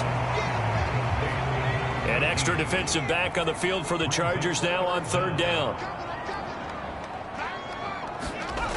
Back to throw. Nolan able to find the open man. That's complete. And he will have a Broncos 1st down as they're able to get the 3rd down conversion.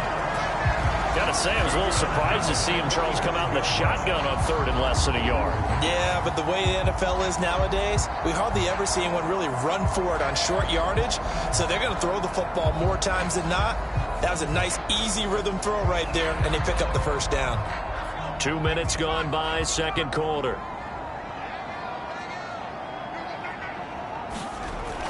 Now a 1st down carry. It's Williams. And he's going to get across midfield and into Charger territory.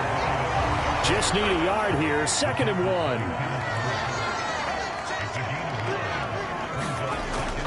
They'll stay on the ground with Williams. And he'll get it inside the 40 to the 39. That one a 1st down pickup of 8. For a lot of guys playing this game, there's no better feeling than running right through a tackle. He's able to lower his center of gravity and turn his legs for a really nice pickup.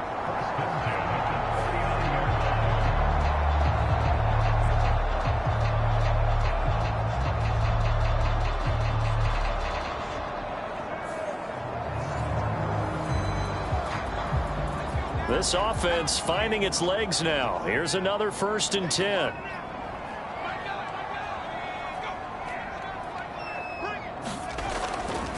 Off the play fake. Nolan. He's going to look deep down the field. And this one almost intercepted. Had a chance to come down with it in the end zone, but could not hang on. And And 2nd and 10, he'll look to throw again. And this time he's got the hookup. It's complete. And he's brought to the ground with another first down at the Chargers' 25-yard line. They go back to the ground with Williams. Kenneth Murray, the linebacker, there to make the play defensively. From the 21, here's a 2nd and 5. Operating from the gun, Nolan. Shakes off the sack. And he sheds a tackle. Now he's got some space. And he takes it down to the 10-yard line. Nothing open downfield. He keeps it himself for 11 and a first down. Partner, there's a downside to everything, and the danger of man coverage is if you're locking down your target, you often turn your back to the quarterback and you don't see him. Sometimes you open up a big lane for him to hit you for big yardage, and that was an astute play by him to scramble out, see that lane, and burn them for a first down.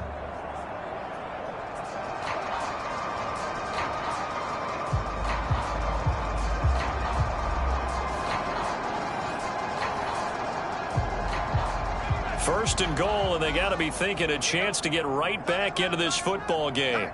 They'll bring a receiver in motion right. He's going to handle it on the touch pass. Looking for a cutback lane, but nothing there as he's met at the line of scrimmage. They'll go again here from the 10-yard line on 2nd and goal.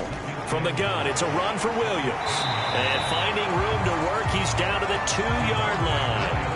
The Broncos on 3rd down, just 1 for 3 thus far. They're looking at a 3rd and goal here. Operating from the gun, Nolan. Touchdown, Broncos. Terrace Marshall, his first touchdown on the year. And the Broncos have cut it back within a score.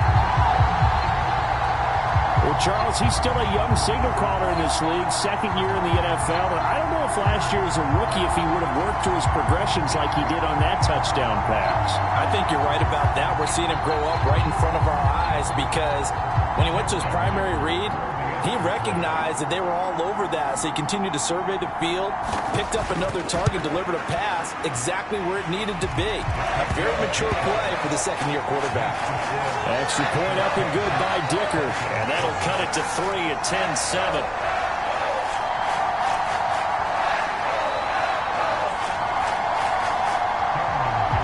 Here's Dicker now as he'll send this one away.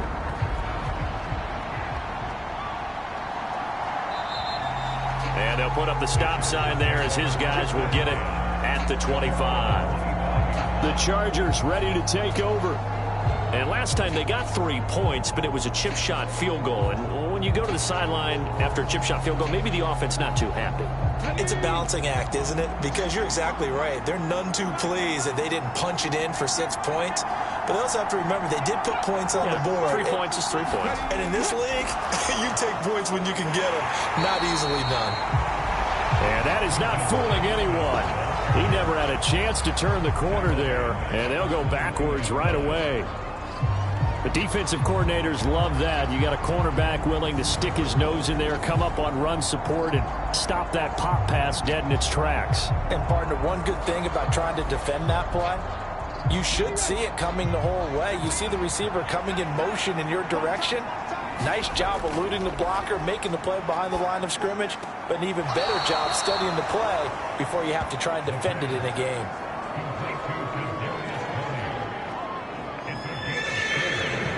The offense on 3rd down, they've hit 2 for 4 thus far. This is 3rd and 8. Now back to throw. And he slides and covers up at the end as he's going to be able to pick up decent yardage. On 4th down, on is Logan Cook to punt. He was only asked to punt once in the victory last week as he sends this one away.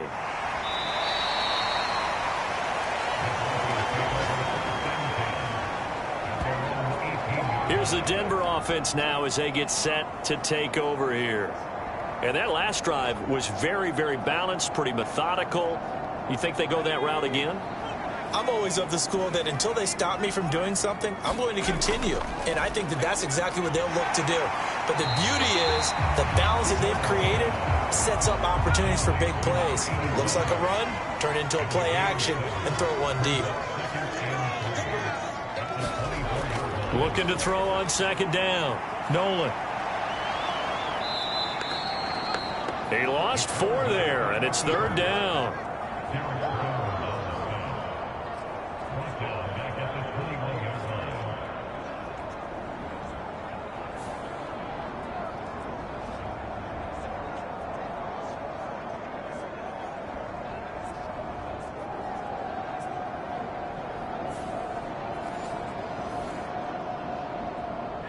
So 7 yards from the first down here as they come up to the line of scrimmage. To throw on third down. Nolan. He's got his target. That's complete. And he will have a Broncos first down as they're able to get the third down conversion. And maybe that touchdown on the previous drive has re-energized this offense a little bit. They've been kind of sluggish until then, but they're showing signs of life here, and they get good yardage that time and a first down.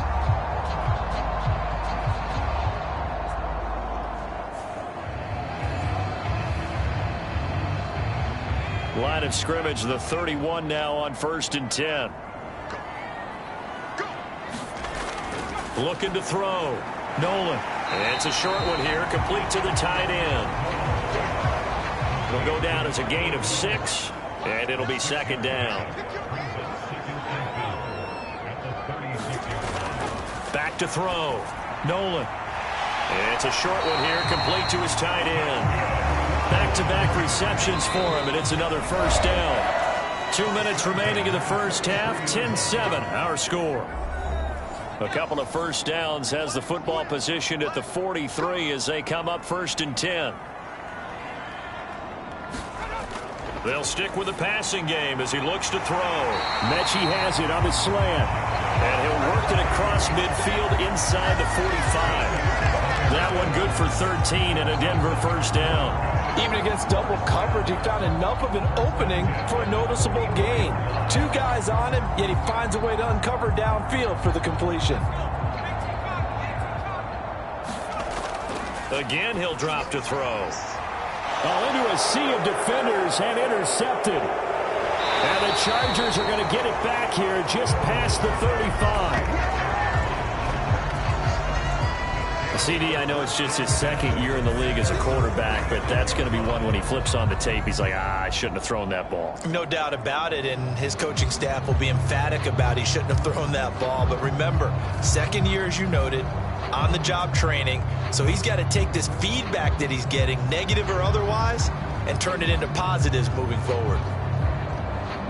Chargers in good field position to start out, 1st and 10 at their 36-yard line. They'll come out throwing here to start the drive.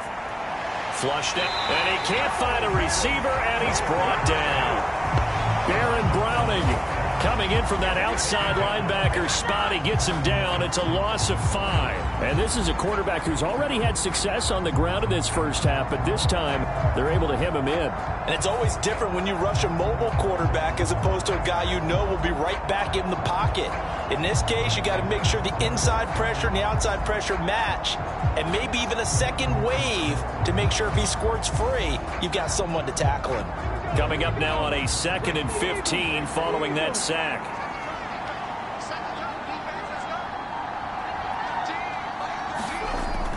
He'll look to throw. Here's Tony on the quick slant. And the Chargers going to signal for the first of their timeouts as the clock stops here with 46 seconds remaining in the first half. 3rd and 4. They'll set up a throw. A short throw to Ingram, and he'll go out of bounds. It appears right at the 45. It'll go as a gain of 4, and that's going to bring up a 4th down. Now, that's going to be a tough one to explain when they get together and watch the game film, isn't it? I mean, they had the right call, had the out route. He's got to know where the first down sticks are, yet he steps out of bounds that close. Not their best play. Here's Logan Cook now to punt this one away. His first punt, 48 yards. This one looks equally as good. And that is very well done there, as this will be marked out of bounds at the 5-yard line. That is how you flip field position. That's an absolute bomb of a punt. Downs it inside the 5-yard line. Absolutely ideal. And from that position, you're hoping to get it down inside the 15, inside the 5. Superb.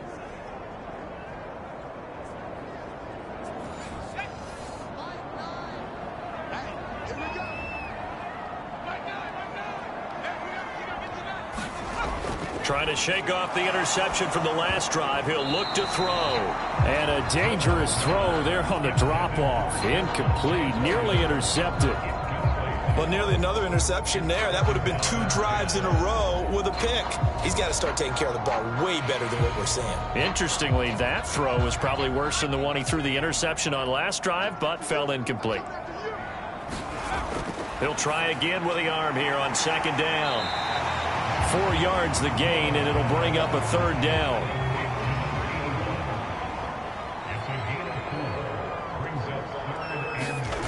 A final shot before break. Nolan. And he will have the Broncos' 1st down as they're able to get the 3rd down conversion. So we've hit halftime. Just a field goal separating these two teams at the break. As now we send you out to Orlando and hook back up with Jonathan Coachman for our EA Sports Halftime Report. All right, Brandon, thanks very much. It's all down to this. Week 18 of the NFL regular season. Lots to be decided, so let's get right to it. We'll start our tour in the entertainment capital of the world, Las Vegas, Nevada. And it's the Raiders who have the lead in the 2nd quarter. Josh Jacobs, over 100 yards rushing with a touchdown run. From there, we head eastward to Indianapolis to check on the Colts at home at Lucas Oil Stadium. And they've got the lead over the visiting Houston Texans. Tua Tagovailoa has thrown a touchdown pass. Lastly, we head to the Gulf Coast and check on the Bucs at home in Tampa. As you can see, the score there in the 2nd quarter. Chris Godwin, a touchdown reception.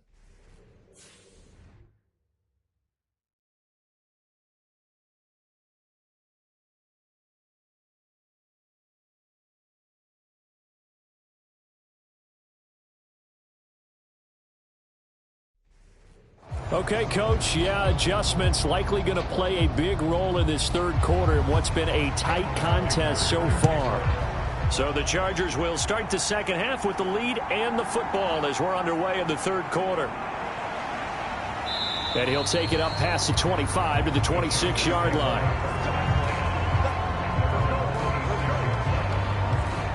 Out comes the Chargers as they'll go on offense now to start this 3rd quarter. Now, this game, it has obviously been all about the defense on both sides of the football. Which offense is going to break through here? We'll see if they can do it on this drive. They'll start on the ground here on 1st down. And he'll push his way forward to about the 32. Give him 5 on the carry there, and it'll be 2nd down. Decided to hand it off that time on the run-pass option. Appeared to be an easy decision. Just gave it inside. Nice, steady gain. From the 32-yard line now, here's 2nd down at 5. He'll look to throw. Looking for Pickens. He's got him on the out route. Just his 2nd catch of the game so far. This one moves the chains. A little football 101 there. You just see the receiver try to run down the defender, meaning he goes right at him and really trying to move him a little bit towards the center of the field so he can put his foot in the ground and break to the out, to the sideline, and make a catch. And he stopped immediately there. 2nd and 10.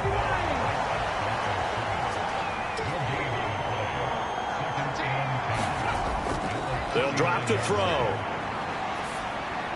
Over the middle, complete. That's Porter. And taking it across midfield and inside the 45.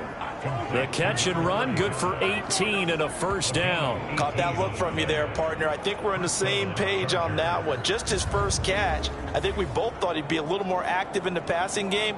Let's see if that's the start of them trying to get the ball to him a little bit more here in the 2nd half.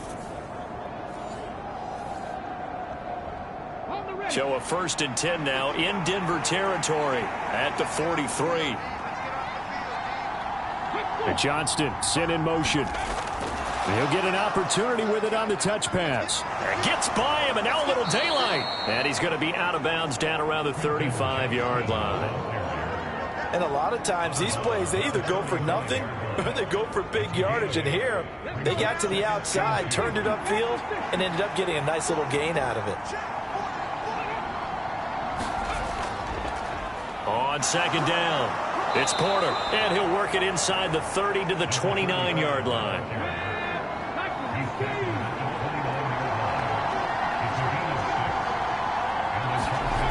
They'll look to throw now on first down. Throw caught by Flowers. And inside the 20 before he's brought down. So from the 17 now, here's a 1st and 10. He'll drop to throw. And now they're inside the 10 as he's brought down at the 9. 2nd and 3 from the 9.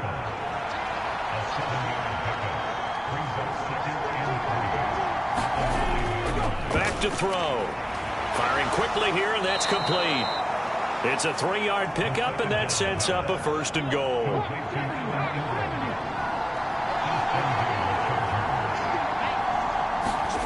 They're going to look to throw. Under pressure now, and he's going to go down. Sack back around the 8. The sack will push him back only a couple yards, but certainly not what they were hoping for on 1st and goal. On any 1st and goal, the real estate to work with for the offense is really cut down, and the defense knows it. So they often bring heat and pressure, which they did on this play. Got him down for a loss. Not a big one, but any loss of yardage in this position is tough for an offense. It's 2nd and goal, back to the 8-yard line now.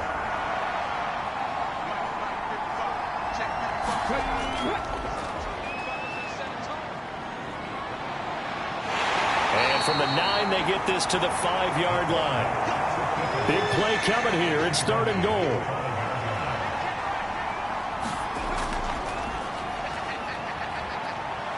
He fights him off, and he takes it in for a Charger touchdown. It's their quarterback. His 2nd touchdown of the afternoon. And the Chargers take the opening kickoff of the 3rd quarter and drive right down the field to extend their lead. If you're going to play quarterback in the NFL, you've got to have great vision, and you've got to remain calm when things break down in the pocket. Both of those traits were on display there. He surveys the situation, sees the middle of the field open, so he's just going to step up and take it himself. Very well done there.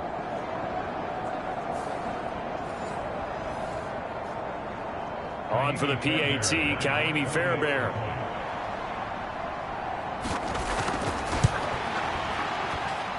It's good to make it 17-7. That one in the books as a 12-play drive. And it's finished off with a 5-yard touchdown run.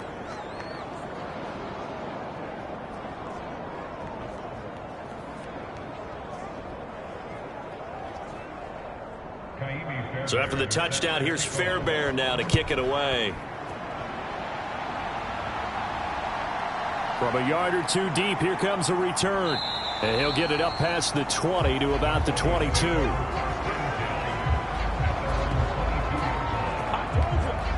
So now a look at the Broncos as they head back out there for their first possession of the second half. They make their second half debut here, and things are looking a little bit tougher now. You give up the points there, Charles, that touchdown drive on the other side. So now it's a 2-score game here. Got to be careful. They certainly do, and I'm just wondering at halftime if those guys just looked into each other's eyes and realized what they've got to get done and come out a little bit more charged up, because they don't get some kind of points here. That next drive, that could make this a 3-possession game. A nifty bit of scrambling there. 12 yards, first down. Partner, the good ones have a clock running in their head, okay? Because it says something like this: I've got this many seconds to find a target. After that, I have to tuck it and try and get some yardage on this first down snap. He doesn't just get some yards, though. He gets a big gain, and they'll come right back with another 1st and 10. They'll look to throw here on first down. He finds his man, complete. It's Burns. And he'll be tackled right on the chalk of the 45. Back-to-back good plays have him on the move on first down. Now a give up the middle to Williams. And they'll get this just to the 47. 1-yard gain. Ball on the 47-yard line. Here's a 2nd and 9. Looking to throw. Nolan. It's a short one here, complete to the tight end. And that'll be good for 8 yards to the 45. This offense in desperate need of a conversion as they come up on 3rd down. And now a fumble. The ball's out. Oh, and one of the linemen on the other side has got it. And his guys will take over at the 30-yard line. So it's a turnover there on the lost fumble, and this 3rd quarter could not really have started worse. I think that's a great observation because this was a close game at the half. They gave up the touchdown the opening drive. Now they turn over the football. This game, it can get away from them pretty quickly if their defense doesn't step up right here. So 1st and 10 now from the 30.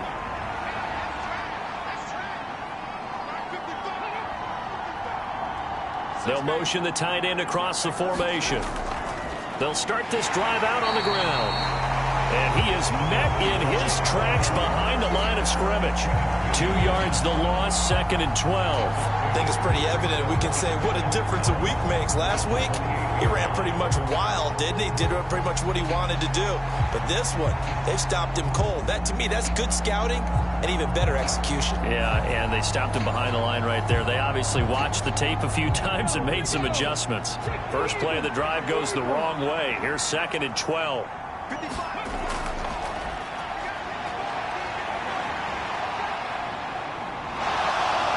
And he's out of bounds, able to take this one up to the 35.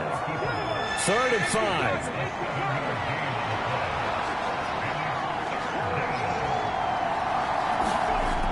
From the shotgun, he'll look to throw. And this pass broken up. And the contact well timed there. And now 4th down. Good clean play. No flags coming out of the pocket of the officials. Turns into an incompletion, and that should get them off the field with a 3 and out.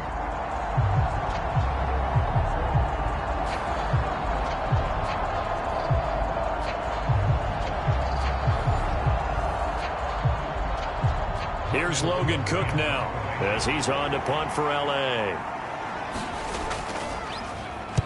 He's averaging just under 50 yards a punt as he gets this away.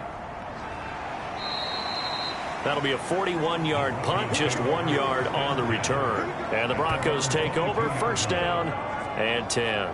Denver's offense ready to go again. Right now, they're in a bit of a tough spot here, CD. You trail them by double digits. Remember the last time out, they fumbled. They're going to have to play some clean football here on this possession. And all the talk on their sideline has been about taking care of the football, making sure that they're handling the ball correctly. So you know they'll be squeezing the rock pretty tight here. They just have to be careful not to go so hard in doing that they actually cause themselves other problems. Take care of the ball, but still try and play free and natural. It's a short one here, complete to his tight end. These two have hooked up 9 times now this afternoon as they pick up the first. They'll send a receiver here in motion right. And he'll get it here on the touch pass. And he'll get this only up to about the 35. From the 35, here's 2nd and 9. Operating from the gun. Nolan. And a loose football. And picked up by the Chargers. And he's able to get it back to the 41-yard line. Whenever I see a team turn it over on back-to-back drives, fumbles on their last 2, I know one person's blood pressure who is starting to rise, and that's the head coach. Absolutely. And when's it going to go down? When they stop fumbling? When they stop fumbling and after he's assessed the game film, and only if they manage to win the game.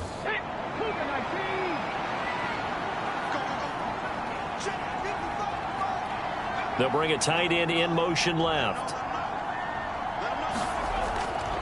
On 1st down, Porter down to about the 37. But really, that was no surprise there. They've been running it well all game, and I know goals change all the time, but any team will take that type of run each and every time. Now this one complete on the slant route, and he's going to get this down near the 20-yard line. Fifth catch of the afternoon, and that gives him a first down. And now we get into the psychology of the whole thing, because a lot of teams with a 2-score lead in the third quarter, they almost become defensive with their offense, just playing not to lose. I think with this team, you got to figure at this point, this is a great spot for them to go into attack mode, really try and put the hammer down and finish this one off. Ready, break.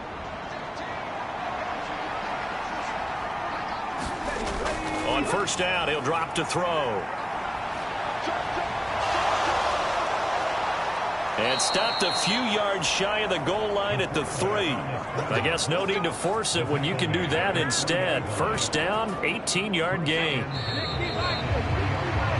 And they're not going to get to the line to run another play. So we will switch ends as the third quarter has come to a close. We'll return with more after this. This is the NFL, and it's on EA Sports.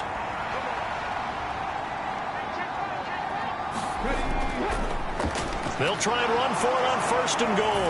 And he is into the end zone. Touchdown, Los Angeles. A great play there. His 21st touchdown of the season. And the Chargers look poised to reach 17-0 as they add on to their lead. An important score there, CD, and now an important extra point because it would make it a 3-score game. Love the math there, and at this point in the fourth quarter, look, we all need next-gen stats, right? We all use them, but we don't need them here, do we? Because that means it's almost a certain victory.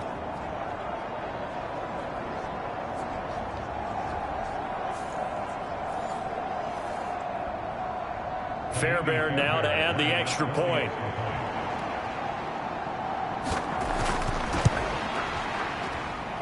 And that'll make this a 3-score game as the lead moves to 17.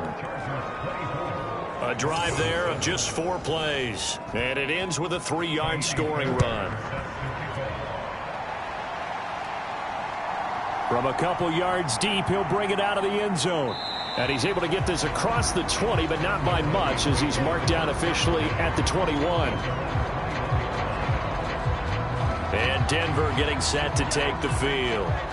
Well, I think that the folks here had hoped that maybe this home atmosphere would carry their guys to a surprise victory, but it does not appear that that's going to be the case. Just too much to handle on the other side in this one. Escaping the pressure right. And he'll protect himself at the end here as he winds up getting pretty decent yardage. Now a 2nd and 2.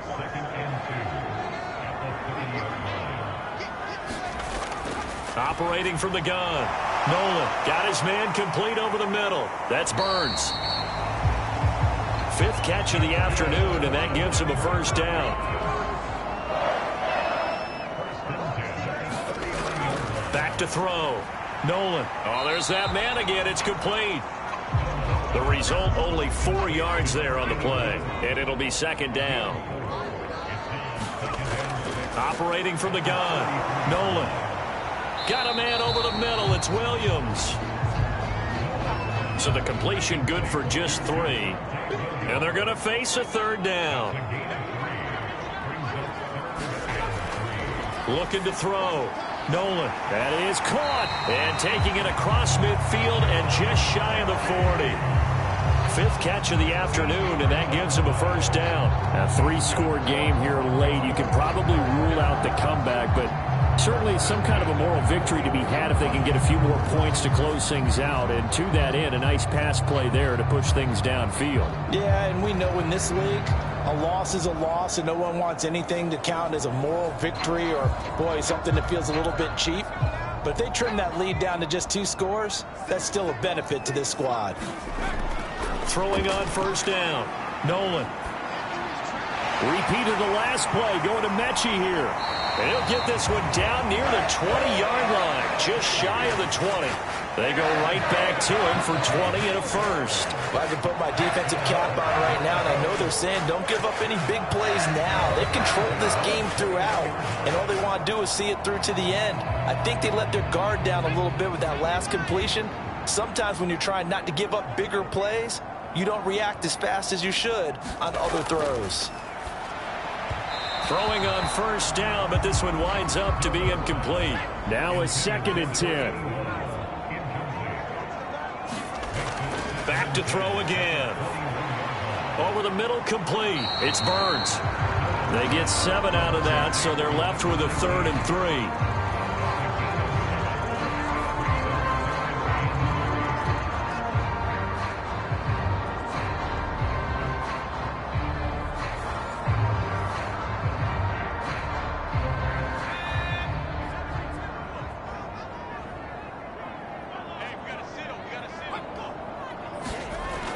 Back to throw. Nolan. And that's going to be incomplete. The coverage too good there. The contact popped the ball free, and it's 4th down. And this one is right through. And that will close the gap down to 14.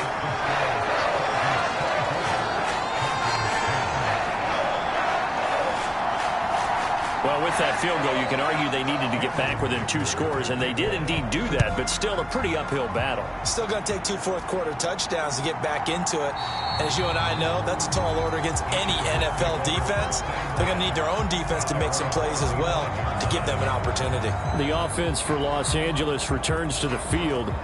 Well, there are 2 scores on the plus side. Still time here in this 4th quarter, but maybe you start thinking about playing keep away? Yeah, I think here's the situation. You're not thinking touchdowns anymore. You're just thinking first downs. To keep up with your theme there, playing keep away, first downs, they can't touch the ball.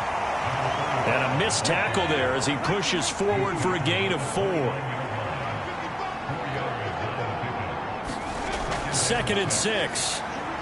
Finds his tight end Ingram. 7 yards there and a first down.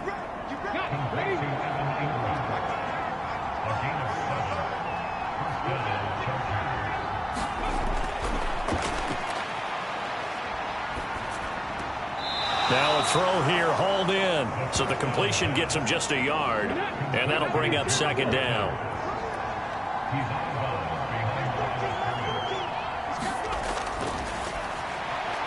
Meanwhile, the throw here is complete. And this will be good for a pickup of 9 to the 46.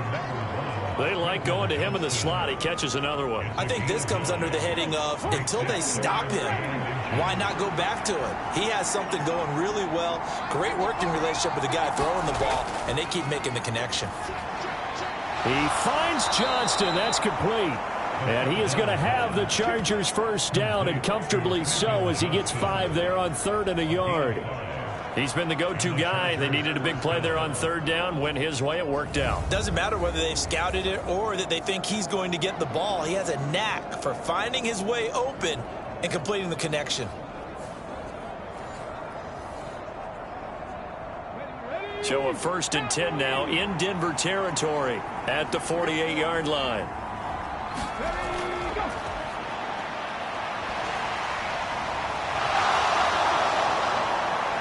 And they're able to work this to the 25 before it's all said and done. 23 yards on the tuck and run. These are running back numbers that he's accumulating right now. Received double-digit carries and has rewarded them by breaking the century mark in rushing, in addition to what he's done through the air. Definitely MVP caliber football we're witnessing.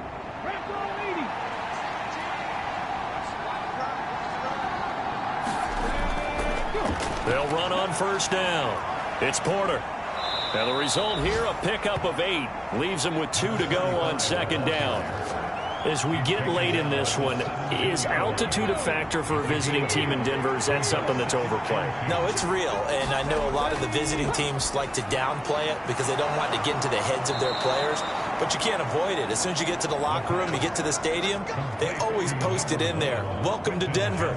Altitude 5,280 feet. The air is rare. A good chance now to put this game on ice. This is 1st and goal. They'll try and run for it on 1st and goal. They stopped short. Down at the 1. Had the great move, but couldn't get it all the way home. 2nd and goal from the 1.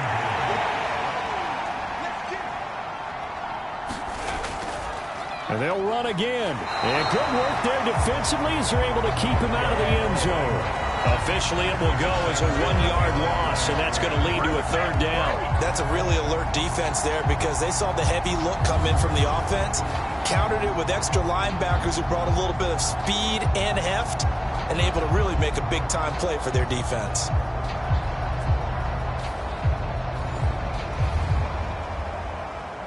A lot of tired bodies on that field, but this is a big play, 3rd and goal. And they'll turn to the power game to try to get in. And he's in for a Charger touchdown.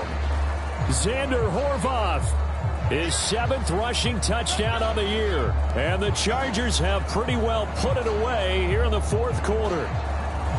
Well, business as usual for them. Well on their way to another victory. Riding a serious wave of momentum from what we've seen. And so far, they haven't met their match. So if you're going to play this team in the future, your mission is clear.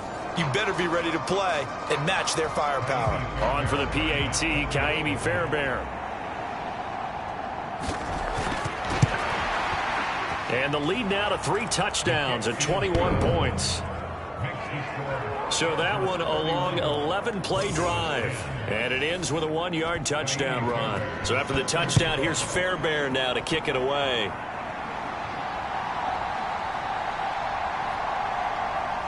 And up to about the 26-yard line, just across the 25.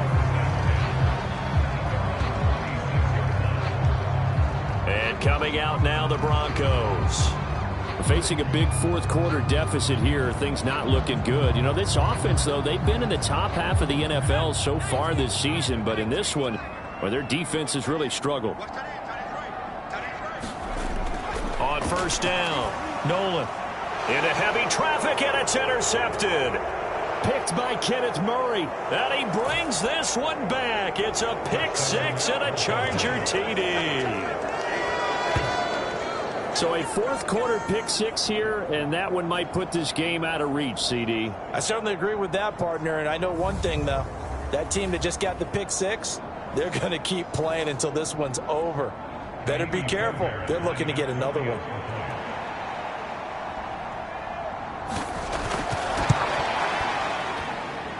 Extra point by Fairbairn, up and good. And that'll increase their lead to 28.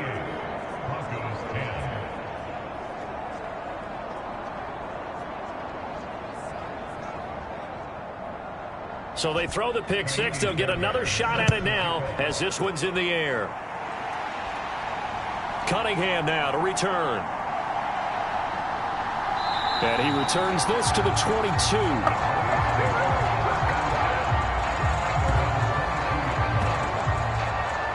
Denver's offense now set to go. And not the first time that they're coming back out off of a turnover, but the last one really hurt Charles with that pick 6. And it feels like the whole team's infected right now, doesn't it? It's not just been one person. It's kind of been a group effort where the mistakes have happened. Can they put that aside, kind of start over, and put together a nice drive? So just 3 yards on the completion there, and it'll be 2nd down. You got the big lead defensively. Willing to give them that underneath stuff, right? And this is why you work on your tackling. Tackle them after the catch, inbounds, keep the clock running. Just go ahead and bleed the game out that way. Just 2 minutes remaining here in the 4th quarter of what has been a one-sided affair. Ball at the 26, 2nd and 7. Operating from the gun. Nolan finding Williams once more, complete. And they get him down, but not before he takes it across the 40-yard line. It'll be a pickup of 16 and a Bronco 1st down. Offense for them has been at a premium. You wonder where plays like that have been all game long. They're thinking the exact same thing themselves, but they're also looking forward now, because now these plays are really for next week, trying to get some momentum going.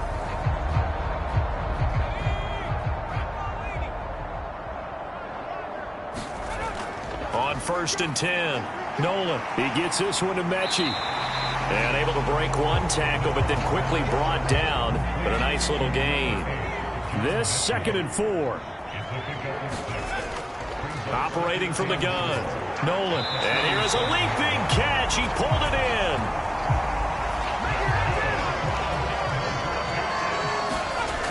Throwing on 1st down, Nolan. They'll set up the screen. This is Williams. A nice little screen. They get 6 on 1st down. Now they got to get to the line quickly. To throw on 2nd down, Nolan. This one swung out to Williams. So no gain on the play. And now it's 3rd and 4. And they're going to speed things up here. Well, had his hands on it, couldn't bring it in. Pretty symptomatic of how this game's been going. Well, it just seems like all game long there hasn't been a lot of sync quarterback to wide receiver on this side of the football. They haven't been on the same page, quarterback and receivers. Heck, they haven't been on the same grease board when you draw plays up. They haven't been on the same surface tablet that you look at on the sidelines. Nothing's worked for them. They've got to find a way to start matching each other's movements. Well, this was a very close ball game at halftime, Charles, but in the second half, that offense kind of kicked things into another gear, and they were able to pull away for the victory. And, Brandon, I think they're the type of team that just looked in the mirror and said, hey, ton of pressure on, but we're the type of team that can flat out handle it. They stood up with confidence, and made it happen for a victory. So for the Chargers, they make NFL history with this, their 17th win without a loss, a perfect 17-0 on the regular season. And now they'll have the week off as they get set to go after a Super Bowl title. Meanwhile, for the Broncos, they'll finish a less than stellar campaign with a mark of 6-11. And this is a team that has a few good pieces in place, but could stand to get deeper and younger all around. That'll do it for us. I'm Brandon Gaudin alongside Charles Davis. Thanks to our entire crew as well. We'll talk to you next time. So long, everybody.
today.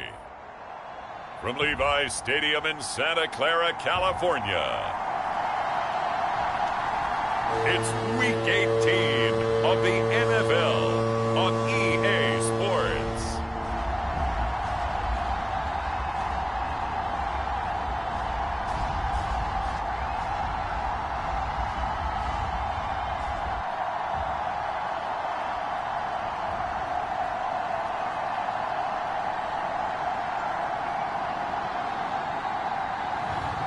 It's the San Francisco 49ers taking on the Seattle Seahawks. From the host to Super Bowl 50 back in February of 2016, there's a look at the home of the 49ers, Levi's Stadium in Santa Clara. It's all about divisional matchups on this final day of the regular season, and we've got a compelling one in store here, as it'll be the Seattle Seahawks taking on the San Francisco 49ers.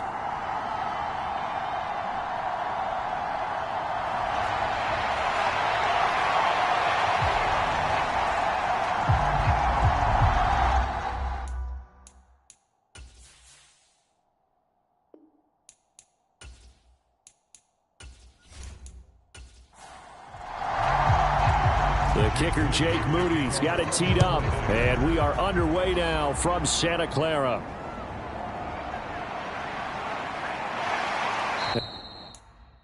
And a nice return sets him up pretty good here right at the 30-yard line.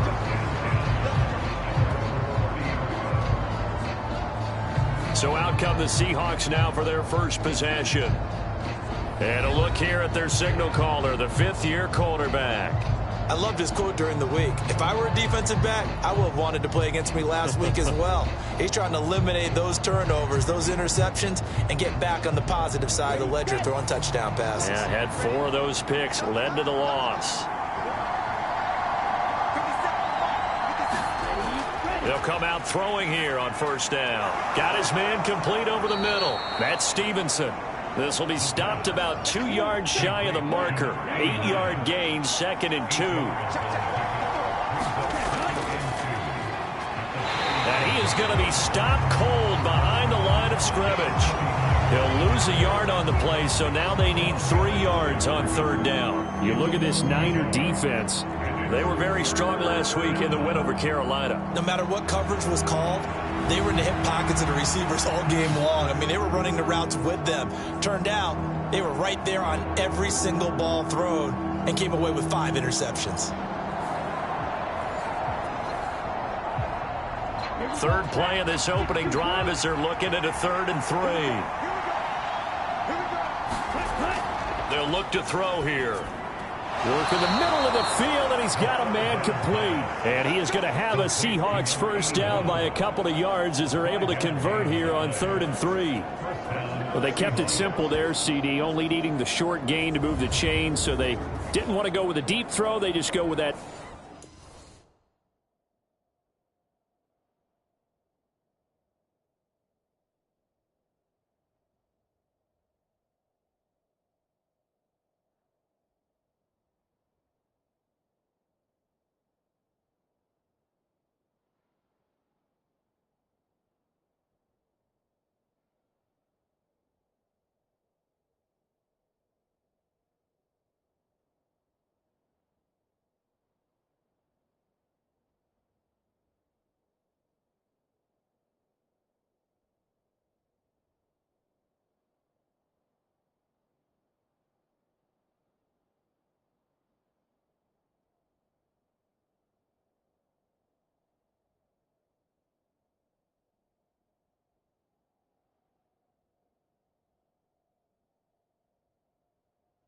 Safer, shorter throw and able to convert. Nothing wrong with that at all, partner. Check the box, right? Make sure you pick up the first down. Offense is getting established. You're moving the ball. You're not turning it over. Nowhere to go here. He lost the football. Shifts past him at the 45. Much like a running back going through the line, quarterbacks have to be aware of protecting the football as well. He left it exposed that time, wound up having it knocked free, but fortunately, had an alert teammate who was able to get it.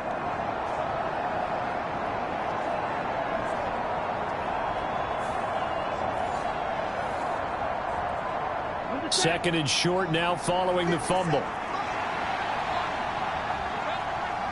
Moore, the motion man.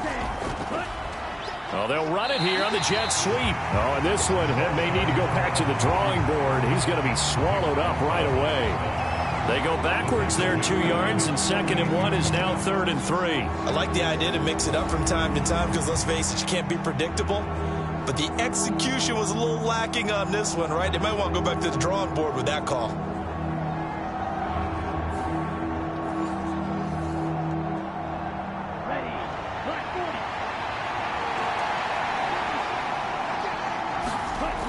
On 3rd and short, they'll try and pick it up through the air. He's got his running back out of the backfield. And he is going to have a Seahawks first down, I do believe. Yes, he's got it by about a yard there on 3rd and 3.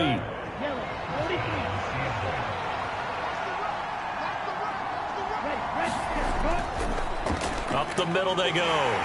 Winslow. And he'll fight forward on the straight-ahead running for just a couple of yards. 2nd down. They'll bring one of the tight ends in motion left. On 2nd down now. Winslow.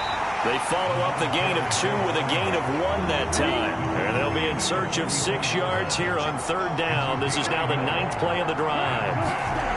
They'll look to throw. And that is incomplete. Oh, he had a defender right there with him to force that to the ground.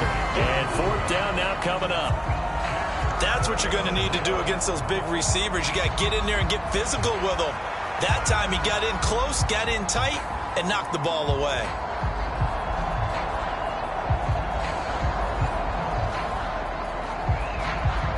On 4th down, here's Jamie Gillen on to punt. He punted 4 times in the loss last week as he gets this one away here. So here's the first drive now for the 49ers. And a peek at the man under center. He has 5 full years in the league under his belt, now in year number 6. And he just continues to throw touchdown pass after touchdown pass, leading the league here down the final stretch of the year. Guys will say that the numbers and the rankings, they don't matter to him very much, but I don't know how much I actually believe that. Sure, he's team first, but I think everyone would like to see him finish number 1, including himself. And he'll lose yardage here, going down back at the 28. 2 yards the loss, 2nd and 12. Part of the thinking when you bring in extra tight ends, you're hoping that each of your guys gets those one-on-one blocks and creates a crease for your runner. You know what the converse is, though? You've got to win those one-on-one blocks, and when you don't, that's the result you end up with. So the opening play of the drive goes backwards. Now they'll come up on 2nd and 12.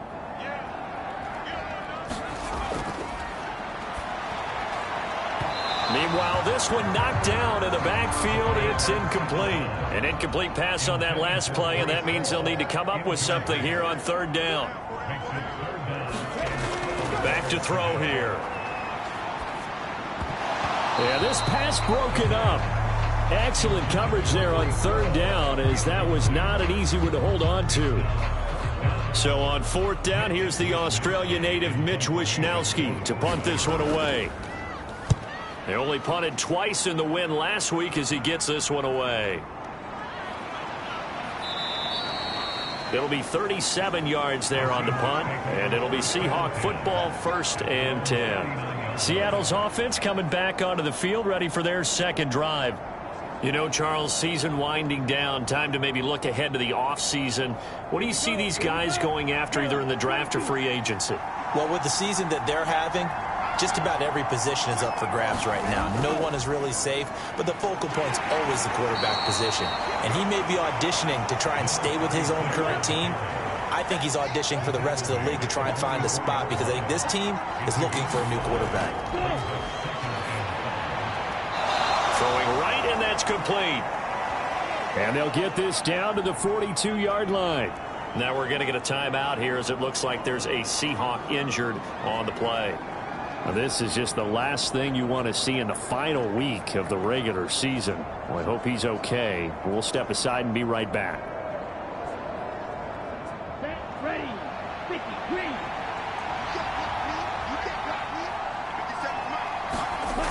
Now on first down, he'll drop to throw it. Throw right side, caught by Winslow. And they'll get him down after a pickup of 8, 2nd and 2. Clock rolling as we hit the midway point of this first quarter. On second down, Winslow. And look at this, for the second straight play, the 49er defense drops him for a loss. They'll wind up losing 3, and now it's third down. The running lanes have definitely not been there for him here in the first half, and I don't think it's all been his fault. His offensive line hasn't given him much space. A loss results there.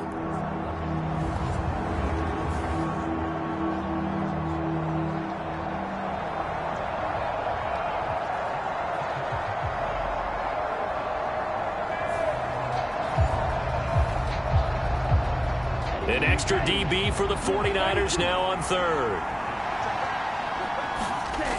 They'll set up to throw. And he will slide to a stop. He does have the first down.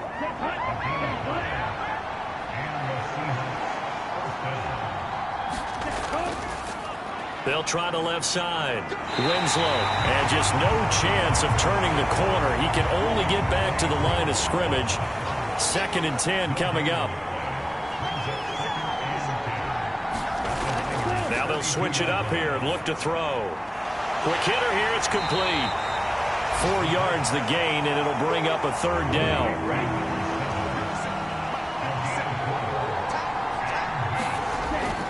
Looking to throw. This one caught by Winslow. And he is going to have a Seahawks first down as they're able to get the third down conversion.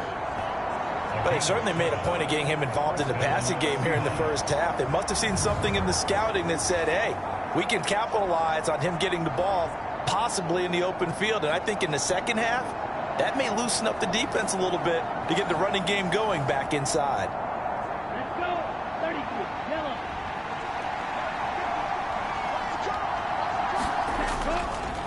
On first down, Winslow, and he'll be taken down at the 20 after a gain of just 1. This defense for the Niners, they were very strong last week in the win over Carolina. No matter what coverage was called, they were right in the hip pockets of the receivers all game long, step for step, running their routes with them. Turned out they were right there every time the ball was in the air, and they came away with 5 interceptions in that one. 2nd and 9 now, and this will be incomplete. After an incomplete pass on second down, that'll leave him trying to convert on 3rd and 9.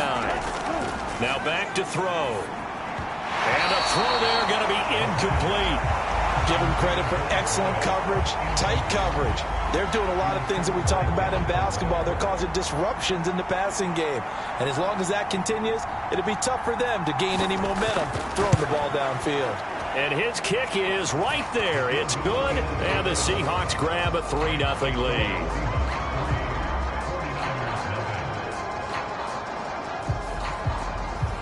Well, both teams kind of feeling each other out here. Now after 3 drives, we have a score with that field goal. Yeah, they're still waiting for their breakout drive to come to them, all right? They're using the playbook well. They're looking for that extra section that says touchdowns instead of field goals. But they'll take the 3 from now and try and get set up for more later.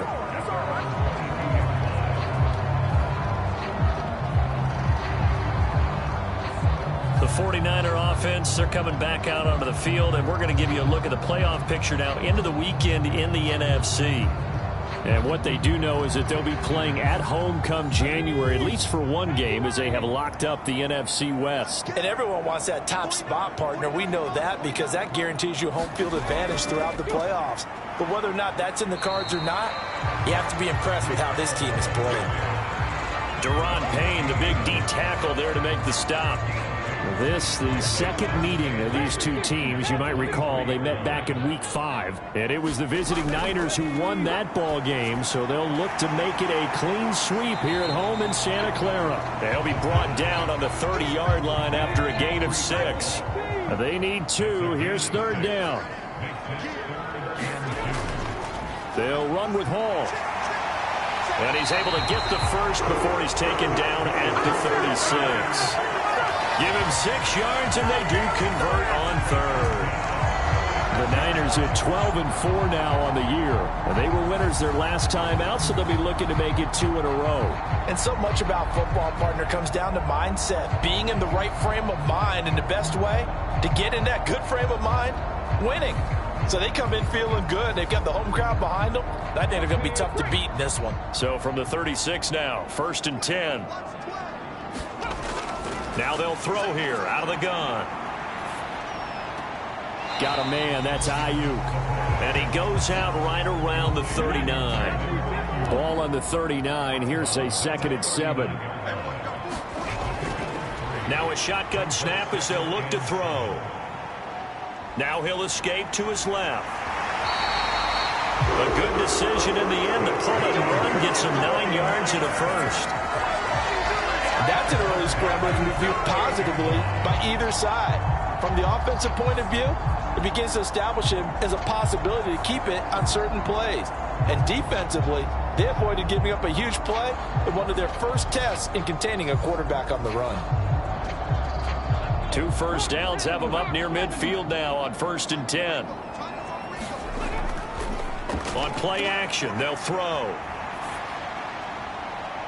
Man open, that's Deebo Samuel. And he's going to get this one down to the edge of the red zone. 3-0 after 1 on EA Sports. The 49ers with the football here to begin the 2nd quarter. So a big play as it gets them all the way down to the 20 now for 1st and 10. He'll look to throw. He gets it underneath to Hall. Give him a gain of 5 on the completion, and it's 2nd down.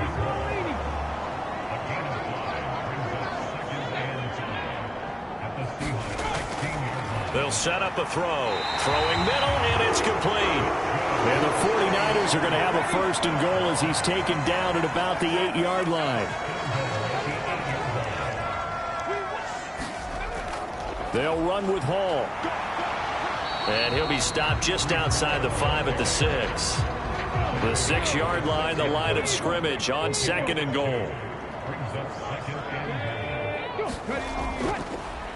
And he's going to use his legs here. And this play doesn't go anywhere. Backwards, losing yardage to the 11. They call that a loss of 6 yards. And it's 3rd down now. Pretty good job there defensively of stringing that one out. Yeah, you've got a quarterback who's waiting and waiting for something to develop, and it just never materialized, and down he went behind the line of scrimmage.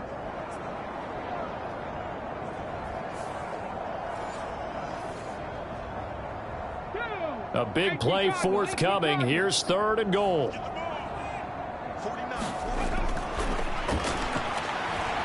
Got a man, and he hits him in stride. And able to break one tackle, but then quickly brought down. But a nice little gain.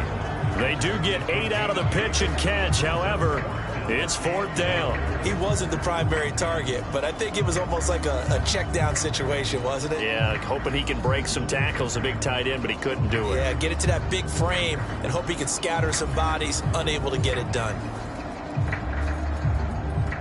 Jake Moody now on for the field goal. From the right hash at a bit of a tight angle. And his kick here is good. And that will tie us at 3-3.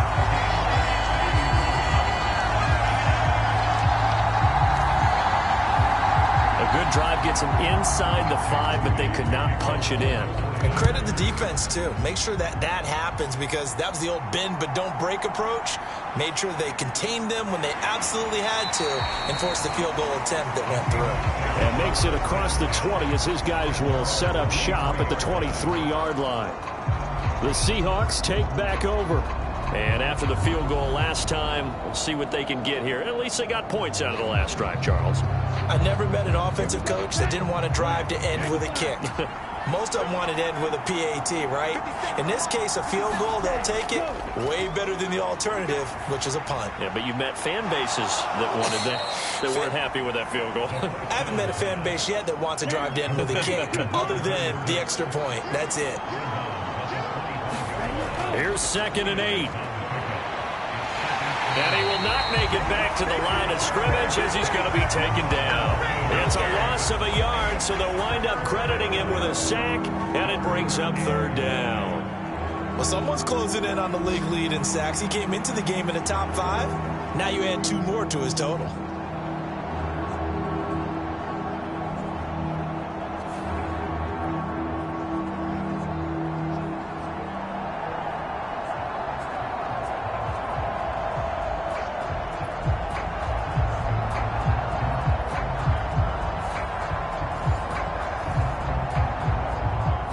The Seahawks on third down. They've converted 4 times out of 6. Not bad. This is 3rd and 9. He'll look to throw. And the pressure gets to him again. Nick Bosa, he's the one to get him this time, and back-to-back sacks brings up 4th down. And on that one, the protection just broke down. You've got to have that leverage, don't you? We always talk about low man wins in the running game for an offensive lineman versus a defensive lineman. It's essentially the same thing in pass protection. Get lower than that defensive lineman so that you can keep your balance and keep him away from your guy trying to throw the football. On is Jamie Gillen to punt this one away.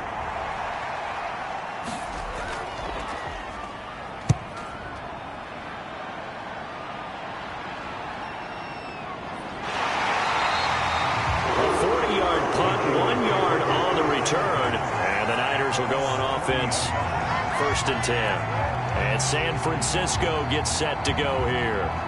And they, if you just look at this game, Charles, on paper, they've got the edge, no doubt. They're hanging around the top of the NFC. On the other side, you got a squad that's towards the bottom of the NFC. But when we mentioned that to the coaches, they were having no part of it. Yeah, and I like how you said when we mentioned it. In fact, I mentioned it, and I upset them a little bit, didn't I? Because they wanted no part of that one, and I was reminded, like a 5-year-old, this is the NFL.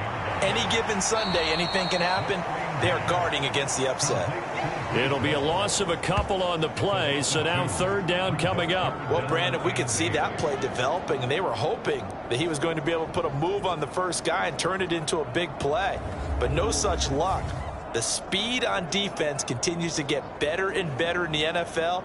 Pretty nice example there of those guys being able to run from their assignments and finish off that play. They'll see about converting this 3rd and 8.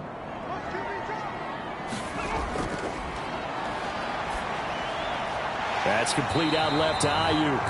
And he needed to get to the midfield stripe, but he can't do it. He's about a yard short, so the completion good for 7 there. And that's going to make it 4th down. Well, it looks like they got what they wanted. They got the completion, but they weren't able to break any tackles or gain nearly enough yardage to pick up the first down. Now to be 4th and short.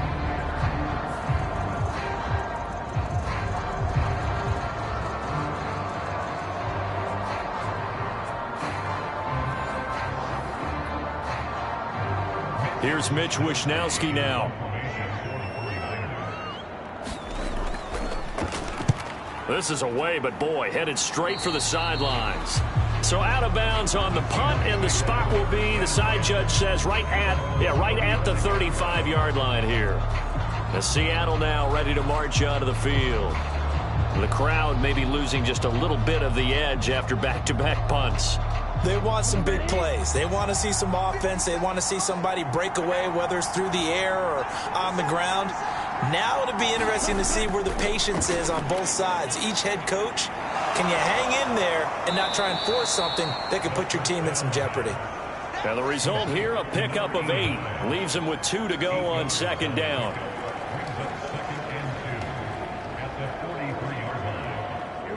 From the 43, here's 2nd and 2.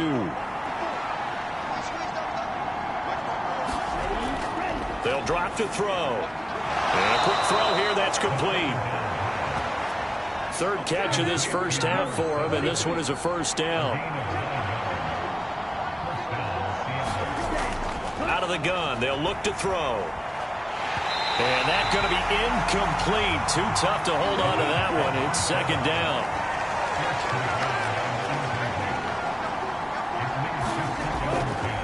Now a handoff up the middle. Winslow. And nothing doing. He's immediately taken down at the line of scrimmage. Still needing 10 yards. Now it's 3rd down. going to have to eat this one as down he goes. And now that brings up 4th down there, a loss of 6 yards on the sack. Coming off the line, he's been wreaking havoc all year. And look, that's why, as a result, he's getting some looks for Defensive Player of the Year in the NFL. And I know that many people don't have him first on their list right now, but he deserves that type of consideration. You mentioned it. All year long, he's made big plays and continues to do so. Imagine if he has a big game here. If so, he could vault himself right into the #1 spot. On to punt, Jamie Gillen. He's been a busy man here in this first half as he gets it away. And a nice job here to down this one right on the 5-yard line. That punt was near perfection as it checked up inside the 5-yard line. You never know where these things are going to go, do you? No, what was it? You got a John Heisman quote about that, yeah, right? He said the football is roughly a prolate spheroid, which means it's going to bounce funny, and you never know where it's going to end up.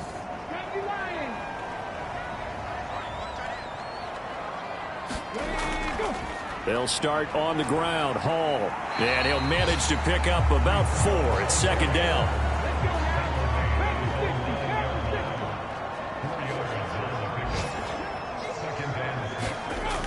On 2nd down, a run with Hall. And a short gain here across the 10 to the 12.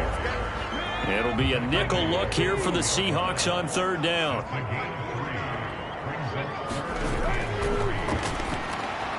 Pass taken in by his big tight end. And he is going to have a 49ers first down by a couple of yards as they're able to convert here on 3rd and 3.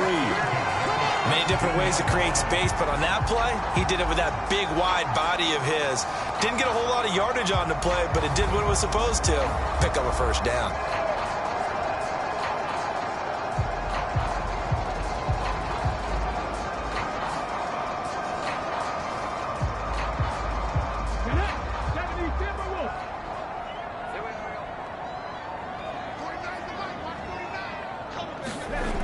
Back to throw now on 1st down. Hitting Samuel on the slant.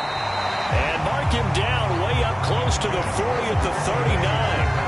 It's a gain of 22 as we tick towards the 2-minute warning. That catch, number 750 of his NFL career, and it puts him even with not just 1 but 2 Hall of Famers, Michael Irvin and Charlie Joyner. So some pretty good company at 7.50.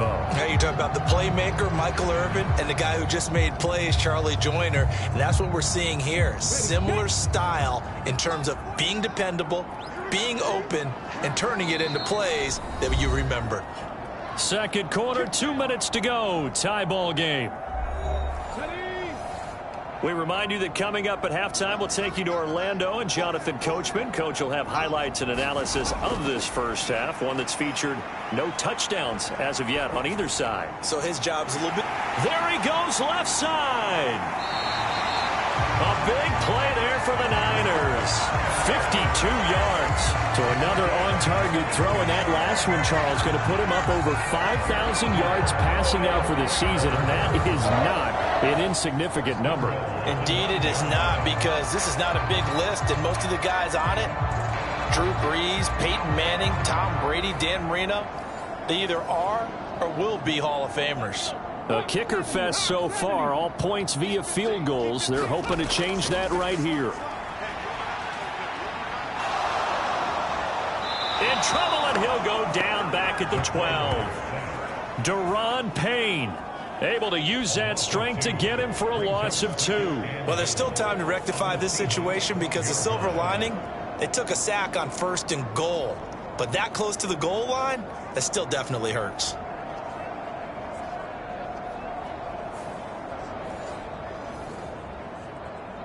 They'll try again on 2nd and goal after going backwards to the 12. Back to throw. And it's caught. The 49ers now going to use the first of their timeouts as they'll stop it with just over a minute to go before halftime. About a half yard from the end zone, 3rd and goal. He'll drop to throw. And that's going to be caught. Oh, one-handed grab there. He's got it for the touchdown.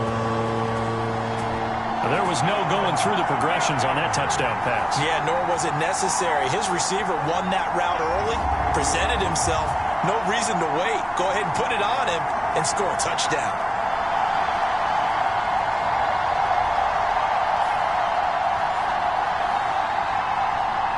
Jake Moody now for the point after.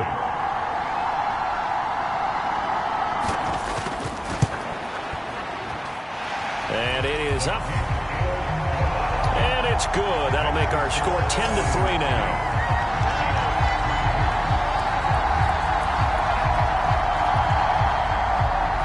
So after the made field goal by Moody, he's back out to kick this one away. Taylor now from the end zone. And ultimately cannot get this out to the 25-yard line as he's dropped at the 23. The Seahawks going to take over now late in this first half. And with just under a minute to go, they might try to think about mounting a drive here if they can and get in the end zone. Could potentially tie this game up. They'll come out throwing here to start the drive. Keeps himself upright. And he works his way past the line of scrimmage and then slides to a halt. Now the Seahawks going to use the first of their timeouts as they get the stoppage with just under 50 seconds remaining in half number one. And he's got his man on the out route. Now the Seahawks call the second of their 3 timeouts as they'll stop it with just over 40 seconds to go in the first half. They'll look to throw here on first down. And this will be good for a pickup of 9 to the 46. Clock running, and the Seahawks, they're running 2, trying to speed up to the line of scrimmage. Incomplete, but a penalty flag is down in the backfield. Let's get the call.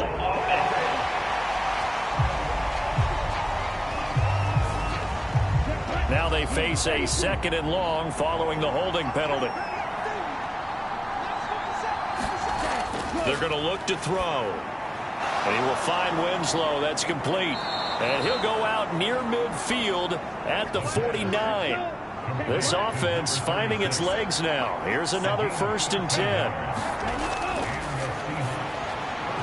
And he'll get this one complete to Winslow.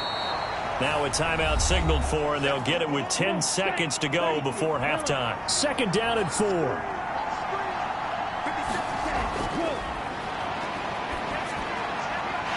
Over the middle, complete. It's Stevenson. He's going to be brought down there in the field of play, and the clock will run. No timeouts. They will not have the chance to bring out the field goal unit. So we've hit halftime here in Santa Clara with the 49ers out in front. As we'll send you back over to Orlando with our EA Sports Halftime Report, here's Jonathan Coachman. All right, Brandon, thanks very much. It's all down to this. Week 18 of the NFL regular season. Lots to be decided, so let's get right to it. We'll start over at Raymond James Stadium in Tampa, and it's the Buccaneers who are out in front in the second quarter. Chris Godwin, a touchdown reception. From there, let's head west to see what's going on with the Raiders at home in Las Vegas. And they've got the lead in their ball game over the visiting Carolina Panthers. Josh Jacobs, over 100 yards rushing with a touchdown run. Finally, let's get to Indianapolis to check on the Colts at home at Lucas Oil Stadium. As you can see, the score there in the second quarter. Tua Tagovailoa has thrown a touchdown pass.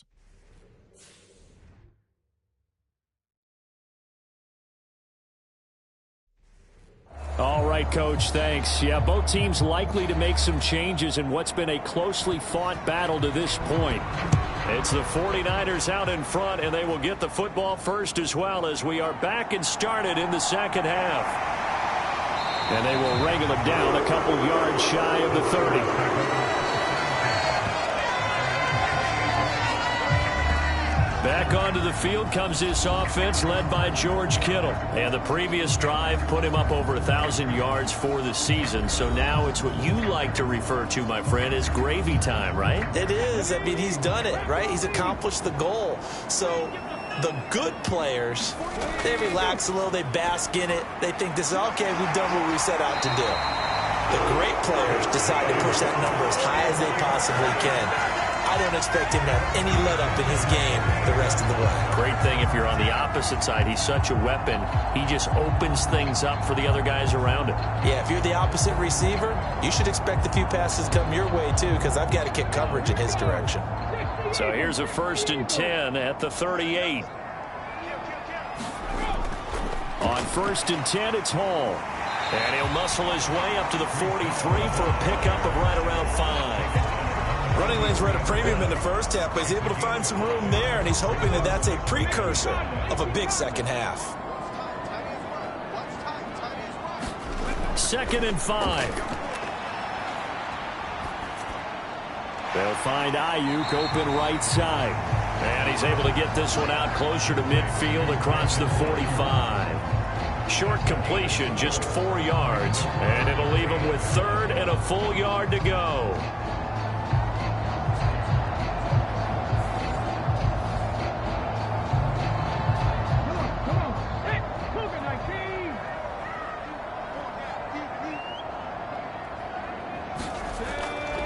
Straight ahead is Hall. And able to pick up the 1st across midfield to the 47. Able to get what they need to keep the drive going with a 6-yard pickup on 3rd down. So far this season, this is an offense that's proved its ability to move the football. I mean, they're in the top 5 in the NFL and picking up 1st downs, and they get the conversion here. And I think a lot of that is due to how they win on 1st and 2nd down, because that leaves them 3rd and short, 3rd and manageable. A lot easier to pick them up then, isn't it? So from Seahawk territory now, it's 1st and 10 at the 47. The play action fake. They'll look to throw. That pass caught. It's Williams. And they're able to work this to the 25 before it's all said and done. A well-executed 22-yard gain. It's taken a while for this offense to get going. A little creaky at the start, but they're oiled up now. A nice throw there, and they're really putting together a good drive.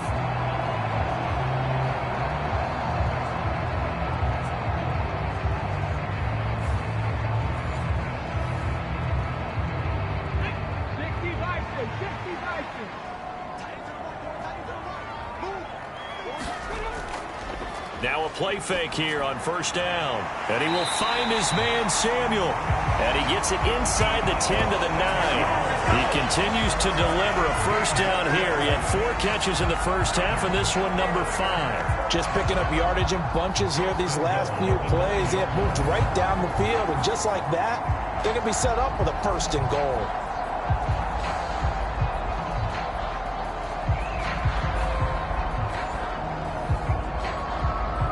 Two big plays in succession. Not sure this D knows what hit him, but now they got to get ready. It's 1st and goal.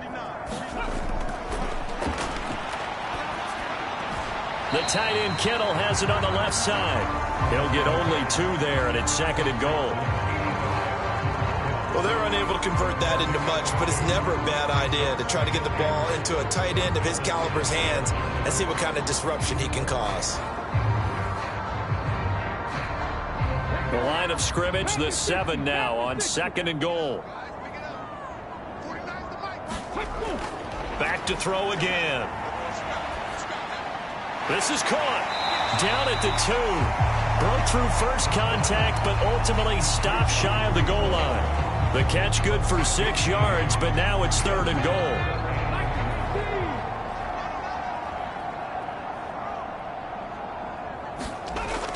They'll look to run with Hall. And he'll take this into the end zone for a San Francisco touchdown.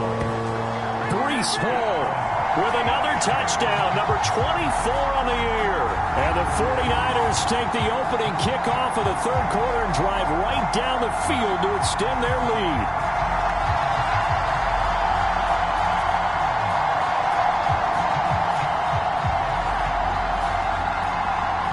Now Moody for the PAT.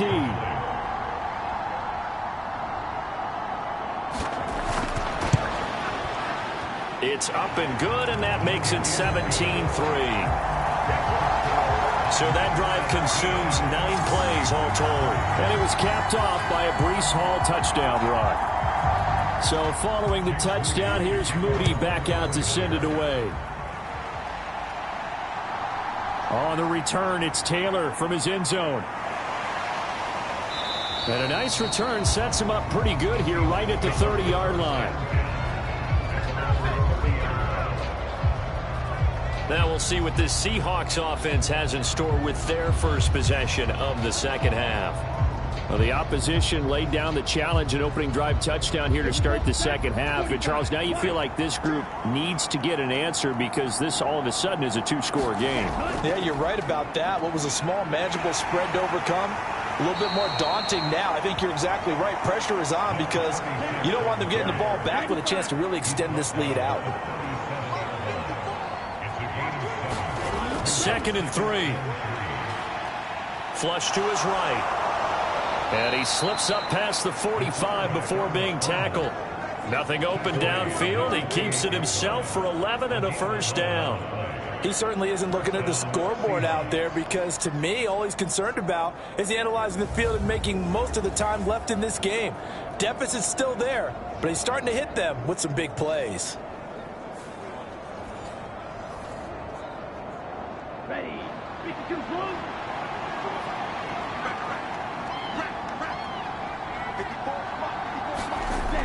On first down, he'll drop to throw. And he can't get rid of it. He's taken down. Taken down for the 5th time this game. Multiple defenders there to get him. It has been a rough afternoon for him trying to get rid of the football. See, that's now 5 sacks. How'd you like to be the offensive coordinator, the offensive line coach trying to come up with an answer for this pass rush? What blocking assignments do you change? Can guys play a little bit better? And we're seeing the end result on the scoreboard. Long day in the pocket for their quarterback. Here's 2nd and 10.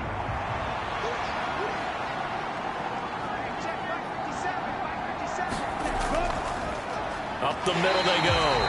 Winslow. And they're going to get him behind the line yet again as his nightmare afternoon continues. 2 yards the loss, and now 3rd and 12. This defense is just flat getting after it. They have not given up much of anything in the run game. Case in point right there.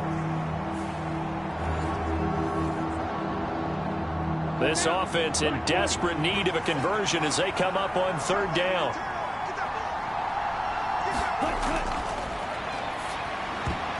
And that's going to wind up incomplete. Nearly their first pick of the game, but it does bring up 4th down.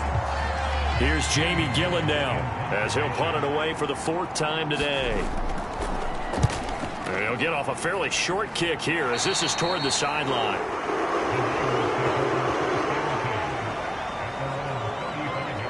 San Francisco's offense returns to the field. For this offense, Charles, remember the last time they were out here, marched it nearly the full length of the football field, and a lot of the attack went through the air, so now they're seeing if they can duplicate that performance. Okay, if I show my age a little bit, partner, because I can hear my high school coach, John Ford. I can hear his voice in my head. Laddie, when you put the ball in the air, 3 things can happen, and 2 of them are bad. But the way the game's being played now, this is just part of what they do, so I don't think they should change anything at all. They've been dominant. Keep throwing it around.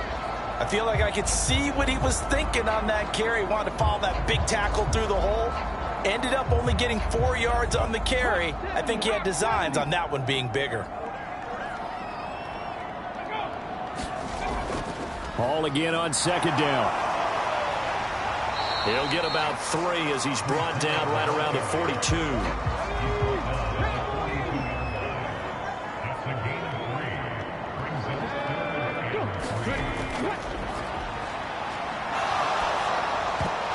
And that will be incomplete.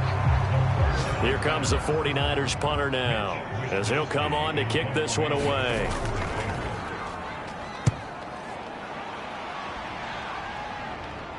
Fair catch signaled for and taken at about the 15-yard line. It'll be a 39-yard punt, no return, and it'll be Seahawk football as they take over deep in their own territory. And Seattle now ready to march onto the field.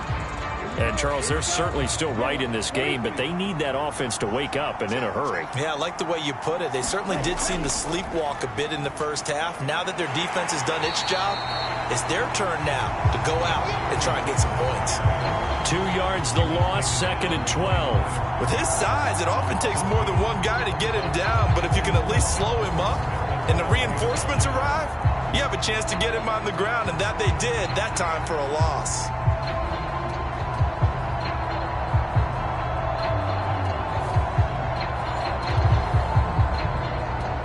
First play of the drive goes the wrong way. Here's 2nd and 12.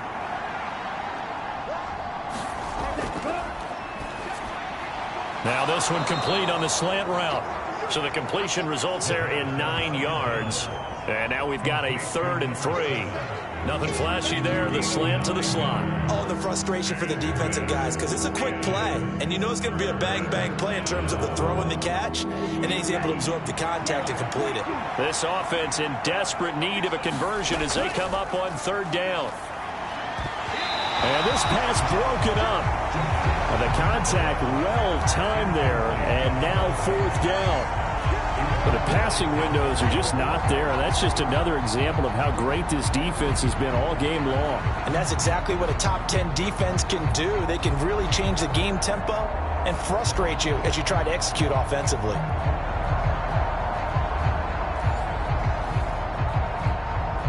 Here's Jamie Gillen now as he's on for the 5th time here today.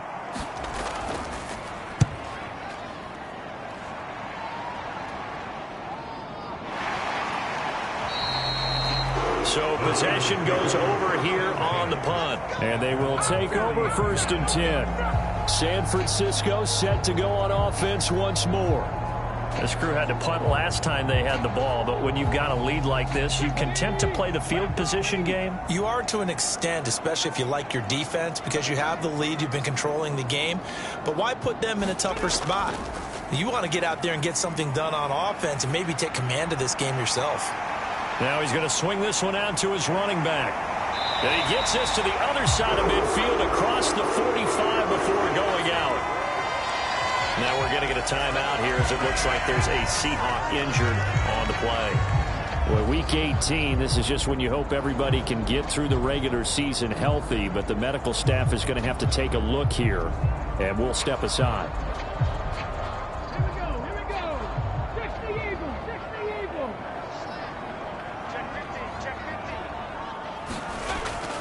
Hall want to give up the middle.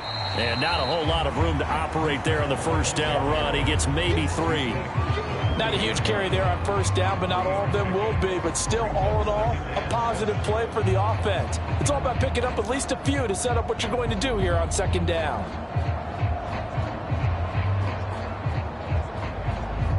Second and 7.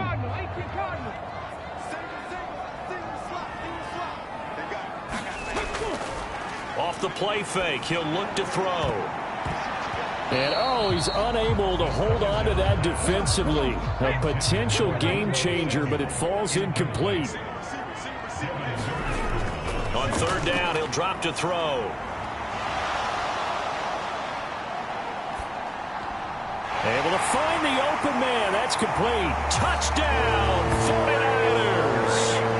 Brandon Ayuk hitting double digits with his 10th touchdown of the season. And the Niners take a 3-touchdown lead. And he had time there. I mean, you give any quarterback that length of time, he'll make you pay. It just puts way too much stress on guys trying to cover downfield because, as you said, you have much time in the pocket. He can scan the field, find the open person. That's exactly what happened there. And what was the end result again? Touchdown. The extra point try now for Moody.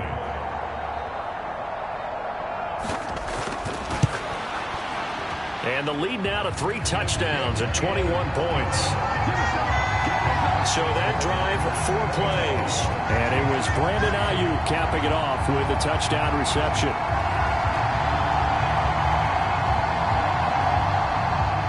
So here's Moody back out there now to send this one away. Taylor now will return it. This taken in right around the goal line. And he won't quite make it to the 25.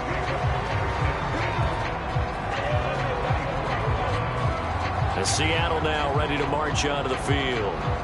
I kind of feel like they've reached a do-or-die point in this game, Charles. If they're going to try to pull off an impressive comeback, it has to start right here, right now. Yeah, now they've got a final chance to get out of this situation, but they also understand they've got to move the ball and move it fast.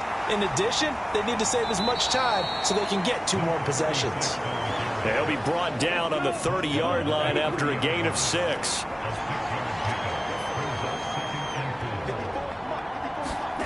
Second and 4. He finds his man complete. That's Stevenson. And he gets this one just shy of the 40. They'll mark him down at the 39. They'll look to throw now on first down. And this throw a bit late as he couldn't reach back for it. So line of scrimmage still the 39 on 2nd and 10. Here's a play fake as they set up to throw. And the Niners get there and bring him down. Nick Bosa picks up his 2nd sack of the afternoon. So one quick, easy analysis about why they've struggled so far. They keep putting themselves in 3rd and long situations. They just took another sack right there. And the offensive film session tomorrow may be a little longer than it normally is. Not a lot of positive grades will be handed out thus far.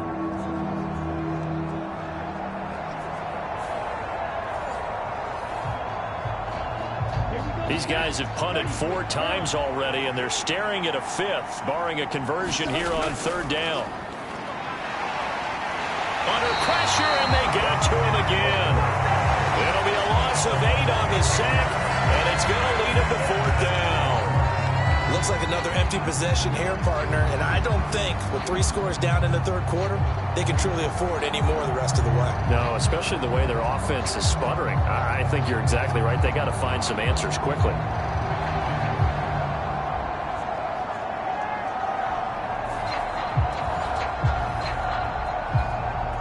Here's Jamie Gillen now as they're forced to kick for the 6th time today.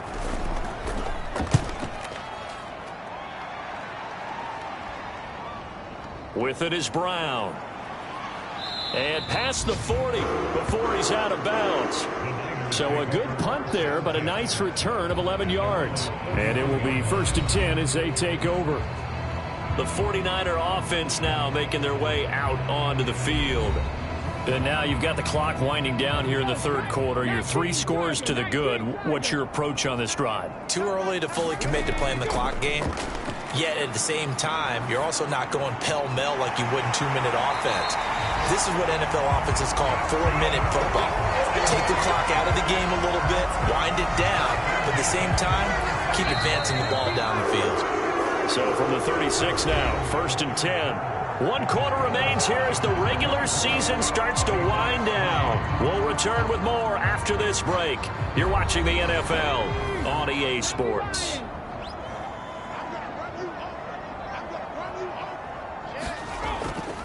Here's a give to Hall. And he'll take this ahead for about 4. 2nd down coming up.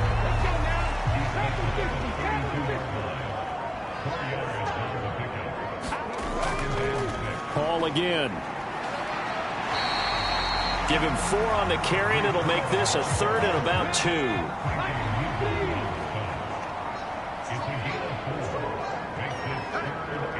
2. In motion right, Debo.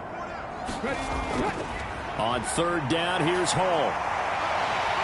And he will have the first before he's brought down right on the chalk of the 20. 58 yards rushing for him now as he's carried it 16 times. I know we're in the era of wide-open football, a lot of spread formations, more space, but there's still a spot for power football. We just saw some of it right there. How about that run? Yeah, breaking the tackle, and, you know, late in this game, he wants the football in his hands. He's had a good day.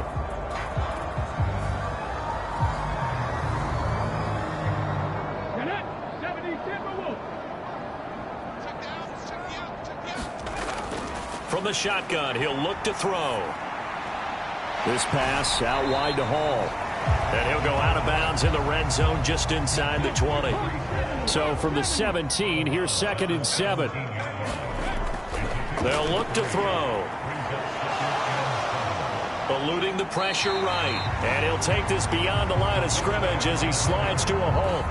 He'll wind up getting 4 there on his own, but it will leave him now with a 3rd down situation.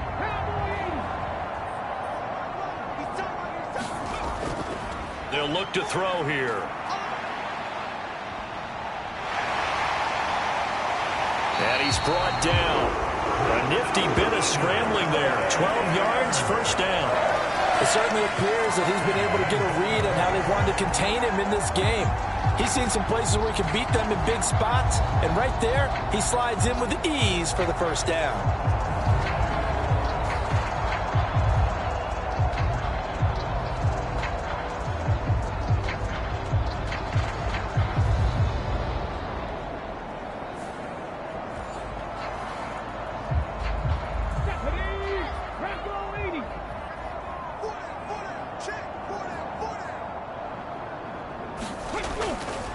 They'll try to run with Hall.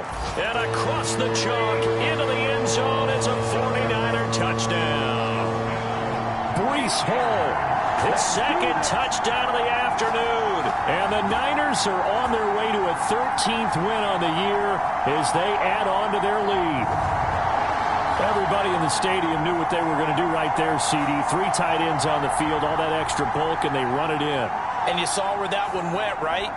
You run it over your best blocker. I can just see the head coach right now. I want to run this one over the big boy. And they got it done. Moody good with the extra point. And that'll increase their lead to 28. So that drive in total 8 plays. And it was capped off by a Breece Hall touchdown run.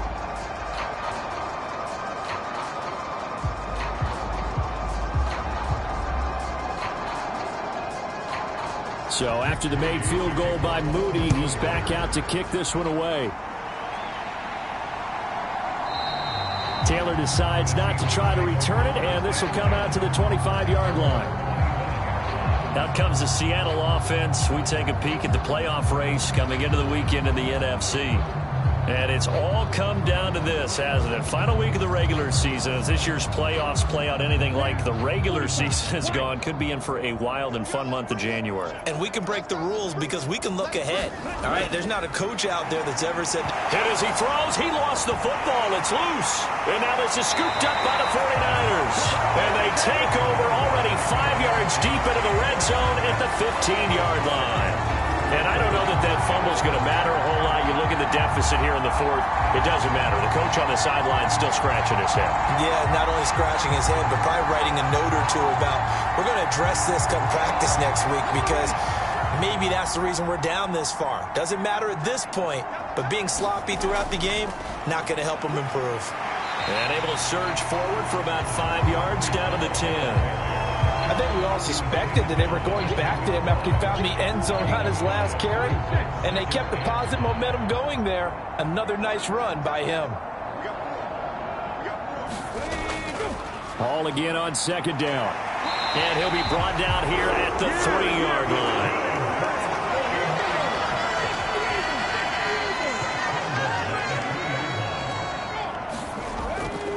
Davis Price will get down close to the goal line, but not in, as he'll be marked down at the 1. 2nd and goal from the 1. And they'll let the fullback try and take him home. And he's going to take it in. Touchdown, San Francisco. His 2nd rushing touchdown of the year and 3rd overall. And the Niners have sewn this one up as they add to their lead here in the 4th. As that lead just swells and swells. Look, this has been dominance in all 3 phases, offense, defense, and special teams. So don't we have to give a lot of credit, not just to what we've seen today, but the preparation in advance, coaching staff, commitment by the players to the game plan, and being ready to go in this one? You're exactly right. Clean sweep. And, boy, they're going to celebrate this one after it's over. And on the other side, this is the game film you just flush and never go back and review. Moody good with the extra point. And this one was over a while ago as they just add on to that big lead.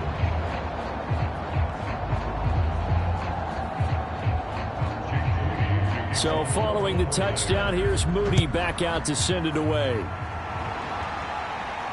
Taken at the goal line.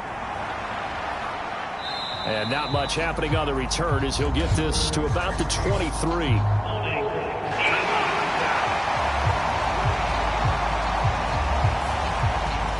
They were trying to create some space to run. They created the penalty. And you work on it so much. You work on it so hard. But it's tough to simulate game speed in practice. And that often runs you into a penalty. Nice work to get 7 out of that, and it's second down. You know what I like about that play? He didn't try to do too much on first down. He took what the defense gave him, put together a solid game to bring up second and manageable. Now they have a couple of plays to pick up just a few yards and a new set of downs. Now 2nd and 3. They'll set up to throw. Looking middle, and that's complete. They call his number again. It's his 6th catch and a first down.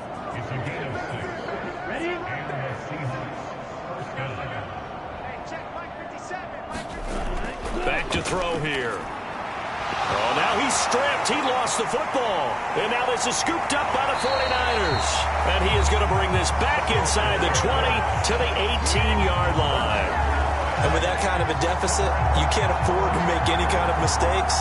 But it's been pretty symptomatic of what we've seen all game with them, isn't it? Down this big in the fourth quarter. You'd say an afternoon to forget, absolutely. And San Francisco gets set to go here. And they have to be feeling pretty good. Comfortable fourth quarter lead as they take over following the fumble recovery. They'll come out throwing here on first down. Able to hook up with Williams here on the out route. And able to get this down inside the 15, either the 13 or 14 before he's out of bounds. People worry about throwing the out route because often it can get jumped, and that can turn to either an incompletion or an interception. But not on that one. Everything came together, and he catches it and goes over the sideline. Now 2nd and 5. Out of the gun, they run it with Hall. And he'll get this one down to about the 10-yard line. 3rd and 2.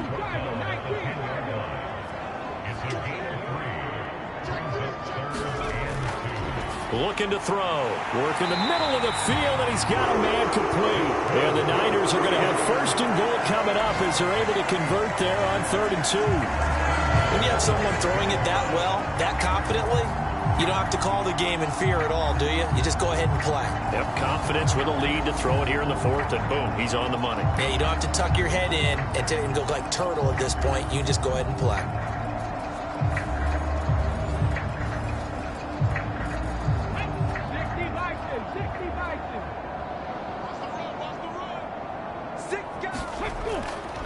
A handoff for Hall. And he's able to get it down to the 2-yard line.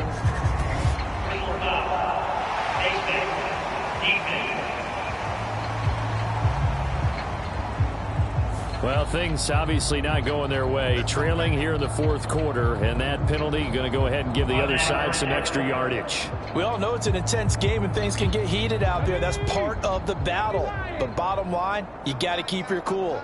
That was not an example of doing that. Now back to throw. That is caught by the tight end Kittle. Touchdown, 49ers. A 1-yard touchdown pass. And the 49ers continue to run up the score. They lead it big here in the 4th. Well, Charles, just impressive in all 3 phases. Offense, defense, special teams have really done their job. And here the offense doing its part yet again with another score in the 4th quarter. I know it seems like something we shouldn't do because the scoreboard does tell it all. But let's set it aside for a moment. This game was absolutely memorable with how they played it. Really terrific effort. Really well executed. Congratulations to them. Moody good with the extra point. And this one was over a while ago as they just add on to that big lead. So here's Moody back out there now to send this one away. Taylor now from the end zone. And this return will net positive as he gets past the 25 and up to the 27-yard line. The Seattle now ready to march onto the field. We certainly had a sense coming in here that these guys were in for a tough one on the road. That has been how this ball game has played out. They trail big as we continue on now here in this fourth quarter. They'll try and start this drive in the air. And he's got the hook up to Moore. Now this will leave him a yard short. Nice pickup of 9 yards on first down.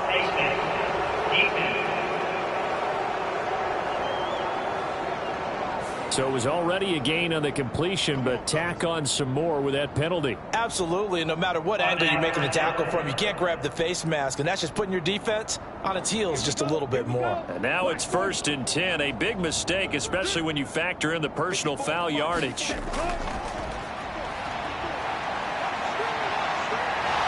And he slides and covers up at the end as he's going to be able to pick up decent yardage. From the 44-yard line, here's 2nd down and 5.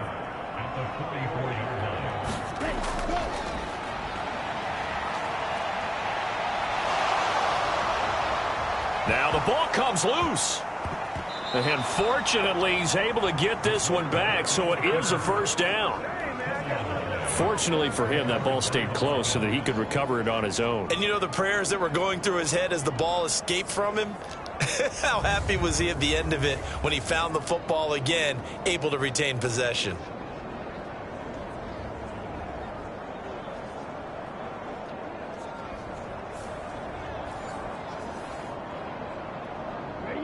Line of scrimmage, the 31 now on 1st and 10.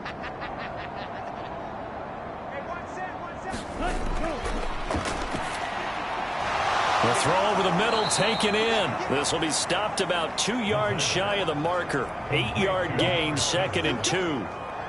When you see zone defense and you know you've got a drag route on as your primary call, you've got to be really careful as a passer about how far you let your guy go because he might wander into some tough coverage. 2nd and 2. This one caught by Winslow. And they'll bring him down at the 18-yard line. A gain of 5, good enough for the first down. That's a pretty play there coming out of the backfield, but as that back, you've got to be conscious of making sure you're securing the football. When you get out in open field, sometimes you get a little loose with it as you're trying to get up ahead of steam. Make sure you keep it close to your body because those defenders are trying to punch it free. He does a nice job there protecting the ball and picking up a first down. Firing quickly here, and that's complete. And he'll be out of bounds, taking it just shy of the 10 at the 11 or the 12.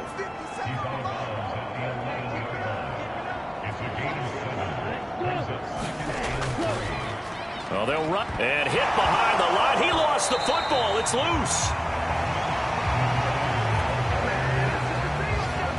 Just 2 minutes remaining here in the fourth quarter of what has been a one-sided affair. So it's Seahawk football as we march toward a conclusion. They face a 3rd down now as they try to find a late score. Now here's a look for the end zone, but that one's going to wind up incomplete. They lead big, and a major part of that has been how they've taken their play to a whole new level this second half. No points allowed since the break, and you can add another incompletion to the total number that they've forced in this runaway contest. And his kick is good. And they'll get back 3, but this remains a large deficit. Well, in the grand scheme of things, those 3 points likely not going to matter much, but I guess they get a little closer, a little more respectability. Yeah, you're exactly right. They've been outplayed all game long, but like my mom used to tell me all the time before I went out, dress up a little bit, son. Make yourself respectable. And that's what they're doing here. They're just dressing up the final score. The 49ers offense now, they work their way back onto the field. Well, they don't really need the points here, Charles, given what we're looking at on the scoreboard, but they've scored on 3 consecutive possessions, 3 consecutive drives, and I'm sure that they would like to keep that streak going here and continuing to pour it on. And things have gotten that way in the NFL, haven't they, partner? Because in the old days, people would, they'd get off the gas a little bit, right? But now, people continue to accelerate. But we'll see what they decide to do as they come out for this one. But the way this game has gone, they've got to be awfully happy with their execution overall. No doubt those are the types of carries they're looking for here, Charles. The lead in the fourth quarter. This is when coaches that have a reliable running game, they breathe a little easier on the sideline. Yeah, they love the idea that they can take the air out of the football at this point of the game. That means they're really counting on that offensive line, counting on the runners, taking care of the football. Because you're going to tell your quarterback, hey, no time to be a hero. We're not going to throw it here. Just eat up that clock. And if you have the ball, they can't score.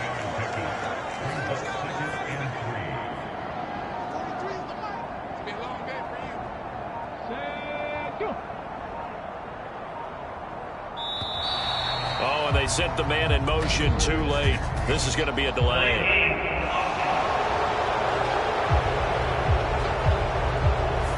So they accept the penalty, of course, and push the offense backwards a bit. They are pushed back 5 yards by the delay of game, 2nd and 8. From the gun, a give to Mitchell. And able to get this one all the way up to about the 46-yard line.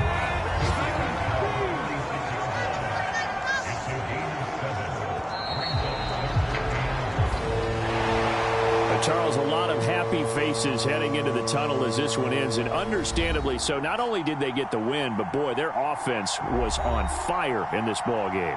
And, partner, I have no idea what the top speed is on one of those high-end sports cars. What's the top gear you can get into? This offense, they certainly were there in this one, huh? Everything clicking for them in this contest, the kind of performance that they're going to cherish. So for the Niners, a victory in Week 18 gives them a final mark of 13 up and 4 down. And now they'll await the final seeding for the playoffs ahead. Meanwhile, for Seattle, this loss will be the capper to a dismal 4-13 campaign. And this front office will have plenty of work to do in the draft and through free agency to turn this ship around. That'll do it for us. For Charles Davis and all our hardworking crew, I'm Brandon Gaudin. You've been watching the NFL on EA Sports. For more, find us on Twitter at EA Madden NFL. The 49ers get the win here at home as we say so long from Santa Clara.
Tonight, it's Madden NFL football.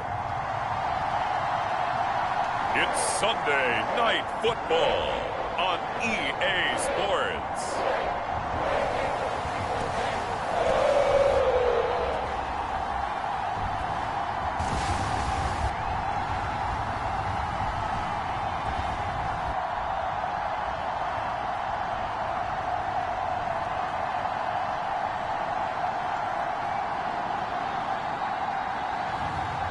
It's the Cincinnati Bengals taking on the Pittsburgh Steelers. It's the NFL on EA Sports, and there you get a look at Paycor Stadium on the banks of the Ohio River in Cincinnati. Tonight, it's the 272nd and final game of the regular season, and we've got a good one to finish things off, as it'll be the Pittsburgh Steelers taking on the Cincinnati Bengals.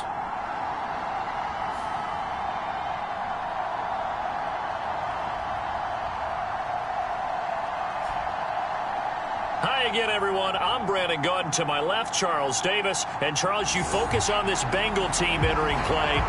They've been in a great group. Winners of 7 of their last 10 on the year.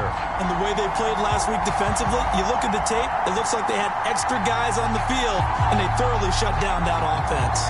Meanwhile, for the visiting Steelers, they come in the midst of a pretty bad stretch here. Losers of 5 straight. So many different reasons teams hit the losing skids, but the best way out of it, something has to happen positive early in the game.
We are set to go. Evan McPherson to do the honors, and we are underway from Cincinnati. And here comes a return from just beyond the goal line. And he's up past the 20 to the 22-yard line.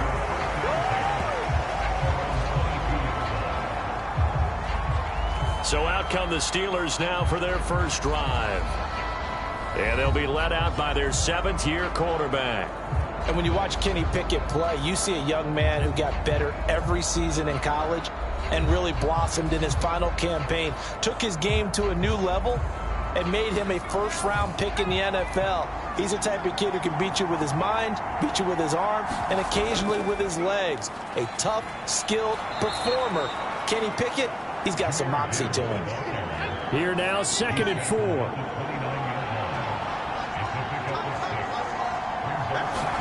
Pickett. Going right side here, and that's complete. And they get him down, but not before he takes it across the 40-yard line.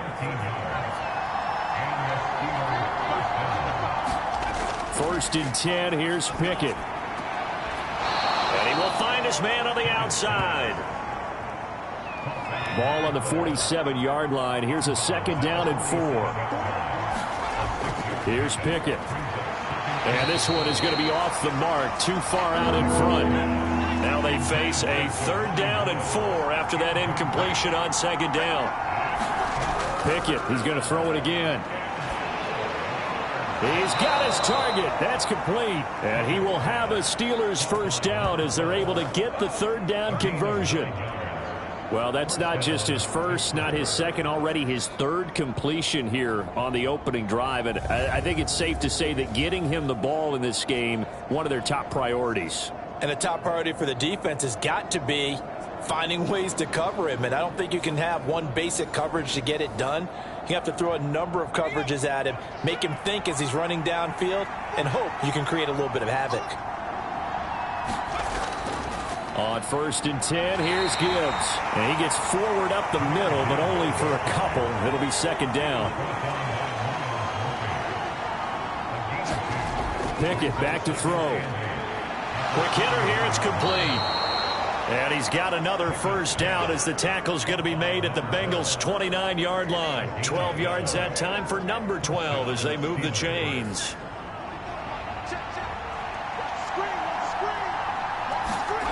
To the air on first down with Pickett. Got a man. It's complete to Jelani Woods.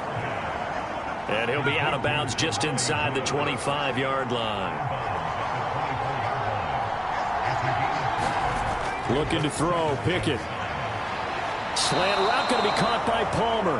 And he's got another first down as the tackle's going to be made at the Bengals' 13-yard line.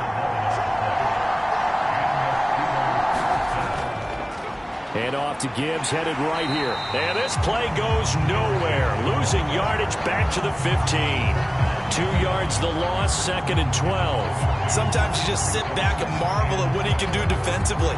Speed, strength, quickness, he's the whole package. And that package just wrapped up the runner for a loss.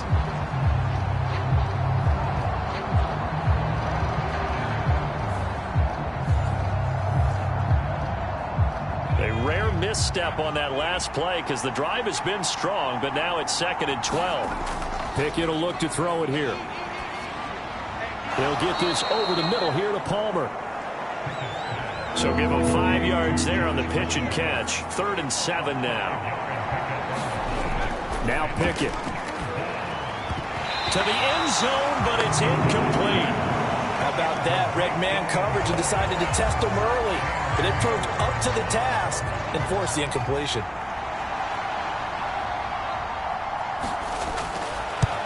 And his kick is indeed good. And the Steelers will jump out to a 3-zip lead.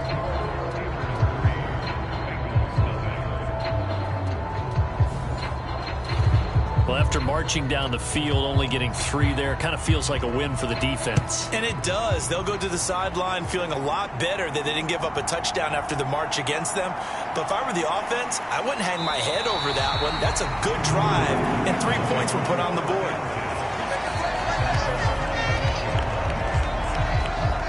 Here come the Bengals now to take over. And they are led out there by their mobile quarterback. And he's had a great season so far throwing the football. Very likely could go over 4,000 yards with a good performance here. And even in an age of passing first, that is no small accomplishment.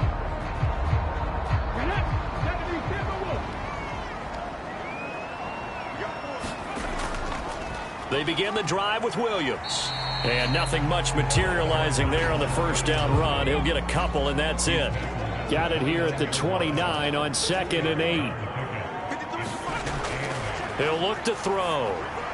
That's caught by the tight end, Irv Smith Jr. That one a first down pickup of 8.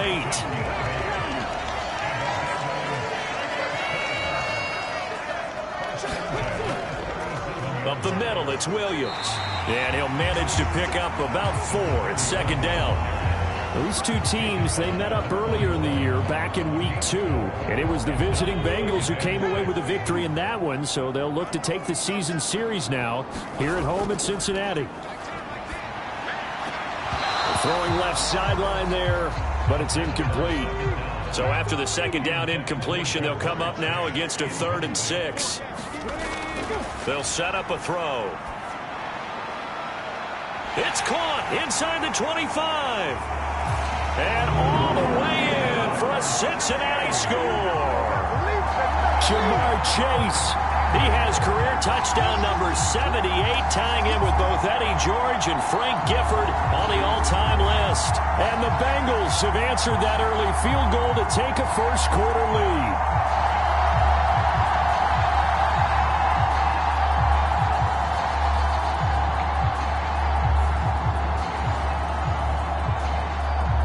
Evan McPherson for the extra point.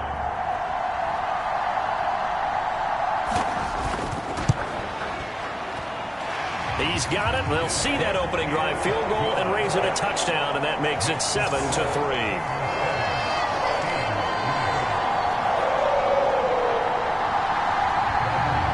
After the touchdown, McPherson on to kick this one away.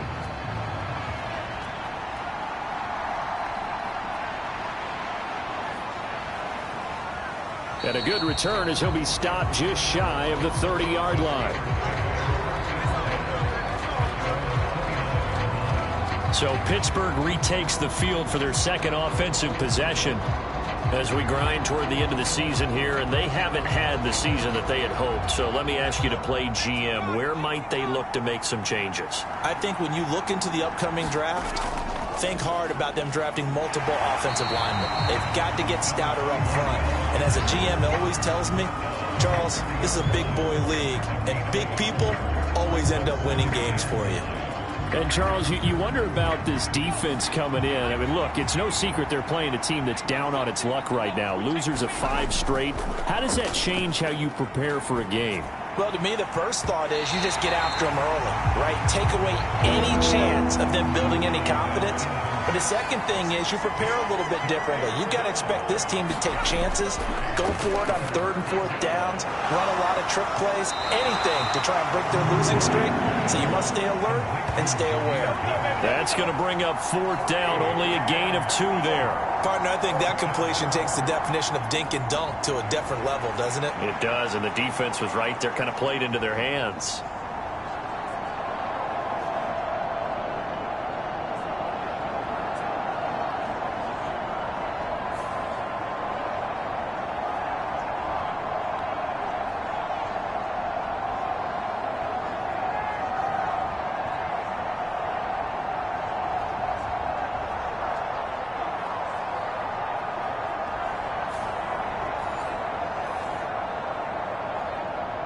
The Steelers send out their punter now as he's on to punt for the first time tonight.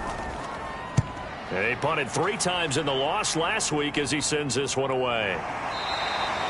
It's a 42-yard punt. They keep him to just a yard on the return. And the Bengals take over 1st and 10. The Bengal offense on their way out as we look at the playoff race in the AFC.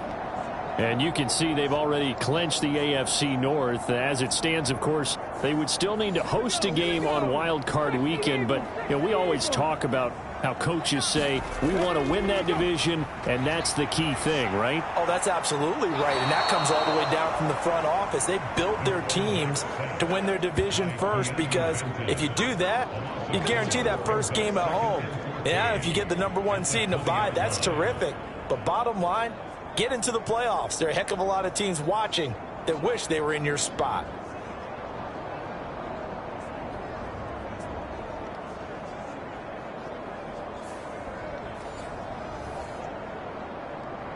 So after the sack, here's 2nd and 14.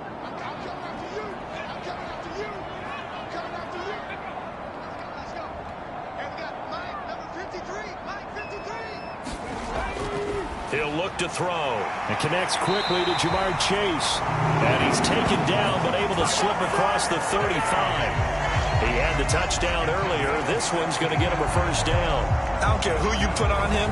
He's going to be a handful in one-on-one throws. Yeah, right now, you're right. They're in man-to-man. Maybe needs some safety help. I would say that'd be a good idea. Double team him somehow. I'm going to have to make someone else beat me rather than let him shred my defense.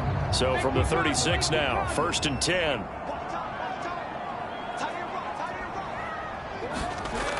Back to throw. That's caught by the big tight end, T.J. Hockenson. And he Slips up past the 45 before being tackled. 11 more on that one and another first down. That grab another career milestone for him. 900 career catches now. All right, the applause is beginning, right? The applause is going on. That puts him just outside the top 20 all-time in the NFL. Next in his sights at 903, Wes Welker. Rarefied air. The throw on the quick slant going to be complete. And he's going to get a solid gain of 9 before being brought down. Second and right at a yard. I don't care what sport you're playing. Everyone likes to build up a little momentum, don't they? And look at this, back-to-back completions to the big targeted tight end. That one not as profitable as the other, but still a decent gain. Second down and a yard. The play-action fake. They'll look to throw. This one caught. It's the tight end, Hawkinson. And they're going to have themselves another first down as the tackle's made at the Steelers' 20-yard line. A really nice gain of 25 yards. Second and short, that's a rundown, so it's definitely a good time to go play action if you're feeling it. And they do so and pick up a first down.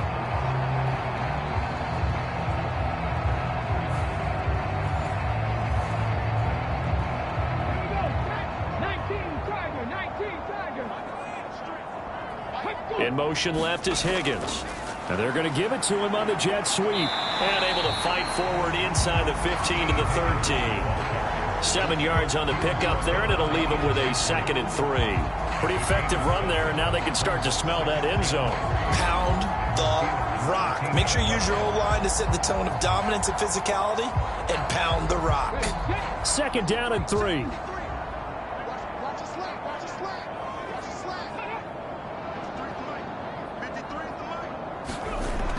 They're going to look to throw. And he will slide to a stop. He does have the first down.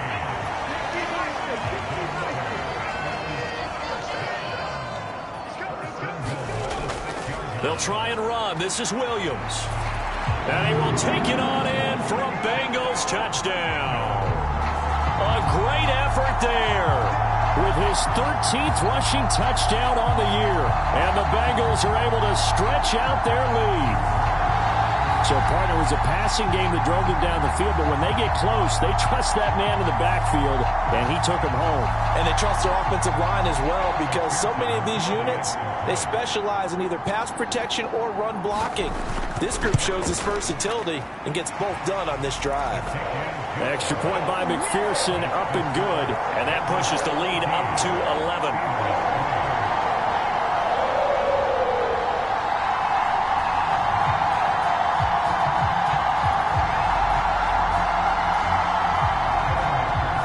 After the touchdown, McPherson on to kick this one away.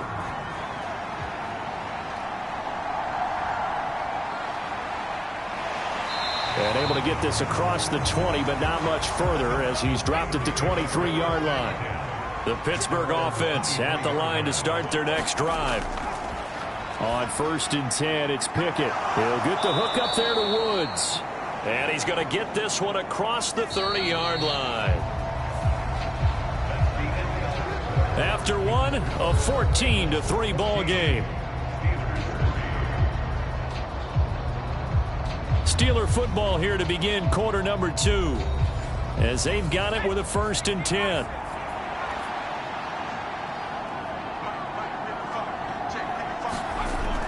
Out of the gun, they'll give to Gibbs. And he'll get what he can up the middle, 3 yards. And that'll bring up 2nd down.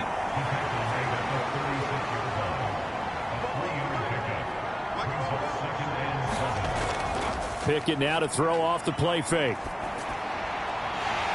And that is incomplete. Well, sometimes those cliches really come true, don't they? When they talk about it takes all 11 to play good defense. We've seen that in this ball game. I think the secondary has to be singled out, though. They are in the presence of every receiver whenever the ball's thrown. And this one, they help force another incompletion. Now on 3rd down, that pass knocked down in the backfield and incomplete. The Steelers send out their punter now as he'll punt it away for the 2nd time.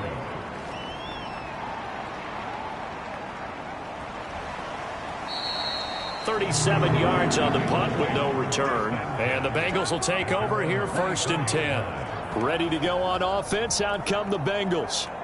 And they, on paper, Charles, no doubt they have the edge in this one. They are sitting with the AFC elite, and on the other side, they're down toward the bottom of the AFC. But you know what they say, especially at this point in the season, watch out for a trap game. And in doing so, I would take my game plan and condense it. I would rely on my fundamentals, the fact that my players are probably just better, and not try and do too much, do just enough to win the game. And on the other side of the field, I'm doing everything. Every trick play I can think of, every different formation, you name it, I'm throwing it at them in order to try and get the upset win. They'll wind up losing 3 there on the sack. Good pressure, and it's 2nd down.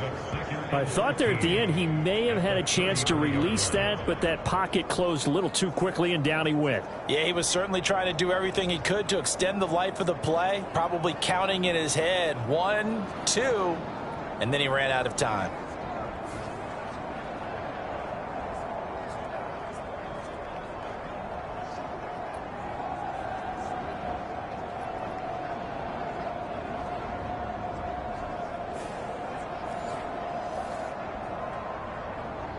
So following the sack, they'll try to change their fortune here on 2nd and 13.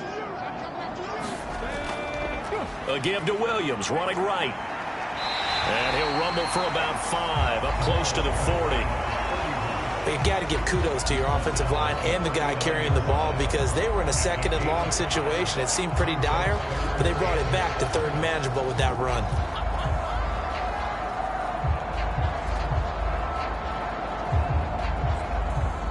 Here's 3rd and 7.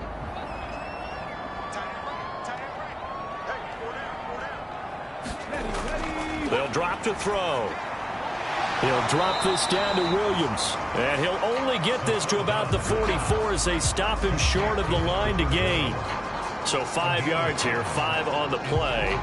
And that'll bring up 4th down. If this were baseball, we'd call this small ball. Instead of pushing it downfield, they throw a short pass trying to pick up the 1st down, but the defense rallies to the football and stops him short, bringing up a 4th down. Blake Gillikin on to punt now on 4th down. He only punted twice in the win last week as he gets this one away. And this will hit just beyond the goal line as it's into the end zone for a touchback. And now out come the Steelers. It's been very much a slow start for them. 3 drives and just the 3 points, CD. Yeah, if you're into the points per drive ratio, that answer is 1. And that's not going to get it done in a ball game. They've got to find a way to finish these drives in end zones, not having balls go through goalposts. And this will be incomplete. Physical play on the football there, and it's 2nd down.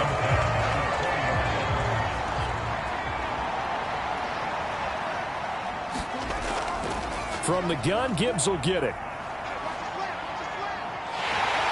And he'll go down at the 26 following a gain of 6. Steelers on 3rd down. They've only converted once in 4 tries. This is 3rd and 4. Back to throw, Pickett. A short throw pulled in by Woods. And he won't get close. Only a yard, 4th and 3.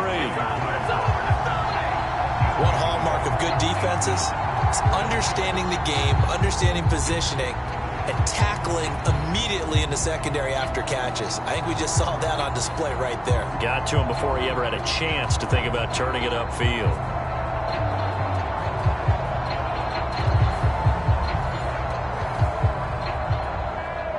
The Steelers send out their punter now as he's on here to punt it away.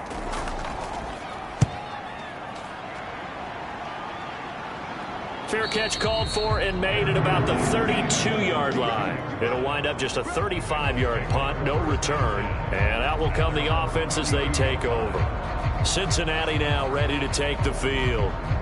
No points last time out. They were forced to punt, if you remember, but no time to dwell on that. They've still got the lead here and a chance to add to that here. 1st and 10 as this new drive starts. They'll start out here with a jet sweep. Oh, and this one may need to go back to the drawing board. He's going to be swallowed up right away. Here's 2nd and 7. He'll drop to throw. That one taken in by T. Higgins. And he slips up past the 45 before being tackled. Back to throw now on first down. And he'll protect himself at the end here as he winds up getting pretty decent yardage. From the 48-yard line, here's a 2nd and 5. And that is incomplete. A lot of force bearing down on him there. He could not hang on. It's 3rd down. Here's a play fake as they set up to throw. Catch is made by Hockenson, the tight end. And he is going to have a Bengals first down as he'll be marked down a yard or two past the marker following a gain of 6. And defensively, they were in zone coverage there. Do you have to be a little careful? You're losing playing against a good quarterback like he is to not play too much zone? Yeah, you have to be careful about how much time you're giving up. I think it's a good point you just brought up. So maybe if you still want to play zone, you go to a zone blitz scheme. And you can drop anyone out of your defensive front. Defensive end, defensive tackle. It doesn't matter. You just exchange someone to bring more pressure towards the quarterback and still try and cover downfield. A quick throw there going to be batted away and incomplete. They'll stick with the passing game as he looks to throw. And he'll be brought down, it looks like right at the 40. If they want a first, they need to get the football to the 32 here on 3rd down. Back to throw again. And they're going to have themselves another first down as the tackle's made at the Steelers' 23. The Bengals passing game finding a rhythm. They've got another first. Well, things are definitely going right for them here in the first half. Pick it down, any down, even 3rd down, no problem. They get a connection there and pick up a fresh set of downs, continuing to move the ball.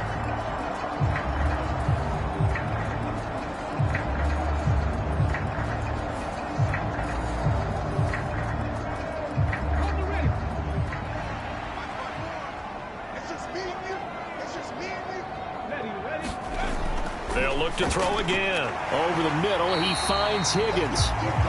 That'll go for a gain of 7, and it'll be 2nd down. One thing you're hoping for when you run drag routes, you're able to hit a receiver in stride, and he can pick up a lot of yardage after the catch. But in this situation, the defense was effective, able to stop him before he could get a good head of steam going. Here's 2nd and 3. Again, he'll drop to throw. And that one off the mark behind him, incomplete. So 2 of 2 on 3rd down conversions on this drive, and now they face a 3rd and 3 here. Back to throw here. Out to the left there and complete to the tight end, Hockenson. And he'll be out of bounds, taking it just shy of the 10 at the 11 or the 12. It'll be a pickup of 4, good enough to earn him yet another first down.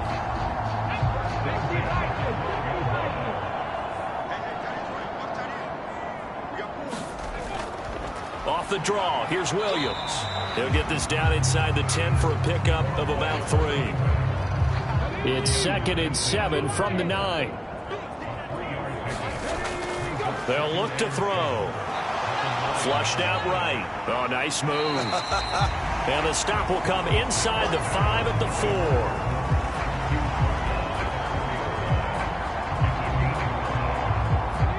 4. They need 2. Here's 3rd down. Now back to throw. Toward the end zone, but that's going to wind up incomplete. The offense staying out. They're going to go on 4th and 2. They run. It's Williams. And he is in. Touchdown, Bengals. A great play there with his 2nd touchdown here in this first half. And the Bengals' decision to go for it pays off with 6 points. You get down this deep, Charles, you hate to settle for a field goal. They roll the dice on 4th down, really just hoping to get that first. But as it turns out, they take it all the way into the end zone. You mentioned that they took a little bit of a gamble there. Think about it this way. Most teams throw the ball in this situation in the NFL, so they really gamble with a running play, and boy, did it pay off. Pay dirt. Extra point by McPherson, up and good. And the lead is up to 18 now. That drive a long one, spanning 15 plays. And it results in a 4-yard touchdown run. After the touchdown, McPherson on to kick this one away. And he'll put up the stop sign there as his guys will get it at the 25. And Pittsburgh getting set to take the field. And this, let's face it, an important drive if they're going to get back into this ballgame. Think about going into the locker room down 21-10 as opposed to 21-3. 21-10, a little more optimism, a little more bounce around the locker room, a little more discussion about how they're going to finish this thing off. 21-3, I think discouragement clouds that locker room. Yeah, and I think a touchdown much bigger than a field goal on this drive just to get into the end zone and get that momentum.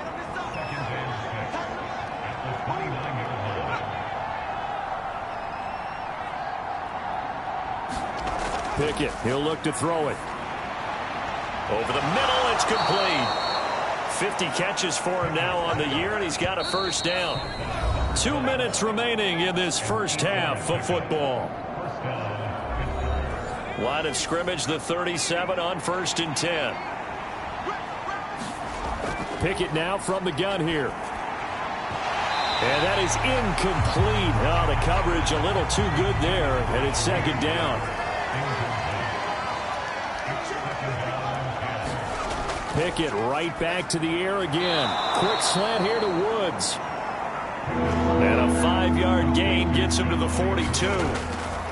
From the gun on 3rd down. Pickett working the middle of the field, and he's got a man complete. And he's got another first down as the tackle's going to be made at the Bengals' 45-yard line. They take a shot downfield there, but it winds up falling incomplete. That's some good closing speed there defensively because that looked open for a minute. But that's great work with the ball in the air. Never gave up, converged on his man, and broke the play up. 2nd and 10. It's Pickett again. And that'll be incomplete. Took a pretty good shot as he tried to pull that one in. Couldn't hang on 3rd down. Feels like they're getting caught in between here because they didn't completions on 1st and 2nd down. Now you got to worry a little bit about the clock because you prefer not to give them another shot here in the first half. If you don't pick up the first down, guess what? You're likely going to have to. And that's incomplete. The Steelers send out their punter now as he's on to punt for the 4th time today. He put that on a dime? He did. Wow. Out of bounds at the 1-yard line. Well, he's certainly not going to see a better punt than that. Definitely taking a chance because if that thing clips the pylon, it comes out to the 20, but instead it goes out of bounds at the 1-yard line. There again is the running back as he trots onto the field. He's been good. His guys are winning. So far, the recipe working here in the 2nd quarter. And he doesn't like to just tote the rock. He wants to carry his team on his back, and that's what he's done throughout this game. Yeah, he's done that. He'll be hoping to continue that trend. Now the Bengals going to use the first of their timeouts as they'll stop it with just over a minute to go before halftime. 2nd and 5.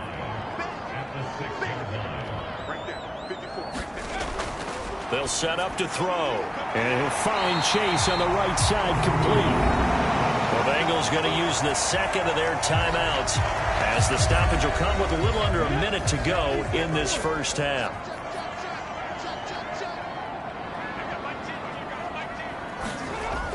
They'll look to throw now on 1st down. He will find his man Chase complete. And he'll get this one way up just shy of the 45-yard line. He got 29 yards that time. Press coverage on the outside, and for defenders, that's the ultimate risk-reward. If you take the risk, can you reward yourself by keeping them on the line of scrimmage? But no, not on that one. Got the step on him. Now it's just a matter of laying the ball out there for him to go get it.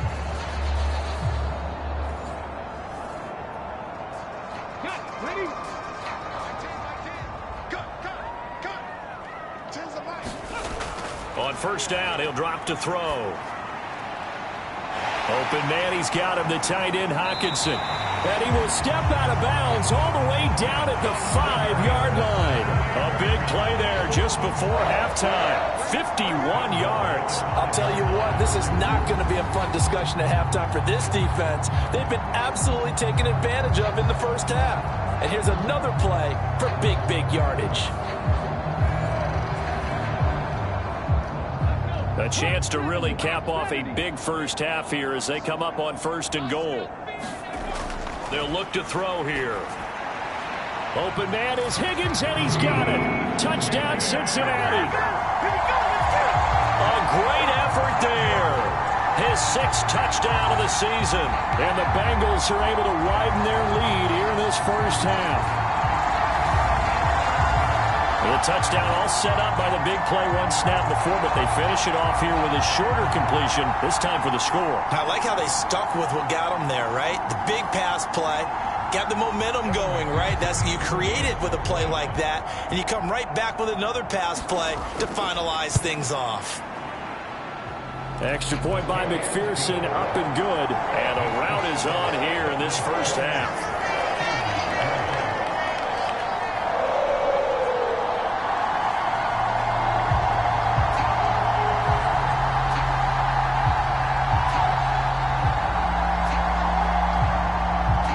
After the touchdown, McPherson on to kick this one away. And not wanting to risk anything here late in the half, he'll just take a knee and they'll bring the football out to the 25. One more drive here for the Steeler offense in this first half. And with time quickly fading here in the second quarter, not sure how aggressively, offensively they want to play this. I think we'll find out just how much they trust their guys in this situation if they decide to take a shot. Pickett's throw pulled in by Woods.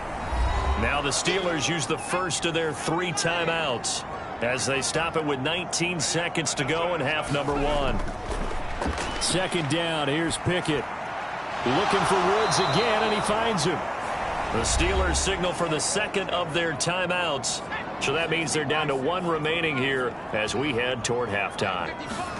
Pickett now on 1st down. On the throw, led him too much that time. It's incomplete. It's a tried and true formula, and I don't think it'll change for as long as we play football. If someone's trying to throw the ball and you can put pressure on them and make it tough, that's only going to help your defense. Yeah, he's since being hurried. He got rid of it before taking the hit, but incomplete.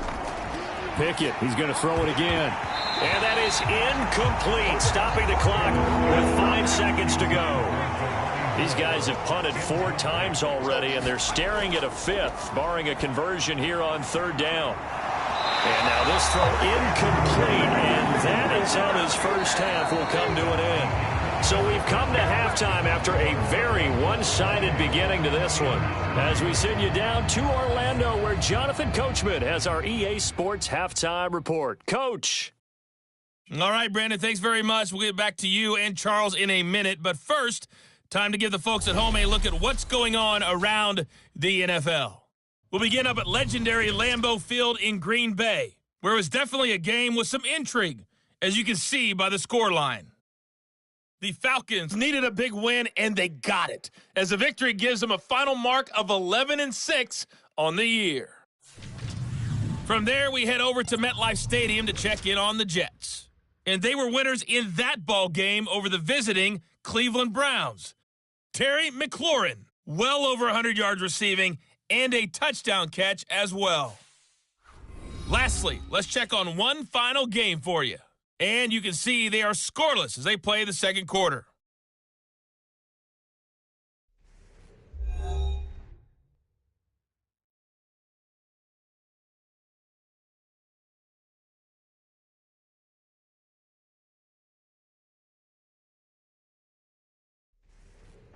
All right, Coach, thank you, and we welcome everyone back for quarter number 3. The Bengals set to receive. They have the lead and the football to begin quarter number 3. From a yard or 2 deep, here comes a return. And they'll get him down right around the 25, actually the 26 officially, so a net gain of 1 there. And As this offense makes their way back out, it's AFC playoff race time as we give you a look. Well, here we sit, Week 17. Just one more week in the regular season after this one. So if you're one of these teams trying to make a move and improve your spot or jump in from the outside, Charles, you better make that move now. And these final games are often a good barometer for all those teams fighting for position or a wild card spot. They have to be able to get the job done these last 2 weeks before things get even tougher when the playoffs officially begin. 2nd and 10.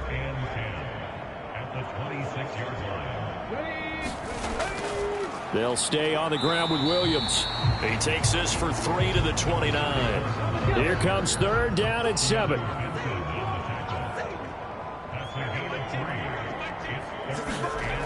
He'll look to throw. And the Steeler pressure too much here. He's going down.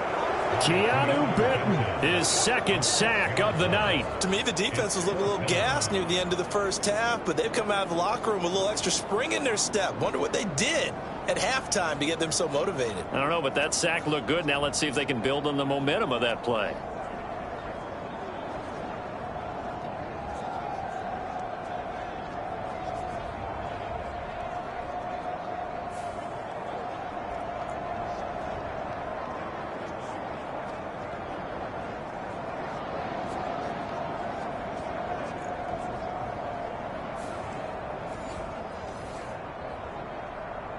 The Bengals bring out their punter now as he'll kick it away for the 2nd time.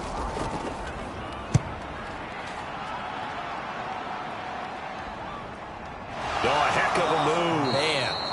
That'll be a 41-yard punt, 4 yards there on the return. And the Steelers will go on offense here, 1st and 10. Now we take a glance at the offense as they work their way back out for their first possession of the 2nd half.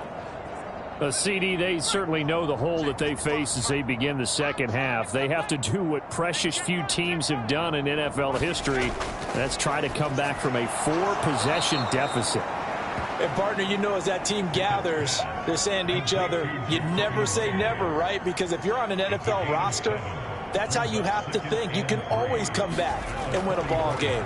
And let's face it, we saw a certain Super Bowl, a 25-point lead late, that wasn't enough to put someone away.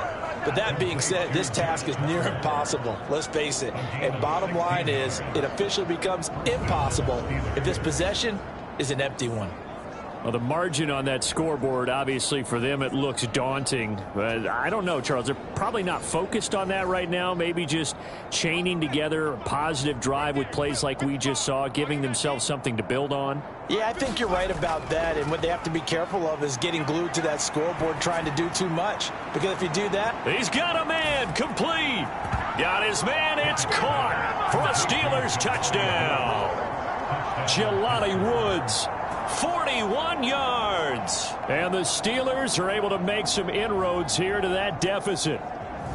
So a very important first drive of the 3rd quarter, Charles, and safe to say, a much-needed touchdown. Which leads to the question, where was this in the first half? Because if they'd had a few more drives like that, they wouldn't be in this situation. But that is the kind of drive that sends a message to the other side. We're going to be here, and we're going to battle you to the end.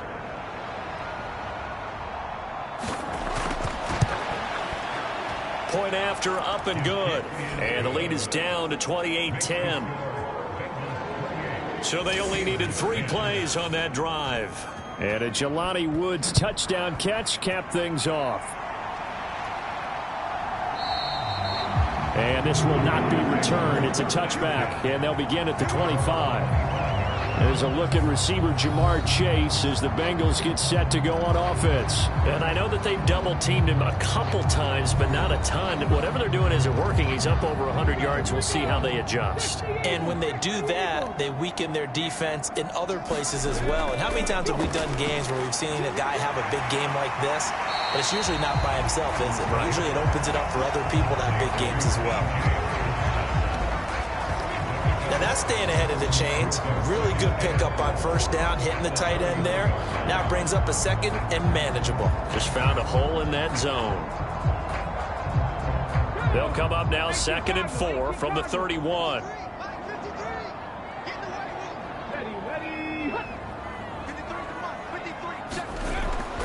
Looking to throw. And the Steeler pressure too much here. He's going to go down. Keanu Benton bringing the pressure yet again. That's his third sack here tonight. Like how they've started the third quarter here. They force a punt on the first drive, and after this sack, it looks like they'll be forcing another one as well. Absolutely. Maybe got their second win coming out of the locker room.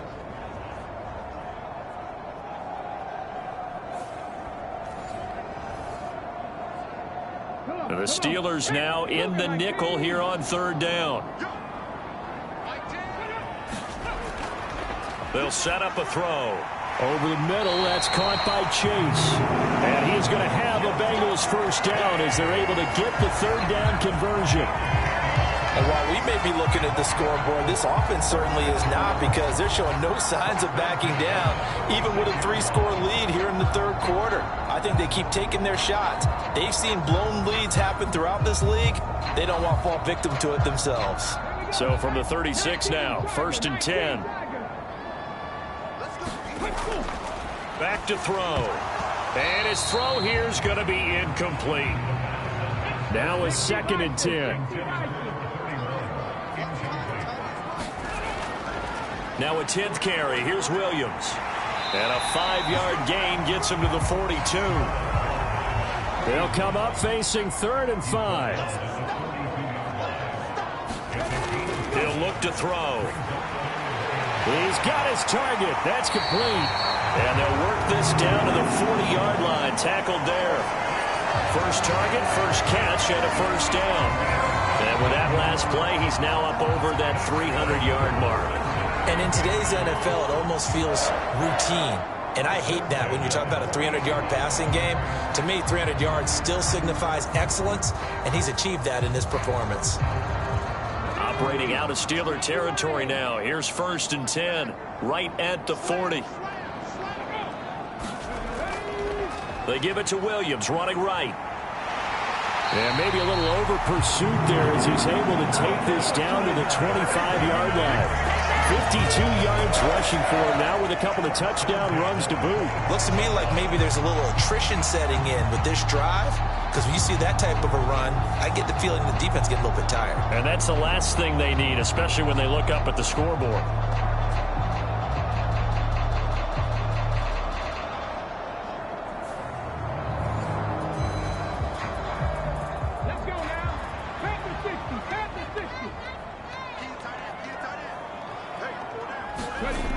Now on first down, he'll drop to throw it. Got a man over the middle. It's Williams. That's good. The completion there for 7 yards, and that's going to bring up 2nd down. He's already proven to be a factor in the running game on this drive. Now he gets involved in the passing game. I think what we're seeing here is the modern version of workhorse in the NFL, being able to run it and catch it with equal proficiency.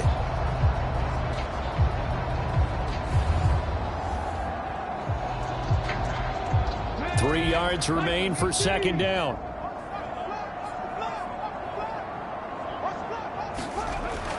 They're going to look to throw. Right side, it's the tight end, Hockenson. It'll be a pickup of 4, good enough to earn him yet another first down. They'll bring a receiver in motion right. Now he's going to get it on the jet sweep. And he'll be taken down here at about the 11. 2nd and 7.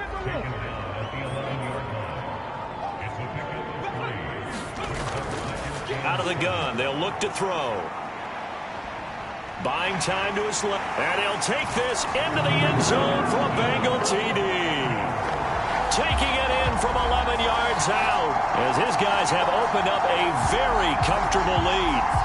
So another touchdown there, and even though we're still just here in the third quarter, kind of hard now to see them giving up this lead. And this is just an offense that's imposing its will right now. You name it, they're able to do it. If you're the play caller, whatever you want to select is there. You want to run it, you want to throw it, pick a play, any play. They're rocking and rolling right now. And McPherson on for the extra point. And he's been a busy man, 5 for 5 now as he knocks another one through to extend the lead. A pretty long drive that time, 11 plays all told. And in the end, the finishing touch, an 11-yard run. After the touchdown, McPherson on to kick this one away.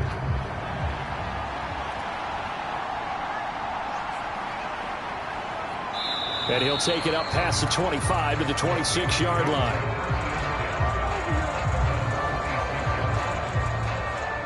The Steeler offense set to regain possession.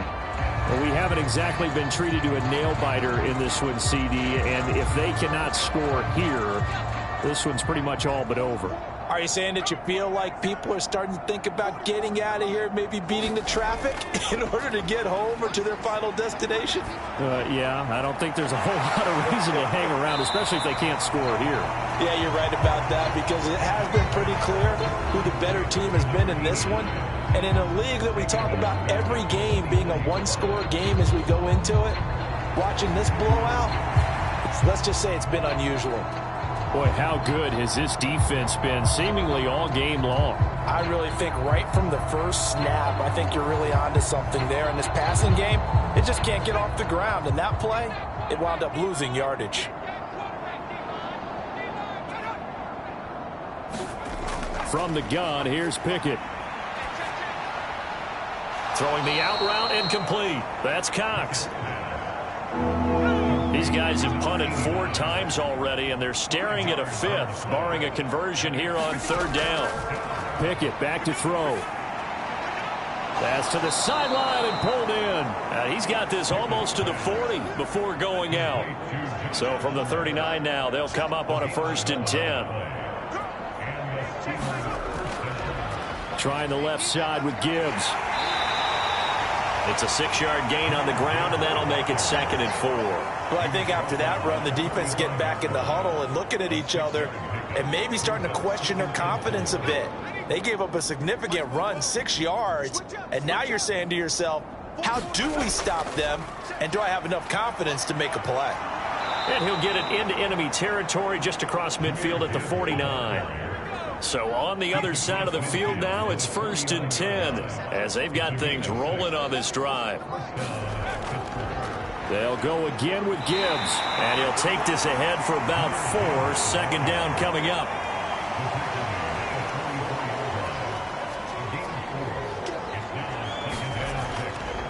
Now a give to Gibbs, running left. Still a couple yards short of the 1st as the 3-yard gain brings up a 3rd down.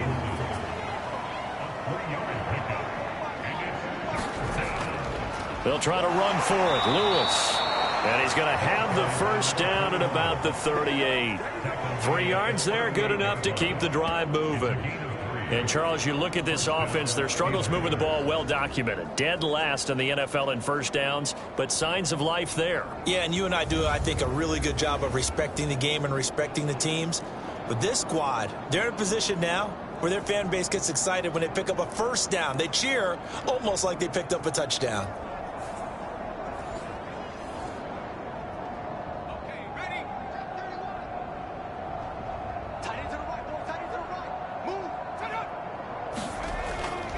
They'll stay with Lewis here on 1st down. And he is met in his tracks behind the line of scrimmage. 2 yards the loss, 2nd and 12.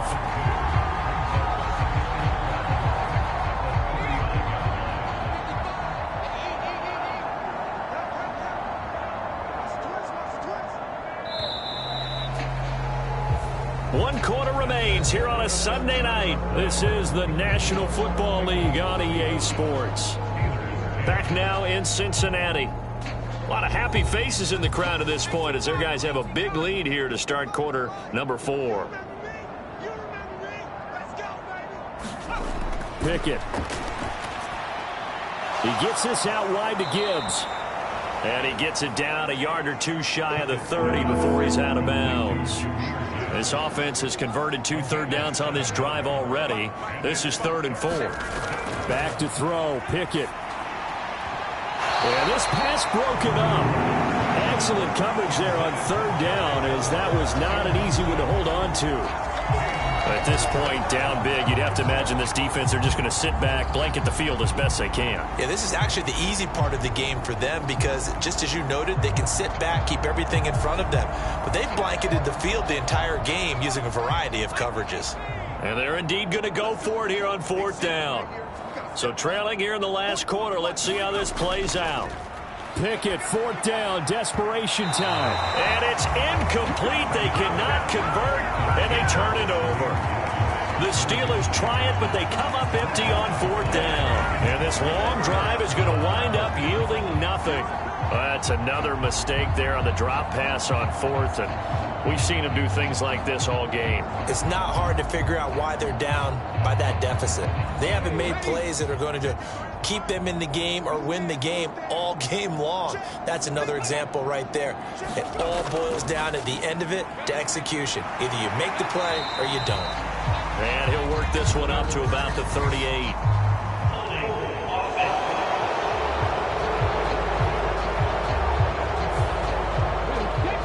So they got that one, Charles, against the center. And let's remember how difficult it is for the center, because remember, he's got to snap the ball to put the play in motion, and sometimes you got that big guy on your nose. You got sometimes where he's coming at you at an angle. It's a difficult job for him to snap the ball and then execute his block. On play action, they'll throw. This one swung out to Williams. And he maybe makes it back to the line of scrimmage. That's it. So he'll be stopped here for no gain. And they're going to face an uphill battle here on 3rd and long. Up the middle, it's Cook. And he'll fight forward to about the 27-yard line. Only a yard on the pickup there, and it's going to leave them with a 4th down. As much as I praise teams for being true to who they are, in this situation, I wonder if maybe they outguessed themselves a little bit. 3rd down seemed like an obvious passing situation. They chose to run it and didn't get anywhere close to the 1st down. The Bengals bring out their punter now as the drive goes backwards, so he's on to punt it away. Averaging 50 yards a boot so far as this one's away. 49-yard punt, 5 on the return. And they will take over 1st and 10. And the Steelers set to take the field. It's now appearing that this losing streak is going to continue. You know, the coaching staff was confident that this was going to be the game to stem the tide, but that just has not been the case. Pickett leads his Steelers up here with a fresh set of downs. At their own 27. Now a quick slant as the throw's complete. And he takes this up to the 40-yard line before being corralled. Give him 13 yards on the opening play of the drive and also give him a 1st down. Pickett will look to throw it here. The Bengal pressure gets him that time. Down he goes. Finally hauled down for the first time this game. Multiple defenders in there to drop him. Now that was a passer's nightmare. The front door totally shut down by the defense, so he kept going backwards, hoping to find another avenue of escape. It didn't exist.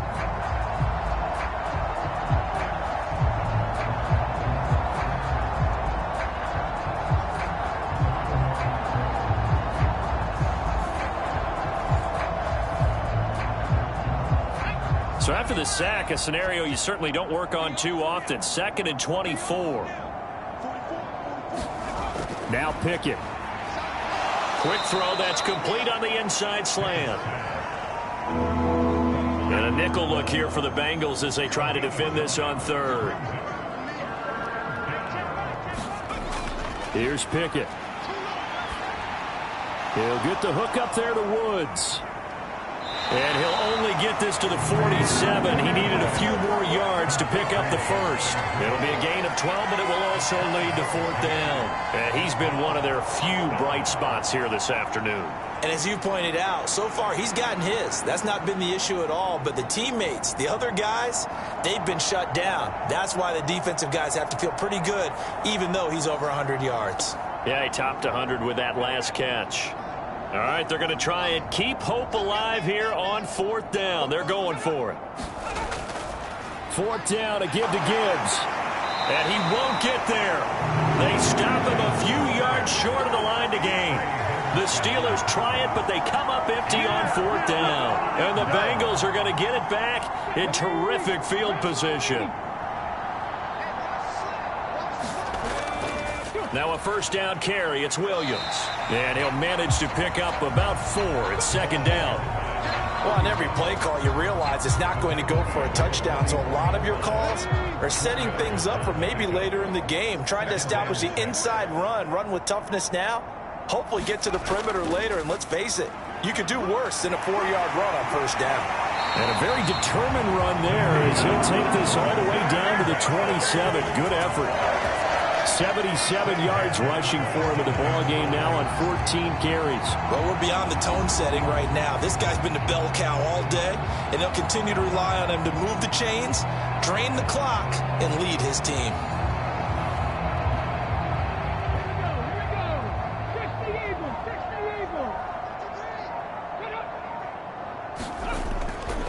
Again, it's Williams. And he's out of bounds. Almost gets to the 10.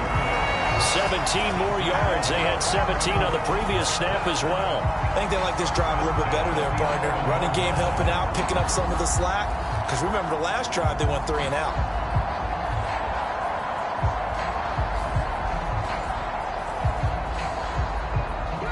Now a 1st and 10 at the 11.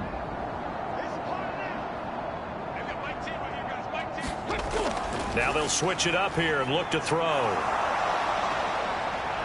And here he'll get it down to the 7. He'll wind up getting right about 4 there on the scramble, and it's 2nd down. Cook up the gut. 7 yards on the pickup there, and now they'll have it 1st and goal.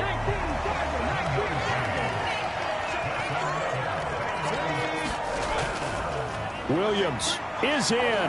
Touchdown, Bengals. So the rushing touchdowns continue to stack up, CD. That now 15 for him on the year. And give him a ton of credit for staying healthy, being a smart runner, and it's showing just how important he's been to his team. He's got to be their MVP at this point in the season, and those votes may even turn into league MVP votes when it's all said and done.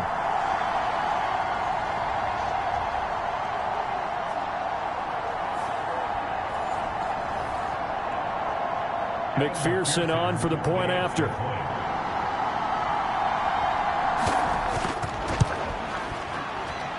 Now this one was over a while ago as they just add on to their big lead.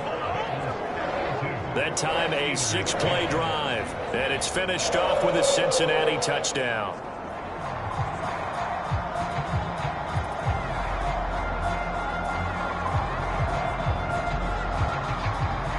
After the touchdown, McPherson on to kick this one away. And that'll carry over the back line of the end zone for a touchback. And Pittsburgh getting set to take the field. Well, we said it at halftime that they would need a nearly perfect second half to erase that deficit that they were facing, CD. But unfortunately, the second half has pretty much been a carbon copy of the first. Yeah, that early lead was almost insurmountable the way their opponent was playing. And, partner, they do have some good news, though. This one is getting close to being over, and they can try and hit the reset button starting tomorrow. Here's Pickett on 2nd down. And this one incomplete. Too much contact to hold on to that one, and it's 3rd down. Looking to throw, Pickett. Able to find the open man. That's complete. And they're able to get this one across the 35. His 5th catch tonight, and it's good for a 1st down. And with this game well in hand, perhaps we are seeing the coverage lighten up a little bit as they got burned there a bit for a 1st down. Well, we certainly know the coach isn't happy along the sideline, because he certainly wants them to finish this one out the way they started it. He doesn't want to give up any soft completions, no late points. He wants this lead to stay right where it is. So here's a 1st and 10 at the 38. Back to throw again. Finds Gibbs on a check down. So the completion good for 6 yards, and it's 2nd down. Pickett, he'll look to throw it. A short throw pulled in by Woods. His big game continues. 10 catches now and another 1st down. That was a route run not just with dexterity, but with intelligence. found the hole in the zone, made sure the quarterback saw him, and was able to make the sure catch and flip the down marker back to 1. Now a dump off here complete. The result, only 4 yards there on the play, and that'll make it 2nd down.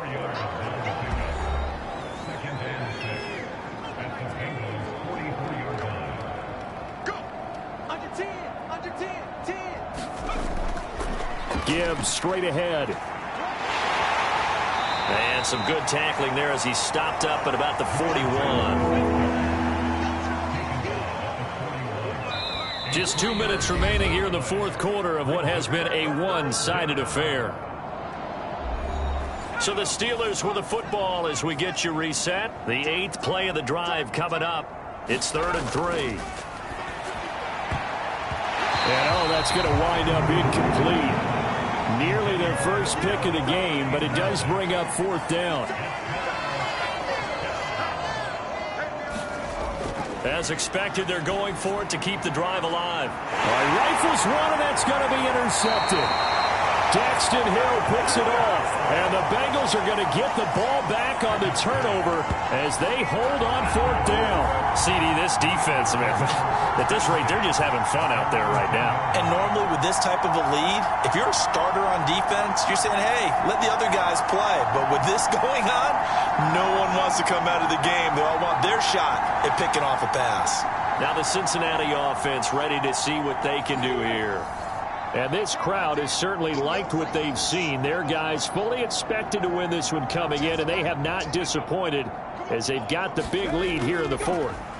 And they'll fake the jet sweep and instead give up the middle to Williams. And he'll find some room to get this up to about the 14. It's a pickup of 4, and it'll bring up 2nd down.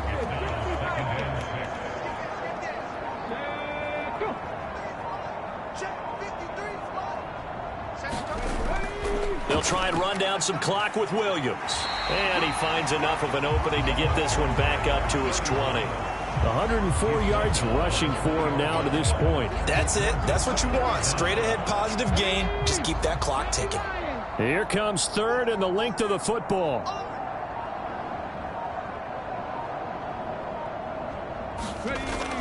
The busy night continues for Williams. And he's got a Bengals first down as he'll get this up to the 25. Well, partner, none of these runs individually have added up to a whole lot. Now 3 plays, all 3 short runs, but together a first down. Yeah, it's amazing how the narrative changes when you string them together. Well, partner, under the lights in primetime, this offense, they gave the nation quite a show, putting up that many points to come away with what will certainly be a memorable win for them. And, Brandon, I think it's as simple as this. Some players, some teams, they're just meant for the big stage. And when they get a chance to play in this type of atmosphere where all eyes are on them and all the lights are shining brightly, they show up and they show out.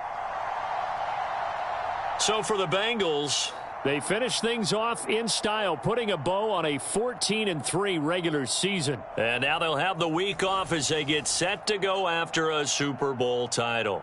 Meanwhile, for Pittsburgh, they go out with a bit of a whimper as they wrap up a very trying 3-14 season. And it's fair to say wholesale changes will be forthcoming in the very near future. So for our entire crew, alongside Charles Davis, I'm Brandon Gaudin. Thanks for watching, everybody. We'll see you next time.